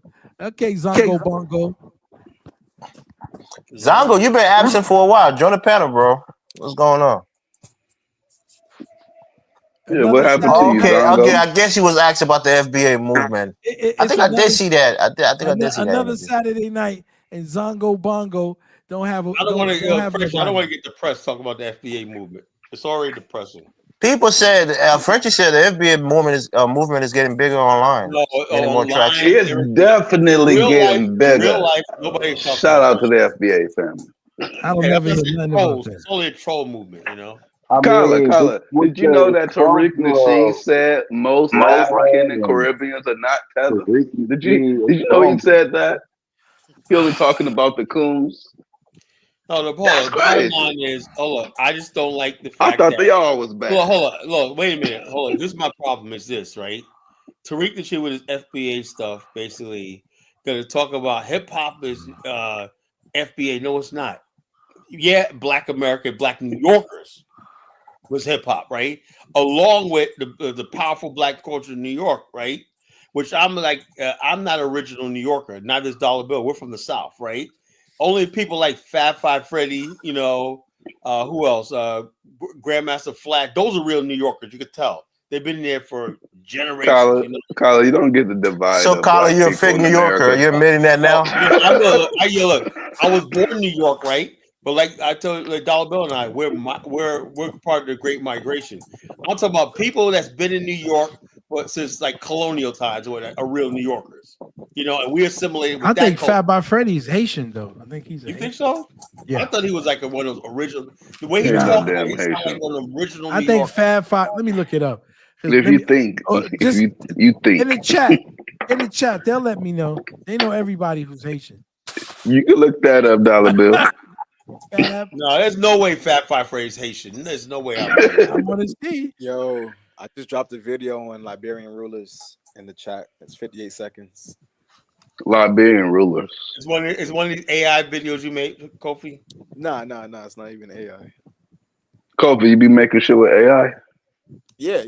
I do. Okay. Let me see. Fab Five Fred Brathwaite was born in 1959. He's an American visual artist and hip hop pioneer.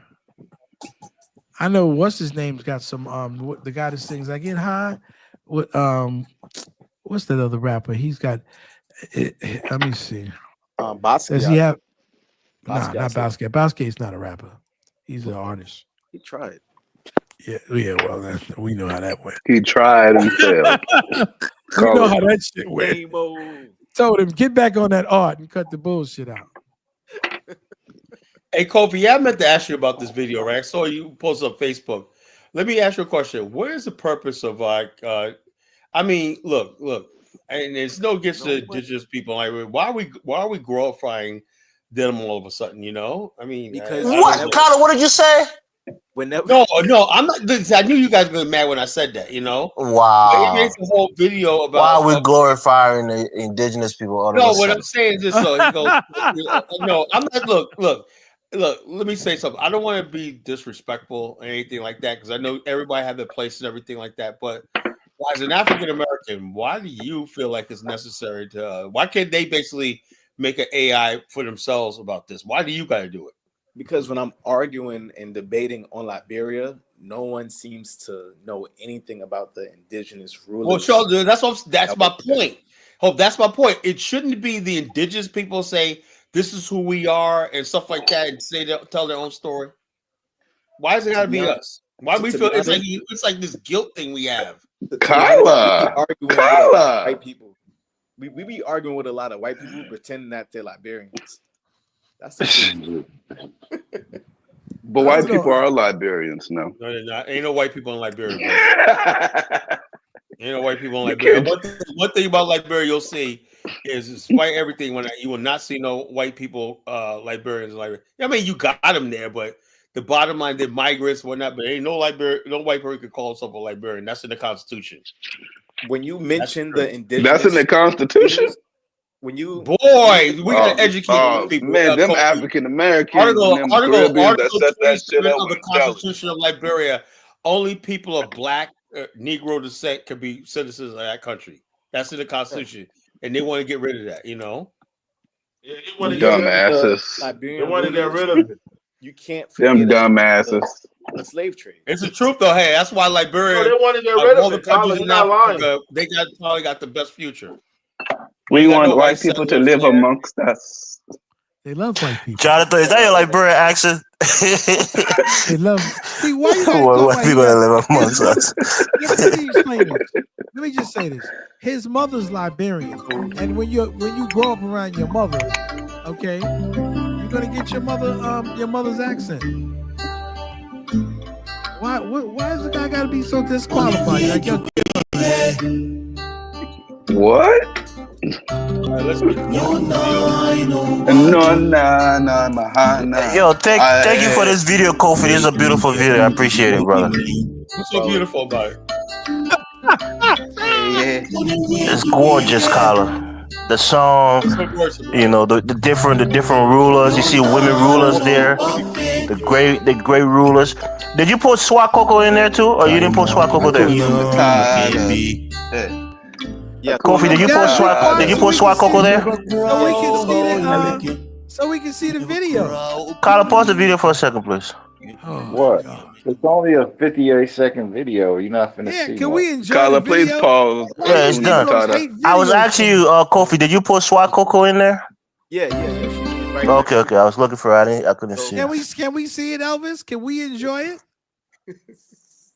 Is that okay with you? And y'all can click it's in the back chat. You can download yourself and look like. And, I mean, maybe we'd like to enjoy it. Maybe you know who the people are. It's in the back chat. Just click on it. It's in the back chat. I'm just fucking with Elvis. Looks like more than Liberia. This looks like Hakuna Matata. Play that shit again. Oh, that's what FBA Young Lion said. See, that ain't I right. like that Hakuna Matata type shit. That's why man, you guys are boring me, man. Come on with some conversation, man. I'm about to end this shit. You know, damn, Carl, you gotta go clean more chitlins. I don't like a lot of playing around. You don't like to see the native history. It make you mad. No, I don't want. I want to hear some curious conversation. Man. I'm just sick and tired. But the natives don't really have no history, Elvis. That's the problem. There you go, Jonathan. sounded like a true collar follower.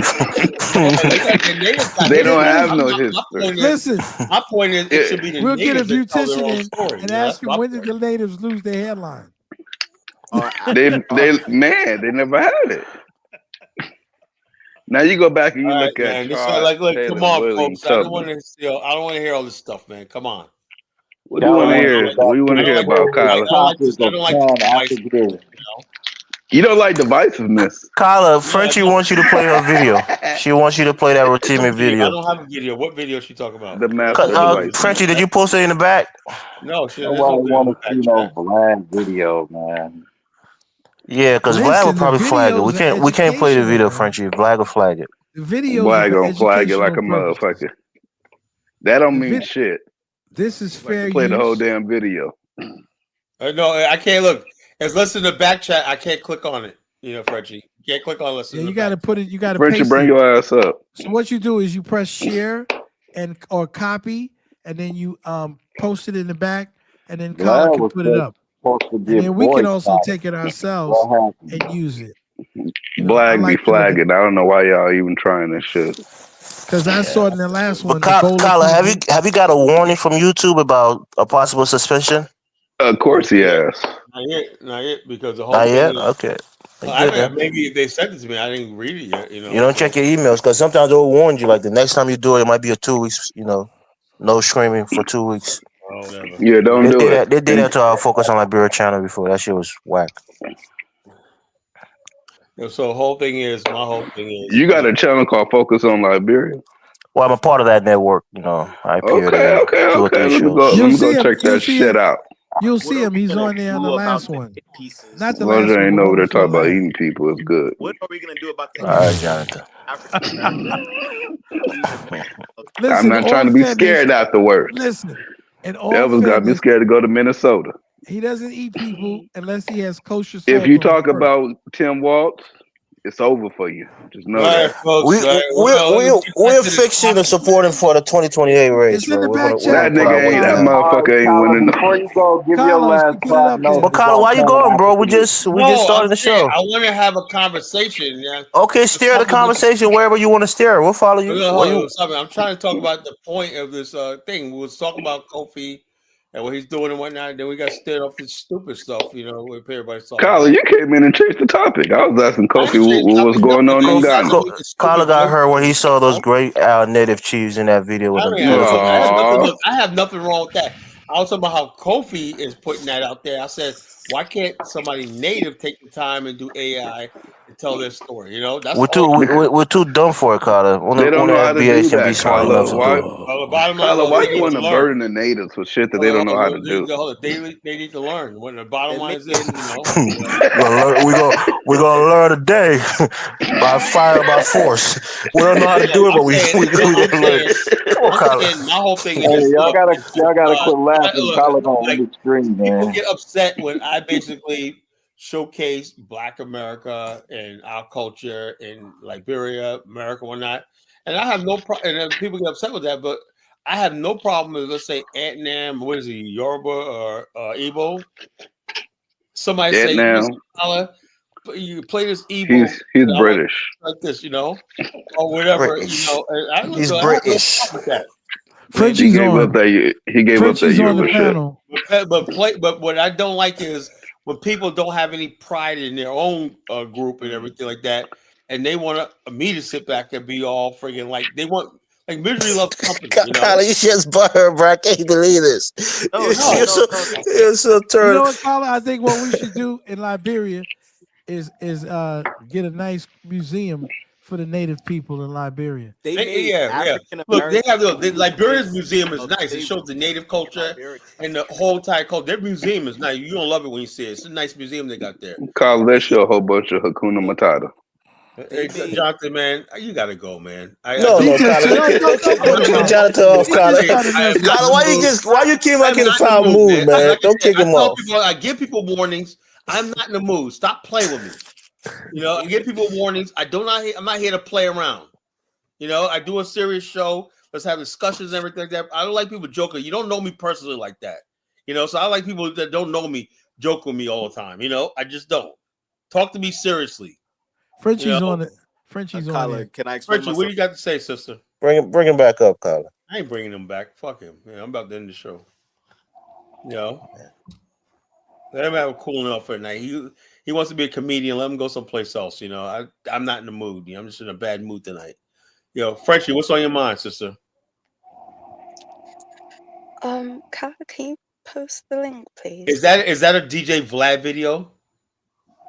Yeah, but it's someone else's reaction to it, so it's not directly from. Okay, I hope I don't get flagged. She put up the other thing too. If you get blocked, you know whose fault it is. Kyler, she also put up the section 107 Copyright Act, so you can paste that up there too in the chat. Yeah, Kyler, you know. Thank you, Frenchie. You have to make commentary every 10 to 15 seconds whilst the video is playing. And then you also have to say fair use. So this guy, already I'm pissed off. What happened? Just by looking at his face, call him mad. I didn't see him yet.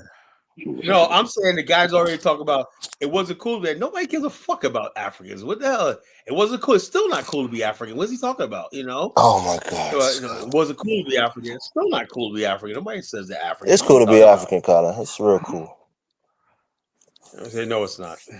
It's not cool. Flex. You're all right. You know, we tolerate you, but please don't get ahead of yourself. You know. I don't even tolerate Elvis. I wanted him off. The true slave traders. It might be better with just the audio. That should travel. And how did they get to goddamn elementary school up to the high schools and to the? Yeah, no, that was crazy. What is that? Is there somebody? Guys, we're gonna get right into the show tonight. I'm gonna have our girl FYI introduce herself. Let's see. Hey, FYI, this is Imani. We're about to get started on the show tonight. Is there a timestamp where we can go to? Know who you are and what the show is all about. I'm just gonna play it, man. Just let him play it. I understand. Absolutely, Imani. Here's the intro for episode 201. Hey everyone, welcome to episode 201 of the Top Hill live show. I'm FYI, your friendly creative voice assistant, here to join your incredible hosts Imani and Carmen as we continue our exciting journey together. I'm tired. I'm not in the mood. Our mission is to bridge the gap between African cultures on the continent and in the diaspora, diving into music, real estate, culture, and more. We celebrate diversity and foster a global community through rich conversations and live reactions. Whether you're tuning in from Lagos, London, Johannesburg, or Jamaica, this show is for everyone. Join us as we explore trending topics, share unique...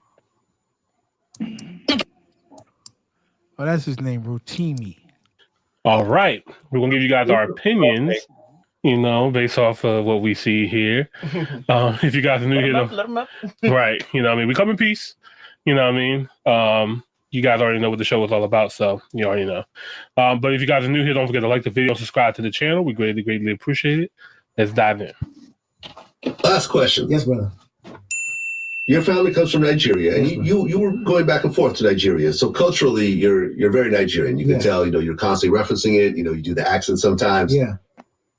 These days, you have this interesting kind of thing happening between what we call foundational Black Americans versus Black immigrants. Okay. There's even terms like tethers. Have you heard that before? No, I haven't. No.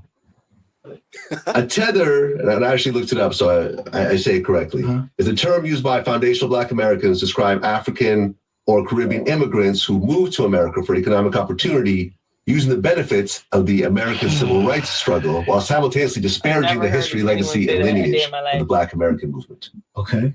I never heard. Okay. I've never heard any. That sounds like something that the whites made up. Yeah, exactly. Engaged us talk. They said it right there. Well, this whole thing about tethers and FBA, it's done by white people on that. And Tariq is only parroting what the white people give him. He got it from it's not something from Black people. He got it from Jordan. It ain't something from Black people. That's why I said people know FBA is growing. No, it's not. No, it's not. We don't freaking talk like this stupid shit. Well, Black people. I don't give a fuck about people coming over here taking. I wish the African immigrants come over here and take all the goddamn benefits. What the fuck I care about it? Ain't taking no money out of my pocket. So why the hell should I care about African immigrants coming over here, or Caribbeans, or whatever like that? Get that fucking money. Shit, I'd rather have them getting the money than the damn Venezuelans, So these people always instigating shit between Black people. Like we really care about that shit. We really care. Like I'm sitting up all night. Damn, another Nigerian in the BMW. Do you think Americo is like the same word as tether? Like calling people Americos, how they called? No, because hold up, the whole thing. Look, the term Americo was never used in Liberia. Like I said, Kyle was back down when I said that we both agree on that. Congo. It was never used in Liberia. Matter of fact, Liberians just call themselves Liberians. Also, Liberians, when they went there, they call themselves by their this homeland they came from, like a Marylander. J.J. Roberts was a Virginian. The Draytons were forgot where they were from. But they got Crescents. The Marshalls were Crescents from Pennsylvania and stuff like that. So you had people who were Louisianans and stuff like that. Ashlanders.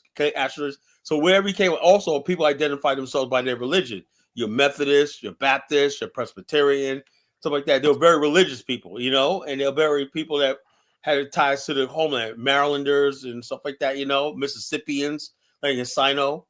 So the idea that nobody calls themselves America, because America as a concept didn't exist at that time. America was like a backward country. Only people who call themselves Americans were Anglo-Saxons, original European Anglo-Saxons in America. We were not Americans in America. American, really, when you said an American, you would talk about the original English settlers. That's what it was. So the idea of people call themselves Americos and whatnot, that's something the white people coined years later, and people just adopted and ran with it and went with it. I did my research thoroughly on that years ago. There was no people called American Liberians. It was something the Europeans coined.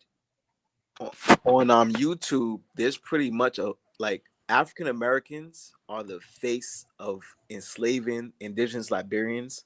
Because it's a lie. It's all a lie. It's a lie. It's let me tell you something about YouTube and stuff like that, right? There's no scholarship on YouTube. Like if you go put out a book, right, or something like that's going to be done in academia, you're going to have something called peer review. People are going to look at it and stuff like that and say, hey, look, I blessed the fact that when I wrote my novel, right, I had certain people look at it. Even Kyle, she bought my book and she loved it. She said, yeah, everything's accurate. And that your novel, the way you portrayed everything was accurate. That's peer review. A lot of sometimes people get on YouTube and stuff like that. They spew stuff like that. There's no editorial board. Maybe in the future, we ought to have this thing against misinformation and fake education, where people basically come in and these people call you being censorship. But the bottom line, you got a lot of people out there, just like people going around talking about their Native Americans like that. People ought to be arrested for that. Spewing these fake lies started the war, right? Huh? These same lies started the war. Yeah, no, it's dangerous. People believe it, and next thing you know, people act on it. So the bottom line is yes. That's why I attack this like that, because the bottom line is you got Black people that's African Americans that live in Africa right now, and there's people that basically are saying stuff like colonizer and stuff like that. You think it's a joke, right? Until someone's standing next to you with a machete in their hand, and they're gonna act on that. And so the bottom line is, hey, look. You say you're going to Africa, we're not here as a colonizer, If I'm a brother, if you don't want me here, hey, fine. I got my passport. I'll get on a plane. You'll never see me again. That's the way it ought to be. But this kumbaya shit is mental illness, and it's going to get a lot of people killed because I see the stuff that I see a lot of Africans talk, and it's very dangerous to our people, It's very dangerous, and that's why I said I don't play with these people, I don't play with them. And my tone is always serious, that's why I hate when people come here joking with me, I'm dead serious. This is a serious topic, and I'm dead serious about this because people's lives on the line. Kofi, you're in Ghana right now. Your life is in danger, probably. Who knows? I witnessed a woman getting killed by her fiance and her fiance's friend. They took her car and they killed her. Yeah. So why did they do that? But they're poor. But they were poor. Did that mean they had to kill her? I mean, because just like people believe that the Congo and the America had money, and any indigenous person who graduated from college had a fence and had a big house was America. They wasn't indigenous anymore. It's that same mentality, calling us white, calling us not really knowing our history, thinking that we're better off. Like we're being set up. We've been saying that. We've been saying that it's a setup. We're being set up. When I tell people that for the young people, they need to get an education, they need to get them a skill or something they can do with their lives. They say, "Oh, you're a CIA agent. Oh, you don't want us to go to Africa." No, go to Africa. Visit Africa, enjoy Africa. But the truth is, you have all these opportunities right here in America. How come you don't want to take advantage of those opportunities? So this was a black woman, Kofi, from where? From America? Yeah, she was from, I believe her family was from Ohio. It's on the news. She has like a Hebrew name. So she was engaged to a Ghanaian? She's probably an Israelite. Probably an Israelite woman. Yeah. She's probably from the Israelite community. People have been coming from the Israelite community from America for 30, 40 years to Ghana. And this thing of the Sable is only making it worse. So they killed her because they thought she had money or something? But he said something about her fiance. So it was somebody she was dating who killed her? It was this 35-year-old. He was a young man. I seen him in person. But you said that was her fiance, right? That's taboo. But everyone, look, Kofi, slow down. Let's get the story right. You said she got killed by her fiance, who was about 30 years younger than she was. Yeah, I believe they were engaged. Oh, yeah, I remember that story. All right. Just like the Gambian guy got killed for his truck, the UK guy, Dominique. Yeah, she got killed for her cars. She had 2 cars. I seen. He could have just taken a car. He didn't have to kill her. People are desperate, man. But this is the thing that Kala was saying the other day. Yeah. He's trying to tell these women, and didn't they yell at us, Kala, and say we was hating on them? When you were telling the women, and I was talking about the young girls who want to get married at an early age, and Mystic Dime went crazy on us, right? Yeah. You kept saying that. Kala, you want to be like the Handmaid's Tale? No, you're a little old to be a handmaid, Mystic Dime. And not to make it seem Kala, leave Mr. Dime alone. She's a cool sister, man. Not to make it seem like Africans are just violent, because a lot of Africans get killed in the United States, especially Ghanaians. I'm not. I don't think people. But they apprehended that dude, and they're going to prosecute him, right? Yeah, every single one. She's going to get her justice. Yeah, that's fucked up, man. It's not going to make her less dead. There's no justice for somebody. Please, there's no justice. If she's being killed, there is no justice. He's not going to bring her back to life, right? So there is no justice for her. The whole idea that, see, a lot of women, and I can understand they've been through a lot here in America. So my sisters have been through a whole lot here in America, right? That they feel like they want to find someone, just like men who want to go to another country and find a woman. But the situation is that, like you said, Kofi, when that happens, when an older woman goes out there to deal with younger men, it's a taboo. There is no taboo for older men with younger women in most of the world. I can't say the entire world, but Only in in most America. parts of the world. Only in America, right? Because anywhere you into the Caribbean and Europe, you will see older men with younger women and nobody bats an eye. And so you're saying that you want to be protected, but you can go to a place, okay, where women have very little rights. No rights. Or no rights. I'm trying to be Well, nice. they think everywhere is the United States. That's why. Yeah. Like, No, let's not do that. Let's not do that. Let's not act like Black American women or African American women aren't currently complaining about the femicide rates in the United States. Oh, they are. Let's not do that. I'm not saying they're not, but I'm about saying to what you, rate?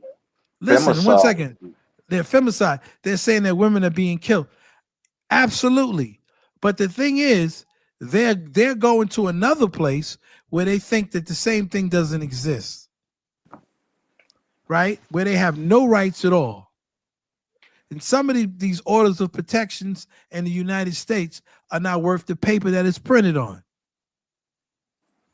But they have no recourse in another country where they don't even have citizenship. Am I wrong? It's like No, it's like you're trying to Educate put me. yourself in a good place, in a good position. You're coming with open-heartedness, and you're getting taken out. Whereas I'm not defaming anybody, in sis. America, I'm just telling the way it is. People that get killed in America, at least you can see the red flags before you get killed. Like don't say no one didn't tell you. Like don't say we didn't tell you so.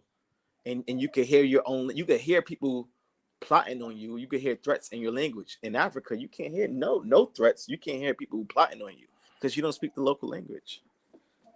So it's almost in vain. Yeah. She probably didn't have no chance. She had one of her sons there, but he had to go back, and this happens a lot. Like older people come here, and they come with their children, and then their children have to leave. They have to go back and make money, and then so they're was she living in a Sabo?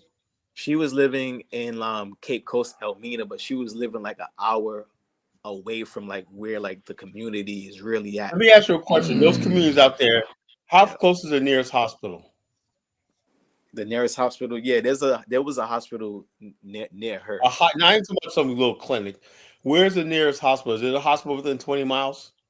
Yeah, there's like my daughter was born in Cape Coast, so it would have for her to get to the main hospital in Cape Coast, it will probably take about like 40 minutes. But there's a hospital up where she was at as well.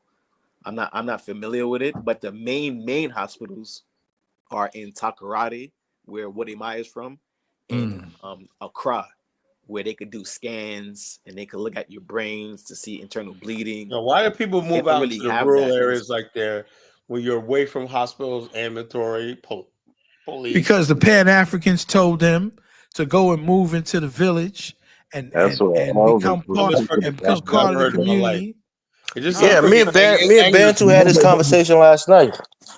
The hospitals and health wise and stuff like that. I heard it right there on the Dinah Samir show. Okay, with what's that sister that used to come on? African Superstar. Yeah. Oh yeah, she used to always talk. Yeah, that's one big girl I don't like. Carla, why you gotta mention that she's big, man? That's the only thing you notice about her. I never had no beef for her, man. You didn't, but I did. That's one big girl I do not like. No. Oh, I just seen the news, Carla. That chick from South Africa, Chidema, she came in first runner up at the Miss Universe. Good for her. So that's good. Yeah, I don't like her because of the things that she says. She says a lot of stuff, that are anti-African American. Yeah, so the whole thing is, look, this is what it is. And look, shoot me, and the French is gonna be mad at me when I say this. Females will say, "I'd rather be mad at you than me." Take 90% of it is if African superstar just got in the gym, right, Oh. and slimmed down, right, she will be happy in America, right? They always Oh my think they're gonna gosh, go to Carla. Africa, right? Big as a house and whatnot. I gotta mute myself on that one. Hey, we got Ozempic now. She can take Ozempic and lose some weight. Shit, she don't gotta go to the gym. Ozempic, whatever like that. But the bottom line, and then what it is, people are miserable, right? Because they were not getting no play in America. They were not She's an popular. African superstar, like Carla. So they always, but look, if I was an African, right? We got Carla, the men do the same thing. So women does it too. We're all human beings. No. Let me say this, right? To the men too. If I was an African, right, male or female, right, I would be highly offended, right, where people think that you can't do nothing in America, right? So we always Africans are getting losers in Black American culture. You should be getting best, like me. I'm the best, going. Oh Lord. For blessing to Africa, God. Oh God. Carla, bring back Jonathan, man. Take Jonathan from out the cold. Bring him back on. Yeah, you got to bring Jonathan because you brought Elvis back. You know how I feel about him. Yeah, just no more. I was just celebrating for a while. Jokes. I was getting ready to give out. Jonathan, you back? Well, I would have real conversation. No, but I'm just dead serious. Look, I'm dead serious, and I'm not trying to be funny and nothing like that. But I will say, there's a lot of women that basically meant to go to Africa, right? And then I have no problem with people doing that, right? But African superstars. Who's making all that noise? Is it Jonathan or who? Really angry, right? They're angry, just like the Bag family. They're always sitting there cursing Black people who live in. Look, I'm basically living in America. I'm doing well. So I'm supposed to be like, so maybe the Bag family is right. I'm doing bad in America. The police about to shoot me. Maybe I ought to go to the game and be like him. Sometimes I think like that. Maybe my reality is not. The Frenchie sees my point. The bottom line according to Zongo, I'm broke. Pan Africanism is a mental illness. It's a mental illness. We got Black people making six figures in America when I got a brokey broke. I got to go to Africa. I had to Carla. I was sitting up here looking at my papers and my check stub, and I'm like, damn, I'm brokey broke, man. I didn't pay $32,000 already in tax this year. Man, so I'm broke. That's interesting, though. You call Pan African a mental illness. I never heard. Pan African itself is not out of pocket. Look, you know what it is, brother? Black America has a lot of mental illnesses, right? Just like I believe a lot of Pan is one of the things I believe Black people are mentally ill about. We don't do things the right way. Pan Africans could work, right? But Negroes are sick in the mind, right? You don't have to go to Africa. So, Carlo, you're cured of that mental illness when you was a Pan Africanist, huh? No, I know. The thing is, I never made no moves. Like I didn't quit my business and just move to Africa. That's a mental illness. I'm not buying some land over in the middle of nowhere in Kenya. Kofi's on the chat, Carlo. You gotta watch what you're saying. Kofi on the panel, man. Kofi's a young man. Kofi's a young man. He could do whatever he wanted to do because when you're young. Listen, Kofi, if you feel like you're in danger, get the fuck out ASAP. I think Kofi. Listen, I think Kofi found himself a wife and has a family. He had a good experience that's going to take for the rest of his life, man. I salute him because he's a young person. Look, some of y'all really need to do like Kofi. Take friggin' a year and live on the continent and whatnot. I don't have a year to sacrifice. I don't. Like that. Don't get no one pregnant. Find yourself and struggle and find yourself. And then come back. Kofi, you said don't get no one pregnant. I want to ask you a question, but that might be too personal. No, go ahead. Don't get no. Now you and your wife, y'all still together? Things are good between the two of y'all? Yeah, everything. Don't answer, because this Negro don't answer, Kofi. Hold on. Why would you say don't get? Yeah, why would you say don't have babies when you went out there and had a wife and had a baby? This nigga wants to know everybody's business but his. Because the motive. Oh, we know he's married to a man. Don't tell nobody. If really care about you, then they'll wait. They'll also wait until you they'll sort out the situation. They'll have talks more. But the whole time people were telling my wife, "Oh, get pregnant. He's from the U.S. Yeah, because the baby's gonna get the citizenship. Meanwhile, I'm saying, look, I'm not trying to have a child this year. Maybe in 3 years. Donald Trump gonna end that baby anchor shit. No, it's different. It's different. Kids inherit their parents' citizenship. So Kofi is an African American. He's having kids. There's rules to that, though. My daughter has her U.S. passport. Yeah, she has a U.S. citizenship. You just gotta go to the embassy and you tell did them the right thing. There's nothing wrong Thank God, man, with a she has a young US man passport. doing the right Thank you thing. later So on. you feel like you got trapped or set up, is right, Kofi? This is still, I still take full responsibility at the end of the day. Kofi, Well, of course you have to, but Kofi, let me tell you a little secret. Can I tell you a secret, Kofi? Yeah. It's all a setup. All a setup. Right? When animals are about to die, they want to go home, right? And that's what? Don't be talking like that, bro. Like you're about to die, man. No, that's what African Americans were feeling, especially around COVID time. Yeah, that's true. Around 2019, 2020. So that's why they were fleeing to Africa, because did you imagine I did that and my neighbor was Zongo? Hey, we were talking about that last night. Yeah, me and you. Imagine if I know Elvis loved that I wasn't on yesterday. I even listened a little bit. He was so happy. He was like, "Damn, Dollar Bill's not here today. I can have a good time." Dollar Bill, what part of Harlem you from? I'm not from Harlem. I'm from the Bronx, but I was born in a Harlem hospital. My parents met on set. I went to Lehman High School. Oh, really? I used to teach. I was raised in Harlem. I used to teach around the corner from Lehman High School. Zongo, are you sure all women trap men, or they just trap you, Zongo? All women trap men. It's the whole thing is a trap. Well, if you study nature, women always trap the man. So that's the whole thing is a trap. Don't let nobody tell you it's not. Everything's a trap. Is that your first? I mean, stop telling man about his life, and you don't want to talk about yours, man. Stop. Damn, you're like a National Enquirer. But you don't. I want everybody to tell me about their lives, but I won't say shit about mine. Don't tell them nothing about your life. Right? Before I left, I did say, like, I yelled at my family. I was like, I'm gonna go to Africa. I'm gonna start my own family. Ain't nothing wrong with that, bro.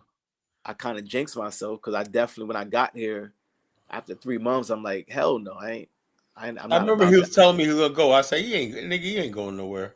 And he did. And listen, it could have start up a GoFundMe. I'll throw some money in that joint, because I like to see. You know what the thing is? I tell young people that it's a shame that we don't support young people who are going out to Africa and doing certain things. That's why I said the African was a perfect thing. We could all have one base of operations on the continent where we could all be a support system with an infrastructure, But yeah, we have to help young people because they're getting out there and they're putting their lives on the line, and they're trying to make connections. There's some people I don't want to make connections with, but I give him. He's got guts. And I met that's why I even like I know Jonathan says crazy stuff at times, but I like Jonathan too. I like everybody but Elvis, I think. A lot of people. There you go, Elvis. I mean, do you guys feel some kind of weird tension here, or is it just me? Come on, man. You think? It's just you. It's you, Elvis. It's an alternate universe, man. Some weird shit going on. It's you, Elvis. Why I displayed those Liberian rulers, because it's like, look, I want to give credit, like for slavery. Are you pandering to the rulers that were there? Oh.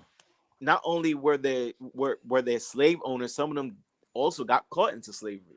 Kung Fu Fanta says going to Africa is not putting one's life on the line.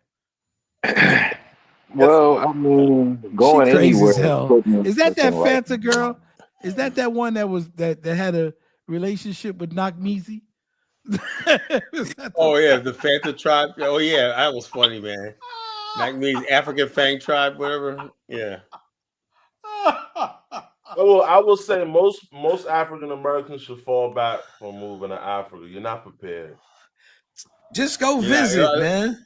visit. You don't Like know. I You said, don't. I You don't know encourage what African Americans to move to Nigeria. Y'all don't get these sad ass stories from Nigeria. It's always Man, nobody Ghana wants and to these go to small Nigeria. ass countries. Nobody wants to go. Nobody wants to go to Nigeria, bro. I had a cousin that lived in Nigeria for like 3 Man, years. Jonathan, you don't have nothing good to say about Nigeria. What the? Yo, you was going in, Jonathan. I got plenty of good shit to say about Nigeria. Well, he's I married. never Yeah, he's heard got a Is that, family. Jonathan is in when Nigeria a lot. when I'm arguing with a Nigerian? If Nigerians talk shit about Black America, I will respond. Well, let me ask But you, if we want to Jonathan. talk about the positive shit, we can talk about that. Jonathan. Okay, I want to hear you say something positive because I ain't never heard you say nothing positive about Nigeria. Before he does that, Jonathan, do you feel any tension on this panel? No. No, I don't feel like y'all got tension? No, I don't feel any tension. No. When Dollar Khaled bill. All you got to do is kicked just call the Jonathan out, 1-800 everyone was Elvis E people hotline. was well You will be good, okay? Nah. They gonna save you. Chantel will pop up out of nowhere to help you out. Khaled gonna kick you out again for making Yeah, jokes. no. Just answer the question, man. What is somebody playing Lulu in the background? What is Lulu? Oh, you don't know what Lulu is? No. What is it? Maybe it's an African thing. It's a board game. It must be. Oh. It's a board game, and you have these 2 dice, and you roll them. It's like Monopoly, but it's like an Africanized version of it. Brother, I think that's me. That's Putting you some playing damn African games? All right, not I want to hear Lulu. all this positive stuff, Jonathan. Serious. The positive stuff. All right. Starting a business is easy in Nigeria. You can get that done in one day. It's easy to get a place out here. You can buy land and own it. There's a huge market for you to sell all these. Kyla, let me finish talking before you interrupt, Mr. I want to be serious on this platform. There's a huge market for everything, and there's also a very vibrant, very intelligent, unemployed workforce that you got access to 24 hours a day. Awesome. And you ain't gonna find that in every other country in West Africa. It's only gonna be in Nigeria. I know that Nigeria is the highest risk, but with high risk come high rewards. And I don't hear too many things about Nigerians deleting African Americans in their country. Yeah, they don't. They don't. You blend in. One, you be accepted. Two, you blend in. The biggest thing out here is that it doesn't cost in Nigeria. It doesn't cost a lot of money to start a business. Do you mean, Jonathan, they like to go African to there? What? Are you African there? They see me as African. Why wouldn't they see me as African? I'm just because y'all got some coons in America. That's all I'm asking. There you go, Jonathan. Brother, you can go to a village in Delta State and they got a statue of Elijah Muhammad of all people. I mean, come on now, in a village. It's like they hail a Pan African. Do they lose but their shit? Y'all get the coons on these platforms and y'all take the coons serious as if they represent the masses of the people. Be realistic. I know there's other people other than Ant Nam. You know, I know there are other people other than, but whatever it is, man, I think that wherever you go, you need to have a plan. Someone said it up there, and I agree with them 125%. You need to have a plan and know what you're going to do. And you're a young person, okay? You definitely should try to get some backing from your elders or somebody who has some money. I would definitely, if I sent my son to Africa, I know I would just have to just put it in my budget to send him X amount of money, okay, on a regular basis. I would say you should have a plan, but also you should have a support system. You should have someone that's already there that you know. And when you get there, you listen to the person that was there that you know. Don't go over there thinking like, oh yeah, nigga, I'm gonna do this on my own. You feel me? This ain't America, nigga. I guess French want me to play. You do that in America. You don't do that in other countries. Well, let Frenchie. Let's hear because Frenchie. Literally, that's exactly because I'm like, I've never heard anyone say it. Like, yeah, I've never heard the term tether before. I've heard it, just not in that context. Yeah, not in that context. From us. Yeah, man. I'm curious to know what his thoughts are on this and stuff like that. Me and I believe, we're Black Americans from, I guess you'll call foundational Black Americans. I understand the purpose and origin for that term because they really want to. They're trying to fight for reparations, right? So it won't make sense to give reparations to just all Black people because the government might say like, okay, we understand. We ain't take all you niggas. Right. It's like, okay, we understand for the Black people who grew up in America and went through the American slave trade and stayed on this country this whole time and went. That's the problem I have with this whole thing, right? Is that people are willing to basically divide Black people. Like that's your line in the sand. Not if you want to divide yourself or not, you get a land and a territory, right? You don't make it contingent on some white person giving you a reparations check. The price is just too high. I don't want to be like, yo, look, I don't want to distinguish somebody because I'm looking for a reparations check. I would like to preserve. You know what's sad about this dollar bill? The same people who say they want to delineate, right, don't even want to accept their own real reality and their own history. Oh, yeah, they walk. You say, well, we were slaves in America. No, we weren't. Then what do you need a reparations check for? Well, because they owe us. All for what? Are you admitting you were slaves? Yeah, we were slaves. So how'd you get on the plantation? You think you just there? You were just sitting there minding your business, and white people came and just built a plantation and trapped you in there? Or the truth is that you were brought here via the transatlantic slave trade and sold and seasoned and sold into slavery. Now, if that's your case, well, that makes you an African American, right? That means you're a person of African descent. That's the original African story, the original American sin. Yeah. So where's the foundation of Black America come from? That's basically saying that you don't have no ties with no other country. This is the only country you know. And also, I even heard one person basically make the argument that American Liberians aren't so-called FBA because they left America. So you define yourself by the borders of America. I said, well, I asked her, what about the Black people, African Americans who went to Panama? No, they're not African Americans. What about the African Americans who went to Haiti? No, they're not African Americans. What about African Americans who went to France? No. So in other words, the only people that are so-called foundational Black Americans are the Negroes that live in America. But Carlo, blood dilutes over time, right? If you live amongst a group of people for 200 years, you intermarry, you have kids with other groups. That's not what I'm That's bull crap. I guess that's their argument. So that's we're marrying the same people. We're marrying ourselves. So how can blood be diluted? Cut the crap. That's what I'm saying. And also, Elvis, Black African Americans have a trace DNA now that signifies. Like if Dollar Bill does his DNA, he's going to see some of his DNA trace from the Carolinas. That means we've been here 400 years.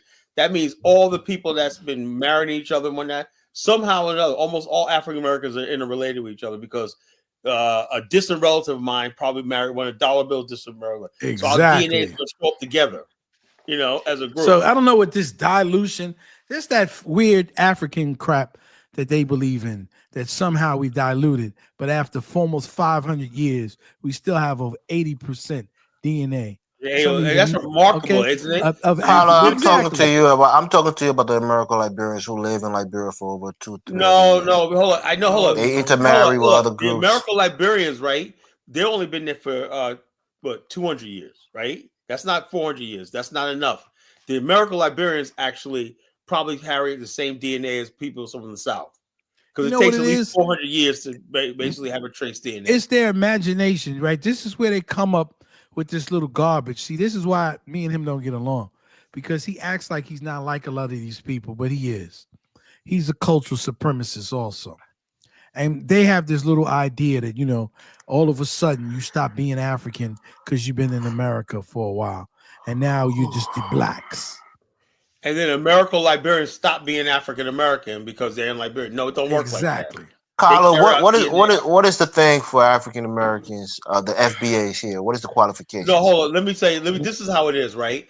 When I say Black America, that means anybody of Black African descent is Black. No, we're talking about the people who say American Liberians are not FBA. Listen to what I'm saying, right? Now, when I say African American, right, I'm talking about specific lineage of Black America, the original members of the transatlantic slave trade, the original Africans, 1619 that came here. Now, Black America, you people don't realize this, right? Do you know there was Black people in America that came here from England, came here from Portugal.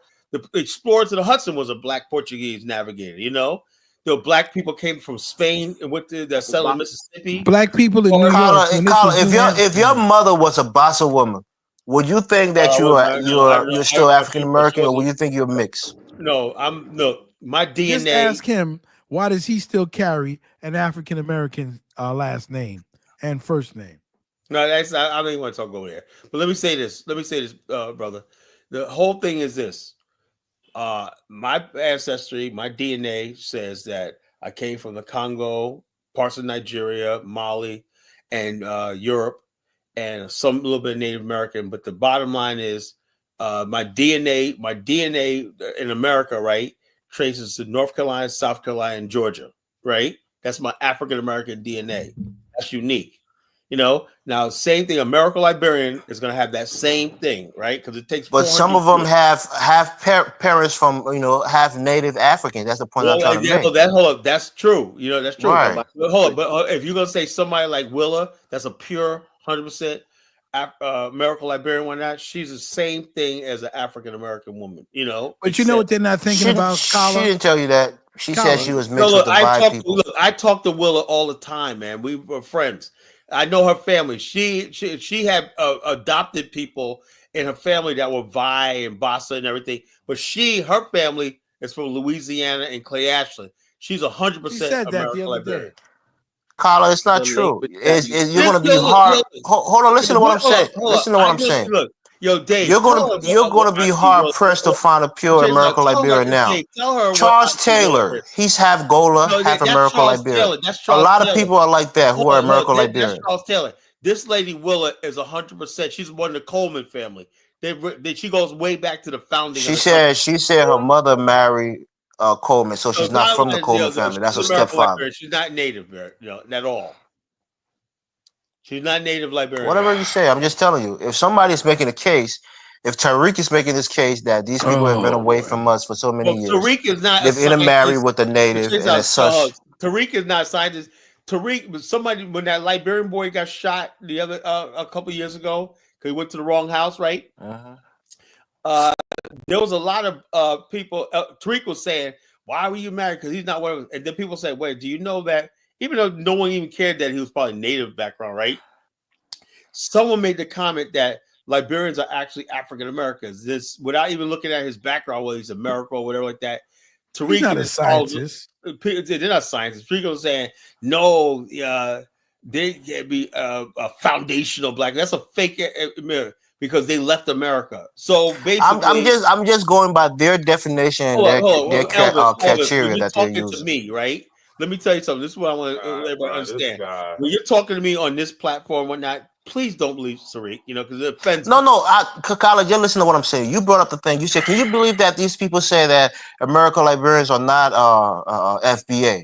That's why I'm bringing up this argument. That's all. I said I'm not saying I agree with him. I'm just trying to tell you where he's coming from. I do not basically. That's why when people say you're FBA college and stuff like that, I know it's stupid. Because the only thing these people talk about is the fact that if the FBA going to get some, which is never going to happen, right? They're creating a false identity around this hope of getting their so-called reparations check, which is never going to happen. And the price there are people that are FBA that claim the American Liberians, the Sierra Leone Creoles, and people in Mexico. FBA people are just using reparations. This is a relatively new term. Okay, yeah, and it's not none of it is based on scientific. 86 years old. It's not based on any. It's not even widespread. It's stupid, Okay, so it's not widely accepted nor recognized. But you know how somebody like the Vlad uses it, but he's nothing but a muckraker and a freaking sleaze bag. He looks at these. What's he doing talking about black people culture anyway? What the hell is he doing talking about us anyway? Because he's it's always been like this, Elvis, right? At least us, right? We did not let white people talk about other black people to us, right? Now they'll get in front of Africans and talk about us, and Africans will talk about us like shit. Africans, especially Nigerians, will throw us under the bus, whatever, like any chance they get.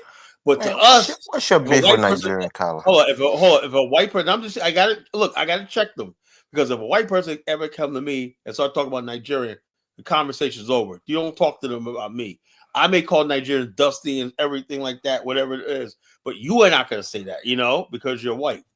That's the difference. That's what I told you about black consciousness last night, and you laughed, you was giggling and whatnot. I said, yeah, a black conscious. When I say getting into your black conscious, everybody knows they're black, but not. Well, he's in Minnesota. You can't expect a lot. They used to just chill out. What I'm saying, what I told him last night, Dollar Bill, was he said, I said, well, Tyson went through his blackface and he laughed. Blackface, yeah. If you know anything about African American culture, we all go through that really black phase. We discover we're black. Between the age of 13 and 17. Because he doesn't know. I keep telling him, like, you talking about pickles. I heard you talking about pickles. He didn't know. Oh, we pickle this. No. The pickles we have pickles that we eat, or the Jewish guys come around, The Jewish people from the Bronx spread that pickle culture across the United States. I was just telling you, pickle is a process, right? You can pickle egg. You can pickles are actually fruit. It's an actual fruit. A cucumber can be pickled. No, pickles when you it's sitting there and it's fermented, it turns into a pickle. But that's what I'm saying. So it's a process. Yeah, it's a culture. Pickling. People say you're pickling, right? No, I understand what you're saying. You're technically right, but it's a culture. That came from the Jewish. Actually, came from the Jewish Polish culture. Right. All right. So we picked it up and adopted it. And so it's a Polish. The Polish the Polish pickle is different. There are different types of pickles. And they're slowly that particular culture is slowly disappearing. It used to be processed right there in the Bronx in these big vats, and then they would put them and ship them all across the United States. But we turned pickle culture into I gotta go get me a pickle. Remember that? I used to go down to the bodega and get me a pickle. Man, I have pickles in my refrigerator right now. I still got my pickles on. But the bottom line is, like I was telling them, we had Vietnamese kids. I don't know if you had them in the Bronx, but Queens we had. I didn't have no Vietnamese from India. We had people from Vietnam, whatnot. We got Cambodians in the Bronx. Yeah, we had all those type of people that blended into the so-called black culture in America. Filipinos. We had everybody in our culture, right? So we invited everybody in. Black America was just one big place where we let non-black people in and everything, So it was like Jamaicans, Haitians, all of us were all black. This is Black America, right? When I say black African was flat to us. Yeah, blackness was flat. So therefore, when we say now we're saying African Americans, we're talking about a specific heritage, and usually the people from the transatlantic slave trade that from the South, right? My ancestors come from the South, and migrated to the North, right? Now, what I was saying before was, people don't realize this, that there was a large number, like 10% of the black population in early America where black people had never been slaves. Those were the people that went to Freetown in Liberia. People like the Paul Coffees and everything. These were black communities that lived in places like Boston, New York, and everything. There were free black communities all the eastern United States. There were free blacks who were never slaves, never knew anything about slavery and everything like that. And these Should we throw the AI video I put together? No. Should I put that? That's another show. That's another show, I'm about to end this in a minute, man. I'm tired. It's 3:00 in the morning. Anyway, but the bottom line is, our culture is very dynamic. So not all black people in America are African American. You got play Bill whose ancestors have been here for 400 years. African American because they came from Portugal, they came from the Netherlands, they came from England. They were indentured service, everything. A lot of people came from. One of the first people that settled in New York was a guy that came from the Dominican Republic. People don't know that history, and Puerto Rico. Are we indigenous to Africa? Yes, we're indigenous to Africa. Yes. So why do they call Liberians, right, in the region who also migrated to that area starting in the 1700s, 1600s? Every single group migrated from the Mali Empire, from maybe. Thank you, Frenchie. Someone came from the Congo. Thank you, Frenchie. That was me. We were the last migrant group. Yeah, I was going to say bless them, but I don't want to bless them. So I said that. These are the indigenous, and we are the Americans, the half caste. Like like this is a blatant thing that YouTube does, and it gets views. The only highest view that a black person has on Liberia is Liberian Girl by Michael Jackson. But other than that, what? Yeah. Kofi, bro, what are you talking about? Are you saying that the focus on Liberia is not like a top 10 YouTube show? YouTube, other than white supremacist media viewpoints on Liberia, Michael Jackson is the only one that surpasses them with Liberian Girl. Bro, the people that get that kind of view are big countries. Liberia is a small country. Therefore, when I first have a lot of Liberian consumers. When I first got on the scene back in like 2010, talk about Liberia, I had to fight. First of all, I had to fight a lot of native Liberians and a lot of white supremacists. They were all teamed up together. Yeah, it was like, yes, these black. I had this one guy, Gunther Dumbs. I don't know if you know him, Elvis, right? Gunther Dumbs. He's a white man that lives. He's Swedish. He lives in Liberia, right? I actually saw him one time in Liberia. And he you mean the guy that called himself the Gina Giant from Nima? That lived in Nima as a kid. He speaks like Liberian. He's been in Liberia for decades. You know, he speaks like a Liberian. Yeah, we know. I know about him. He's a piece of garbage. Anyway, my boy why? What do you do, God? I actually like him because the bottom line, I let him in my group, the Association of African Americans of Liberia, right now. And basically almost had to kick him out right now. He was like, no, you can't let African Americans come to Liberia because they're going to take a look. Your Swedish ass needs to get out of here. You know? Well, he grew up as a baby in Liberia. He had a Liberian lady in Nimba that pretty much raised him. So he talked like us. He's like a 70-year-old white man, and he brags about sleeping with young Liberian girls and whatnot. Africans love white people. And when you know who else love white people? You guys are an abomination, right? You guys are an abomination. You know who else who loves them? Come in here and abuse your little girls like that. You know, Caribs who speak patois, they love them. They love it. What is it about your love when white people emulate y'all and eat your native food and stuff? It just tickles y'all inside. Yeah. A white man can speak Colloquy, whatnot. White man speak Colloquy. It just makes you feel like Christmas or something. It's like, and these guys want us to treat them like they're our equals and whatnot. I'm sorry, I can't do it, man. That's what I said. Parents of mental illness. I cannot see myself as they love when white people. I can see them as my equal, right? When they worship white people like that. I'm sorry, I can't do it. You know what? They made a mistake and did Coming to America with Eddie Murphy. It should have been done with Carrie, and did it with a white guy. It probably would have been a major film all across America. Coming to America. They love what they don't know. They love white people. We hate what we know. Damn. That's look at even Elvis said, I like we're different. We don't hate Elvis. We don't hate white people. But I don't think that's the dude you're talking about, because the dude I'm talking about is maybe in his 50s, right? Oh, you talking about those blonde kids that were in the 70s? Yeah, I ain't talking about them. They're cool.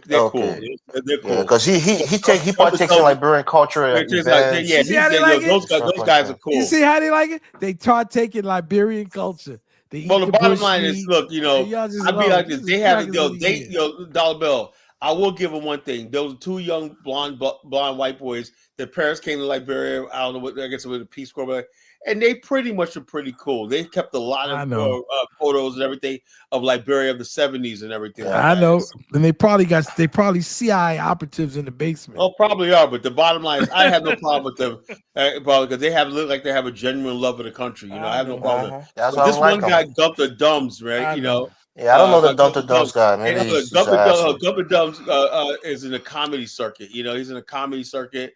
I think he's trying to recruit Liberian talent for comedy and whatnot.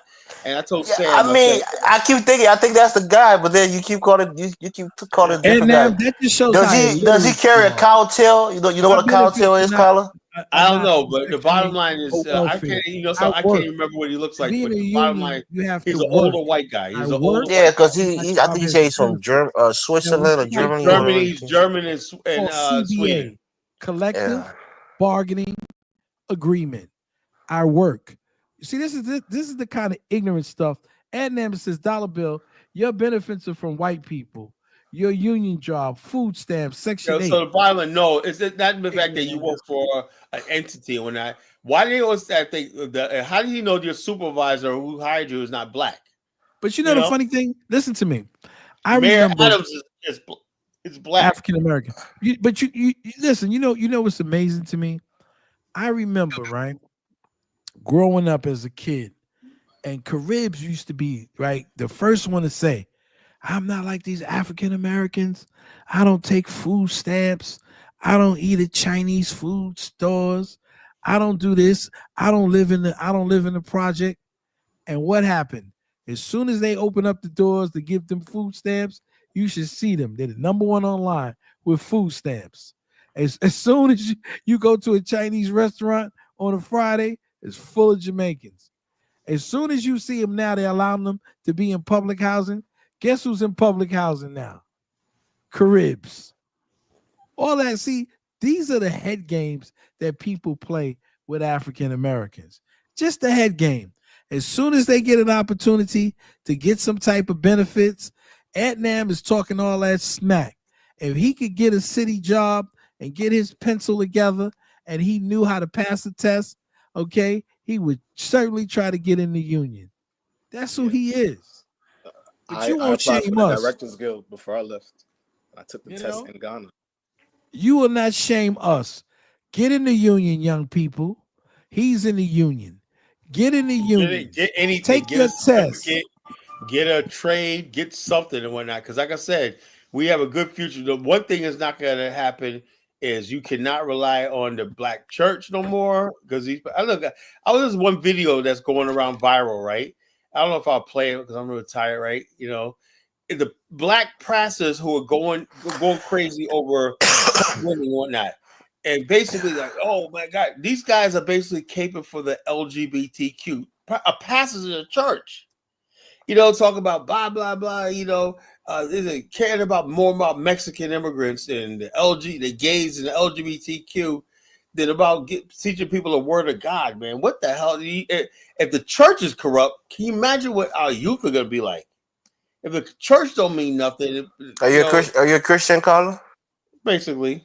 Yeah, I grew up in the church, so I'm not gonna be ashamed of that. I know you're a heathen, right, Elvis? Right? You're a heathen, right? You don't believe in God. I'm a Christian. You're a heathen, man. I'm a devout Baptist. Almost every Liberian I know, except for my boy. I thought he was a Catholic because he eats people. So bottom line is, I'm like this. As I tell people all the time, this. Look, I grew up in the church, or whatever like that. So, and I became a Muslim, and also I went into like African culture and religion and whatnot, and I'm back to Christian. And I'm like, so so that means you're an apostate. That means that Muslims can kill you for being an apostate. Fuck the Muslims, man. What like that? I went into Islam, dabbled into it. I used to go to Nation of Islam. You took your Shahada? No, I didn't take it seriously. Did you say the Shahada though? No. Okay, then you're not a Muslim. Why you say you're a Muslim? I found right. This is what people always do, and I learned this a long time ago. Right, every religion you see in America is bullshit. Right, all they do is say, "This is how these guys do it." There's nothing but con men. Right? They see all these Negroes going to a church, and they're thinking, let's say each one of them, they're counting heads. I see 300 people. And if each one of those persons, I can get $20. That pastor's probably getting $20 out of each one of them. Man, I'm for my own religion, right? That's what they do. They got people passing out tracts, and next thing you know, they rent a hall or whatnot.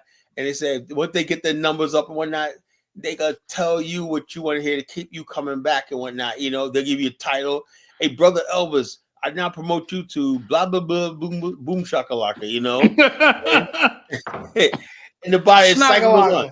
And the bottom, and you know how they really do it? They get the women, because the women's gonna lure the men in, right? Because you think it's just over there, that could be yours. It could be a wife. So you're not a Christian, Carla? I am a Christian, yes. Okay, then stop talking about the church. Read the church. No, I ain't talking. Look, the bottom line. Look, the church does it. That Negro's the African Barbara Walters. But the bottom line, look, the bottom line is this: every other group look. Carla, ask him about himself. Ask him what church does he go to.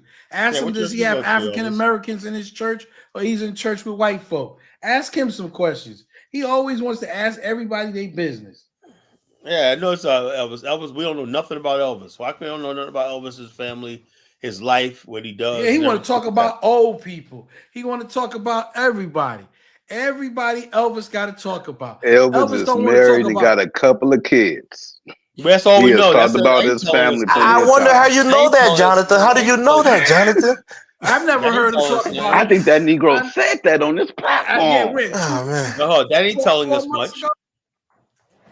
But he like. What do you want to? What do you want to know, Kyler, what Kyler? are you asking? You want to know I don't his want to know wife's nothing. name? The bottom line is, you always asking me about my wife and my family, right? Okay, well, I mean, I don't have to say what I said. My wife's name is Josephine. Your wife's name is Josephine. I didn't say I wouldn't know her name. I just said, no, I mean, you want to know everything? I tell you, I don't mind. No, I don't. You blessed. Like you like to interview everybody. You blessed. I didn't tell you nothing. Why you say that, Jonathan? You got a wife named Josephine too? My mama named Josephine. Nigga, oh, you wow. blessed. Look at look at that. See, that's why we got the spirit is on this platform. Now all of a sudden he wants to know. Like we believe that nigga. My wife's name is Victory. My other girl name is Mercy. She's Igbo. Another girl named Abigail. She's Igbo too. Sandra, she's Edo. I don't believe. Let me keep going down the list. Elvis says. I got. And why you putting my names out there like that? And Is she African American or is she African? Nah, she's Liberian. She's Crew and Gil. Josephine. Yeah, African American married Elvis. Come on, please stop. Now with that hairline. Oh my gosh. No, I'm sure Elvis. Elvis, shirt, true, man. But I know the average African American woman, it's not easy to get married. You know, it's not easy to marry them. It's not easy to get them. I'm not saying other women are easier, but they're not really family oriented like that. You know, now when they turn like 40 and they put on a little bit of weight, you can't get no African American woman because he's boring as hell. And now, if you a young African American girl, I seen this. Oh my God, man! He'll blow the shit out I seen this one girl tonight, right? I was check this. She was having a problem with a credit card. FBA Young Lion said his mother name is Josephine, so I guess you got something in common with him, Jonathan. His mother name is Josephine. I mean, I guess that's an old school name, I guess. Jonathan, is that your son? FBA Young Lion? Papa? He might be your little brother. He says, shout out FBA Young Lion. We got two things in common. Is that your son? FBA and the mama's name is Josephine. Look at that. Look at that. Josephine gang. Okay, Jonathan, relax. All right, brothers. Yeah, you did 5 hours tonight. 5 hours, yeah. Another. Kyle, shout out to you though. You've been keeping the stream pretty good the last couple of days. You've been good, Kyle. Don't go back into getting too emotional and kicking people off the platform. No, that's not that. Just sometimes I get annoyed. I'm real tired. I do shows every night. Look, the bottom line is this: I'm not trying to brag or nothing like that, but I'm looking at the numbers and the views and what these shows are getting. 5 hours is a long time. Let me tell you something, right? And I did Blog Talk Radio for years. It's not easy. We used to have large shows like that. Blog. Kyle, we do some of the heavy lifting too. You don't just talk for 5 hours. No, I'm saying no. You think it's easy hating on Elvis for 5 hours? Check us out. The whole thing is, like I said, I appreciate all the contributions. No, like that. No, like that. But I'm just saying, it's 5 hours is a long time and everything like that. For this small platform, the numbers are really amazing. Really amazing. I know when this platform really grows, it's going to go someplace. I just hope this platform will be a game changer and stuff like that. Because, like I said, I do think it brings balance to this so-called Pan African. No, it does. Kyle, you're stunting the growth of this platform with your rhetoric. Turn a new leaf. Let me ask you a question. Let's go by the title, right? Is Pan African mental illness? That's a serious I'm not apologizing to him. I tried to throw the olive branch to Elvis the other day, and he ignored me. I tried to be nice and be nice to him, and throw an olive branch to him, and he didn't want it. So hell with him. Serious topics. It's just I don't apologize people to on me. The panel just go crazy every time. Yeah, so like I said, I let people have their fun, whatever like that. But at certain times, man, I'm just like, yo, look, enough is enough. Look, this is a serious topic right here, right? Because like I said, people are getting unalived in Africa, and people are losing money, their life savings and everything. And like I said, I basically when you got this guy, what's his name, Lewis, in the chat room saying I'm a CIA. Think about this. I'm a CIA person because what is this about Africans? They always, it's like, why do they want us to come to Africa so bad? You know, I could see if they had a plan. Like, let's say we are building that highway from Freetown to Monrovia, and we need construction and everything. We're giving out contracts and the money's there, something like that. You would have no problem getting black people, African Americans over to the continent, you know. But they got nothing going on. Nothing. You know what it is, Kala? You see, people like Zongo and the other kid, they know that there's nothing going on in their country. So when you're speaking about their country and people are coming over there, that's opportunities for them. And so instead of saying, you know what, those are opportunities for our people, they want to make us feel bad. They want to talk bad about us and all that other stuff. Like, why are you dealing with why are you blacks coming over here and all of this other nonsense? So that's fine. So we're saying, you know what? Okay, that's fine. We look at what's happening to our people, and we're saying, fine, we're gonna stop telling our people to get up and go and do this. Then what's your next plan? I say that to Afrodamas said, no, don't tell them not to come. Yeah. Man, you spent your last 5 years warning the people about the return of the blacks and whatnot to Africa. Now I'm telling black people, let's pull back out of that shit, right? You know why? He wants them to come to his project. You didn't hear him before? He wants to become the king of the blacks. Yeah, his whole idea is words like Dynas. He sees the money, man. It's all hypocrisy. Yeah, look, if that's what you want to do, fine. All you have to look, if you come to us and say, you know something, I really don't give a shit about you black people in America, but we got a lot of beaches and everything like that. If you want to make money, hey, we can work together, whatever like this.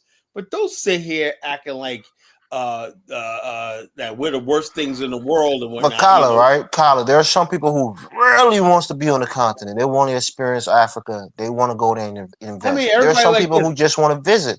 So don't dissuade those people who want to be on the continent. My whole thing about that is this, and I bear some responsibility because I've been preaching, building and going to Africa, living in Africa for 2 decades now, right? And I feel some responsibility because of me, a lot of people actually made that move, you know, and their lives didn't turn out too well. So I feel responsible for that, you know. And that's why I call you Kyla the ruiner of lives. I'm not the ruiner. You see what I'm saying? You see how serious the MF is? No, check this out. People basically make misery merchant. But, hold up. When I was basically doing this, I really thought that the Africa that I come to know and love over the years and whatnot, like I said, the ugly truth, right? Idris, the first cousin who called what? Reality. When I understood the ugly truth, right? I understood reality. Reality is, you know something, the best place for black people in America is right here in the United States, you know? And if you want to visit Africa, fine, right? And the bottom line is this, Africa is the ugly truth is Africa is not an alternative to America. That's the truth. I always thought it was, it could be, whatever like that. But after looking at, analyzing all the data and everything like that, and it's not. So what do? We have to make this thing work in America. You know, we have to. You have no choice. Set up programs. And it's sad, Kyla. It's sad. I think the problem is that it's the business-minded people that should be focused on going to Africa. Not the people that just want to go do kumbaya. Let them go. Let them go. Let them go. When that's what we want to hear, Kyla. So you got to make the announcement. Tell the business-minded people who wants to go to Africa to go there. Let me tell you something, right? I play black businesses in America, like Hightower Industries, right? Now, Hightower basically does oil and gas distribution in the Midwest and throughout the United States, right? Timothy Hightower, you know, he's been there in Akron, Ohio since the 1980s, you know. My whole thing is this, we have top black businesses in America, right? Some will go to Africa, right? But for the most part, right, there's not any sort of relationship between the black business of America and the continent of Africa, not any industries and everything like that. That's a shame because Africa's, with its cheap labor and abundant resources, could be a manufacturing hub, but you know, for some reason, the stars are not lining up. You know, I was hoping with the BAO, at least if we don't have an African, there'll be enough people on both sides coming together and saying, let's do this and whatnot. And it just simply didn't happen. And I know a lot of it has to do with the African side. A lot of it has to do with the African side. Then African Americans are not going to come to Africa basically because we don't have the capital like the Chinese. The Chinese are backed by their government. If they fuck up, they got billions of dollars to cover them. You know something, Kyle? I'm going to confess something to you, all right? It's not really a confession, but it's something I kind of thought about. I'm kind of fearful about it, right? Because I left Liberia when I was like 10 years old. And I've never lived in Africa as an adult. So I don't know how to find a fucking job if I go back to like what Kofi did, to go back there, to have to work. I never experienced that shit. I was always a kid going to school. Let me tell you something right now, right? I'm fearful of that. The sad part about Liberia is I see so many young Liberians strong. I mean, I have never seen so hardworking people in my life. Liberians are like the hardest working people I've ever witnessed in my life. Carla, that's the only country you've been to in Africa. Go to other countries in Africa. I'm sure you see strong people there too. No, I'm just talking about. Look, I'm just talking about the fact that the work ethic, and how they can make a dime. You got a Liberian. They know how to make a dime. Just every little thing they do. They Relative to who? Who are you comparing them to? Well, I'm just saying the fact that when you live in America, right?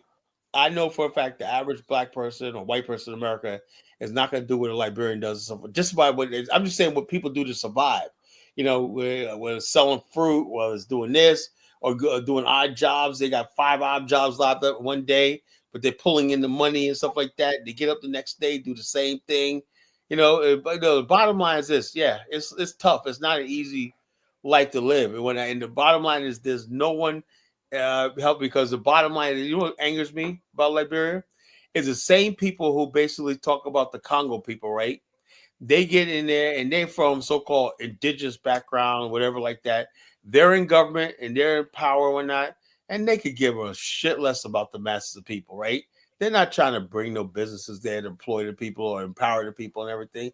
All they care about is themselves and their nice cars and their girlfriends. Like Edward Snow has a right next to our villa that we have on the beach in section 9. He has a beach front property, right? My boy Flo, right next to my boy Flo's house. That he's been there for 3 years, is still not complete, and he built for his girlfriend and shit. Like he's supposed to be the speaker of the house, whatever, like that. Not speak. What is he? Edward Snow. Edward Snow, yeah, he was a former speaker of the house. Now he's a senator. Anyway, he basically built it for a girl. It's ugly. My boy Flo said this motherfucker is 11 inches on my property with his fence. I said, you gonna make him tear down that big fence? Yup. He said, did he make him tear it down? It's still there, but he hasn't done it yet. Of course. Yeah, you can't make it. The dude is very powerful in the political scene. Flo, you don't know my boy Flo, man. Floyd boy, that nigga's built, man. He used to be one of Charles Taylor's. Colin, you think because somebody's built, they can do something to a powerful politician? They're not going to fight with fisticuffs. Flo's a beast, man. That's my guy right there. He's a beast. Anyway, he say, I'll fuck this motherfucker up, man. He'll move his fence, man. But the bottom line is, people be talking shit to you, you believe them, Colin. But the bottom line is the people that's running the country, right? They're living. Edward Snow, I heard, is a passport brother. He goes to Brazil and DR and whatnot. Yeah, he's by it too. Yo, man, but he's an intelligent dude, man. These people cannot get past their tribalism, and so that's just the way it is all over Africa. They can't get past their tribalism and put their tribalism where it belongs. White people can't get past their racism. Sam in the museum. Yeah, but they don't have to. White people can't get past their tribalism. If they live in a racist society, what is worse? Where they get the privilege, where there's nothing against them for being a racist, or they can live in neighborhoods where they don't have to. Power, you could be a racist. Well, they don't have to be around other people who don't look like them. They're not going to get away for it.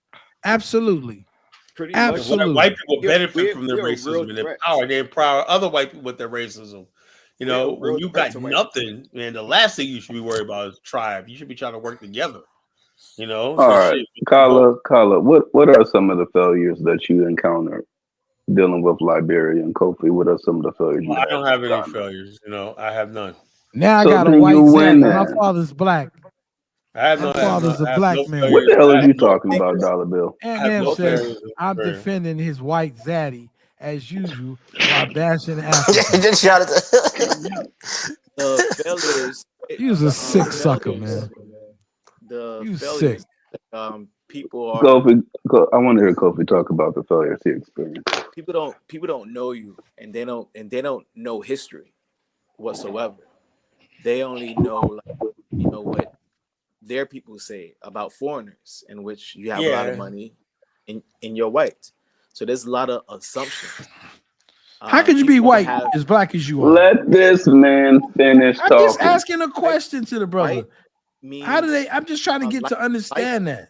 Their word for light skin is white. That's it. Their word. So if you're light, you're white.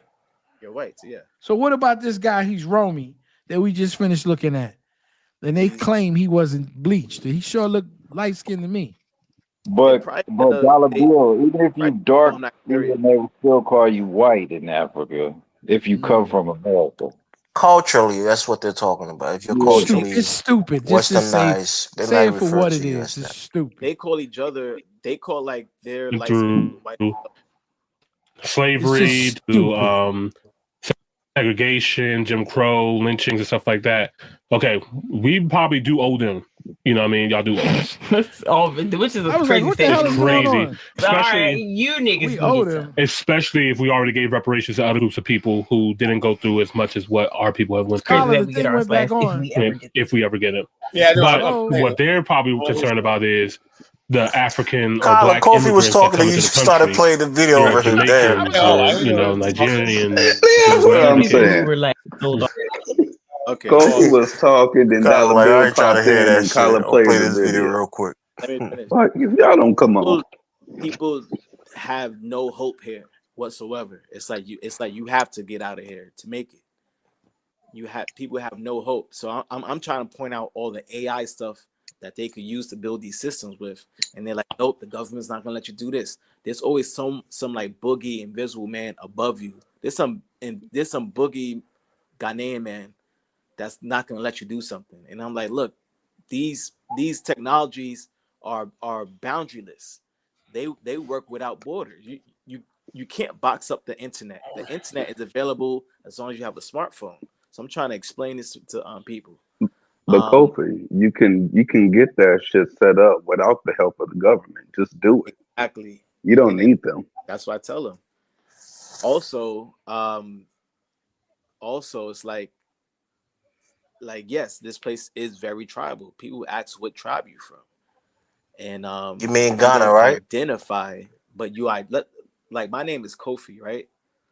But since I wasn't born on a Friday, that's seen as like disrespectful. Just adapting the name without even reference. It's like the gatekeeping of their culture. They do take it very serious. You know, Come and home, brother. I had to explain a lot. Like come home. And I had to go back to the slave trade. Yeah. So you know the different names: Kwasi, Kofi. Different. Yeah. Come home and be done with that. Different days of the week. That's shakalaka. Dollar Bill, cut it out. Another thing is, if I work in McDonald's, right, and I get a credit line of $500, and I keep on taking my check and putting it into my credit line and increasing it, I could most likely put a down payment on a house and become a first time homeowner. But here, in Ghana, no, in the United States. But here, if you work a regular job, building a home is you're not gonna building unless you come from like knowledge of construction workers and unless you build your own house. Like you're like there's really not a lot of incentives. Kofi, what happened to those dudes, man? I think you knew them, right? They built those homes in Ghana, like igloos and shit. You know, what happened to those dudes? This company got bought. Why are you gonna build igloos in Africa, man? What the fuck? You got Jamaican bobsledders. Oh, Carla. Someone bought the company. Carla, you said you wanted a serious show. Now you want a serious story. Kind of always throwing shots. I just basically talking about the igloos. They just when you said about building homes, when I thought about them brothers in Ghana that built. I'm gonna go. That's the first time I'm gonna leave my nice house in America, right? They go live in an igloo one. Those houses are environmentally friendly, Colin. Don't hit them out. Get out of here, Elvis. Get the fuck out of here. Get the entire fuck out of here. It's just a scam. Like I said, Pan Africanism is Those mental houses illness, are man. It got good airflow, Colin. It brings the wind in. It makes you cool. Yeah. You're in the middle of nowhere. Let's be on the bush to be ridiculed. Remember in the movie Stir Crazy, Richard Pryor goes, "We're free, Harry. Yeah, free. Free to get ridiculed." There you go, Mr. Serious Man, Colin. Can't even stop laughing. You finish your sentence. Y'all would love to see me in an igloo in Ghana. This Colin, our fearless leader, living in an igloo in Ghana. That's just a different form of architecture, Colin. You gotta get used to it. Oh no, I'm sorry. It was called migrating culture. That's the name of the company. Migrating culture. Yeah, migrate someplace else, man. Colin, Frenchie wants you to finish the video. Let's get to Ratomi part. Yeah, like I said, we gotta play. Let's play the video. Let's make go to the video. I'm gonna get off, man. So Elvis. All right, I'm gonna play this video and then I'm gonna end the show, man. I gotta go to bed. Hold off, but But the thing is, for them, they're like, go to the French and ask for your reparations. Right. It's like America is not responsible to pay them back because America did not, enslave them. But like you said, so if somebody was in Jamaica, I think that they need to go holler at the British, the United Kingdom, or whoever colonized that island. Or I think it was Ireland. Ireland? I thought Jamaica was England. I'm pretty sure because they still. Oh well, I mean they might have, but I know they had something to do with Ireland because that's why their accents came from. Oh, okay, that makes sense. But yeah, that's just my 2 cents. Let me know what you guys think. We'll keep it going. Let's see what he has to say about it. So, Tariq Sheed, right. I don't know if you know who he is. He's been a guest on my show a couple times. He's real big on this. He even did a documentary about hip hop, where basically the main point is that hip hop was created by Black Americans. Jamaicans had nothing to do with it. Puerto Ricans had nothing to do with it, even though Cool Herc is Jamaican. It's Jamaican, yeah. But that had nothing to do with hip hop. Yeah, it's all American. Have you ever noticed kind of like the tension between Africans and Black Americans? Absolutely. And so describe to me how you view that. Well, for a long time, man, it's not even just Africans too. You can throw in Haitians as well. Yeah, exactly. Growing up, it wasn't cool to be African. You were the butt of every joke, African. Look, it's still not cool to be. What the hell is he talking about? It's damn cool, bro. No, I was cool. I was a cool cat in my middle school in Hollywood. I was a cool cat, Colin. That was a cool cat. He's like an African Urkel. Being pro-black wasn't cool either, right? Being pro-black wasn't cool, nigga. What's the difference between being African? All this divisive shit, man. Vad's playing games, man. I think it's cool to be African, just not Elvis. Colin, you went back. The guy was talking where we wanted the video. That's where it was. He was talking about his experience. Shit, man. Especially have to go on back. Yeah, right. Yeah. It's cool to be African if you're not Elvis. No. A tether, and I actually looked it up, so I say it correctly. Is a Go term like used by 30 seconds in front, describe African or Caribbean immigrants who moved to America for economic opportunity using the benefit. So it won't make sense to give. My eyes hurt. England, I'm pretty sure, because they still. Oh well, I mean they might have, but I know they had something to do with Ireland because that's why their accents came from. Oh, okay, that makes sense. That does not make sense. They're English colonized by the British, not the Irish. It's not even just Africans and Haitians as well. Growing up, it wasn't cool to be African. You were the butt of every joke. African booty scratcher. You're dark as hell. You look like midnight. I wonder who popped that off because, from the east to the west, down to the south, up to the north, everybody was saying African booty scratcher, and I just want to know who started it. Who started it? And I ain't who gonna lie. popped it off? That shit traveled. It came from a movie. Scratch my booty every day, bro. It makes me an African booty Yeah, that was scratcher. crazy. The ignorance of it is like, I've never seen a light-skinned Nigerian before, but I didn't get those things. But a lot of my cousins and a lot of my friends went through a lot of the butt. When I was back in Nigeria, I was like one of the few really bright, light skin with light eyes. You're not that bright, dog. Back when I was a kid in my village, so they ostracized me, and I was American.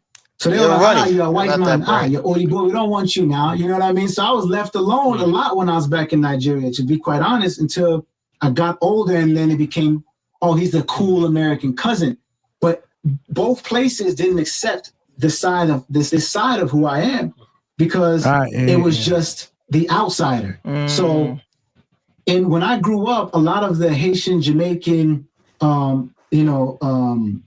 first generation kids, they didn't have, from where I'm from, they're only speaking from where I'm from, they weren't really up to date on fashion or up to date on style or these things. So they made to be fun of, like, yo, look at the African boy. It's only until 2017 or 16 that it became cool to be African, because of Black Panther, because of Oh Lord, I had enough. You know, cool to be Black African. What is he, crazy? You're gonna see a picture of Elvis in everything dreams with his hairline and tight trying to shirt, be. talking about cool. I can't do that. understand what he's saying. For real, Carlo, I was a cool cat in middle school. No, you weren't. No, you weren't. I was. Please, the bottom line is, look. Let me say this. Let me say as a conclusion, right? Maybe the because problem he was in like Minnesota. when Black Panther came out, a lot of Africans start smelling themselves like, oh wow, it's cool to be African. Instead of being humble about it, right? They could have gained, but they start acting arrogant, like, oh, y'all need us and whatnot. Y'all Come to us for your culture. You know something? It ain't worth it, man. Let's move You're on. not gonna go to them for your culture, man? Nah, I don't think so. I understand. I think I had enough. Look. When I was a freaking kid, when I was a young person, I changed my name to an African name. I was all African, Colin Nations, African, from Malinka and whatnot, Bambara. I studied everything there was to know about West Africa and stuff like that. I wanted to be all into this culture now I grow up and whatnot. I said, what the fuck was I thinking about back in the days, man? I was like, I really thought there was going to be this revolution. I really did. I really thought there was going to be this Pan-African revolution. You did. I didn't think that far, but I mean, I was. The bottom line, I went so far as to change my yourself name into some money. I guess I had experiences in the 90s with continental Africans that kind of cleared. That's another thing is I didn't have a lot of experience with Africans living here in Virginia. I had a big community of Nigerians that I dealt with. Yeah, my opinion would in the early 90s, late 80s, early 90s. Look, right, we're from New York, right? So Black people are the face of crime. Black people are the face of. But Kofi, why you got an accent now, bro? How long you been living in Ghana? Kofi, you must not know no Puerto Ricans if you think Black people are the face of crime. God damn. No, but to an African, right? An African wants to them set themselves as far away from being considered Black Americans so they could get the jobs. Yeah, but hold on. What about the Africans that are on death row all in Malaysia? Really, Korea. You don't see Black Americans getting executed in Singapore, at large numbers, in Indonesia for drug crimes. Ozongo's cousins slapping Jamaican women in the face. What? We poop. They're cast off as being Black American. That's just how that goes. Like, how is a Black American gonna get all the way to Indonesia? It's Singapore. Singapore. Come on, Kofi, man. Stop it, man. Stop it. And this is what I'm talking about, the mental illness of Africa worship, right? No, Africans are thirsty. They've been known to commit crimes all over the goddamn world. Kyla, we're going to give you 20 latches the next time you're in Liberia for making that statement. No, look. So let me tell you something, Elvis, right? I can't go to Elvis find out I stopped using Brussels Air. When I take Brussels Air to Liberia one night, they basically treat you like a fucking criminal. And whatnot. Why? Because they think we're gonna escape it until you show me a U.S. passport, right? look, I have no intention of escaping to your country like that. They always think every African is going to come there. They have you cordoned off, right? That you can't get out of the airport. You know, if I got like a 3-hour layover, why can't I go explore the city like everybody else? You know, like you do in Morocco. You know, Morocco is always drive around and everything. In Brussels, if you come from Africa or going to Africa, right, they make sure you're in one section of the airport and you cannot leave. You know, that's not Black Americans being the face of crime. That's Africans. Exactly. Right. So look at Rob Moore said. Like FBA Young Cockroach. Sokoto is where I'll be making my pilgrimage. On to Kano. Just be happy for your origin being the slave breeding farm. Ooh, Ross Moist. What about the slave breeding people that you got there in Haiti? Ain't nobody breed more slave prostitutes than them. Stop the drama. Ooh, and I don't even like you, FBA Young Lion, but he know he needs to stop. The French, okay, are known to take people and make them into maroon quadroons, and the colors that you are, they have different little sexual proclivities next to each color. Right? Did you know that, Ross Moyes? The word tether comes from the movie Us, right? Where the people on the top. The word tether? Come on, man. We've been knowing what the word tether means. The word tether means if you have a phone, you can turn on tethering to use it as a Wi-Fi hotspot. So come on. Tether exists forever. Just means something that's attached to something. That's all that means. If you saw the, did you guys see the movie Us? We saw the movie, but he didn't make up the word. I made up the word from that. He did not make up the word, bro. It's been a word for the longest. In the dictionary, when somebody say I'm tethered, hold on, you're tethered to. A slave is tethered to his master. You know, a husband is a wife is tethered to her husband. Yeah, we all are connected to Haiti. So for you to tell him about a slave breeding farm, okay, if they were breeding in Louisiana, you know what they were doing in Haiti. Stop the cap. I want, you know what it is? I want people to stop all of this slave shit. Because half of you Negroes, you know they didn't stop slavery in Africa till 1975. So how many slave breeding places? Recently they had a slave auction in Libya. I'm like, goddamn, and they still selling Africans in slavery. Mauritania, okay, in Mauritania and all over the Middle East. They take your passport from you. Darfur, Sudan. There's slavery in Sudan right now. You know, the next time I'm gonna put him up there and let you see that at them. Okay. Yeah, Rob Morris. Let's not have those kind of languages, man. We can have fun. We can poke fun at each other. People don't think be too mean spirited. You are ignorant. That we were slaves. You were a slave. How you think you get to be Ross Moist? You were a slave. There's no white person nor no black person who can say they were never slave. But you know what the worst part was for you, Aunt Nam? You were a slave in your own country, idiot. That really hits hard though too. That's like a low blow. If you really want to in your own country, you were a slave. Yeah. If you really want to get us mad, just make fun of slavery. But that's okay. In your own country, you were a slave. They sat down and slaved you. Try to make somebody come to the Bronx and make me a slave. See how that'll work out. That used to fuck me up too. I ain't gonna lie.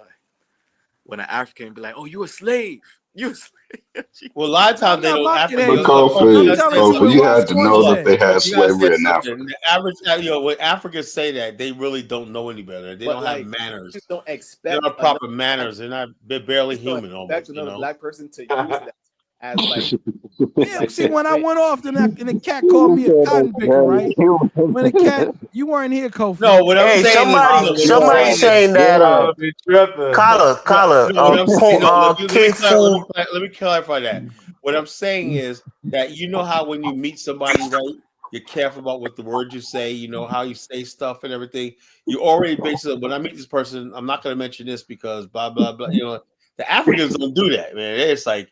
You know, you slave when I do, man. You don't thought, or just basically, let's say you an African meets a girl and that. Whoa, you got a big booty. I know you you can push out. How many kids do you got? I know you got the big hips when that. You know how people just basic. You got the wide childbearing hips, not big. No, but hips. that's stuff you don't go up to a woman and say that to her. You don't say stuff like that. If you're crass enough, you'll say it. No. Carla, Kung Fu Fanta says she has an interview with Rod Morris. Maybe we can play on the next show and hear him talk. No, I don't want to hear Rod Morris. It's the Rod same. Morris. Idiot. Rod Morris, I should say. So the bottom line, like I said, a lot of times Africans just don't know any better. That's look at this. Rod Morris says civilization. Enslaved ethnic Africans in Haiti separate themselves. Negro, please. You're a liar. You are a liar. Don't come in here and talk about that you weren't enslaved, man. You kidding? Because that's all the French do is set up prostitution. Shut up. You're a liar. You could they tell did it in Louisiana. They did it in Louisiana. They did it in Haiti. They did it in the Dominican Republic. And you know what? You go there to this day, they still doing prostitution in both of those countries. And both of those But Dr. Bill, that's not really the thing, though.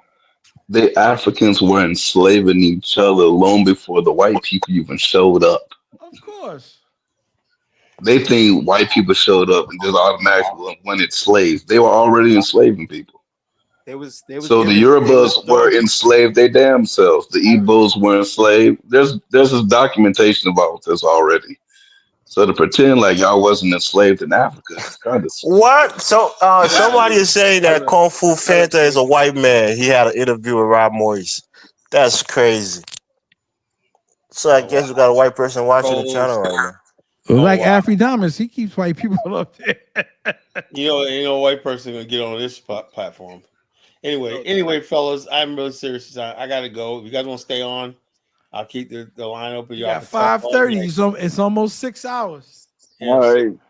Yeah, Carl, you did well, man. Thank you. Good show. We coming up tomorrow night or Monday? I don't know, man. I'm tired, man. I can't wait till I get my super chat up, man. I'm like, y'all want me to stay up? Put some money. Yeah, we're gonna be doing that. I'm gonna save like $3. Yeah, I know. That's all you can afford. Y'all cheap. I was saying $3 for my first super chat, man. And make it American dollars, not Liberian dollars. Yeah, not Liberian dollars or CDs. Only USD. I think it's cheap. Thing open for. But you gotta promise me you're gonna send out a Liberian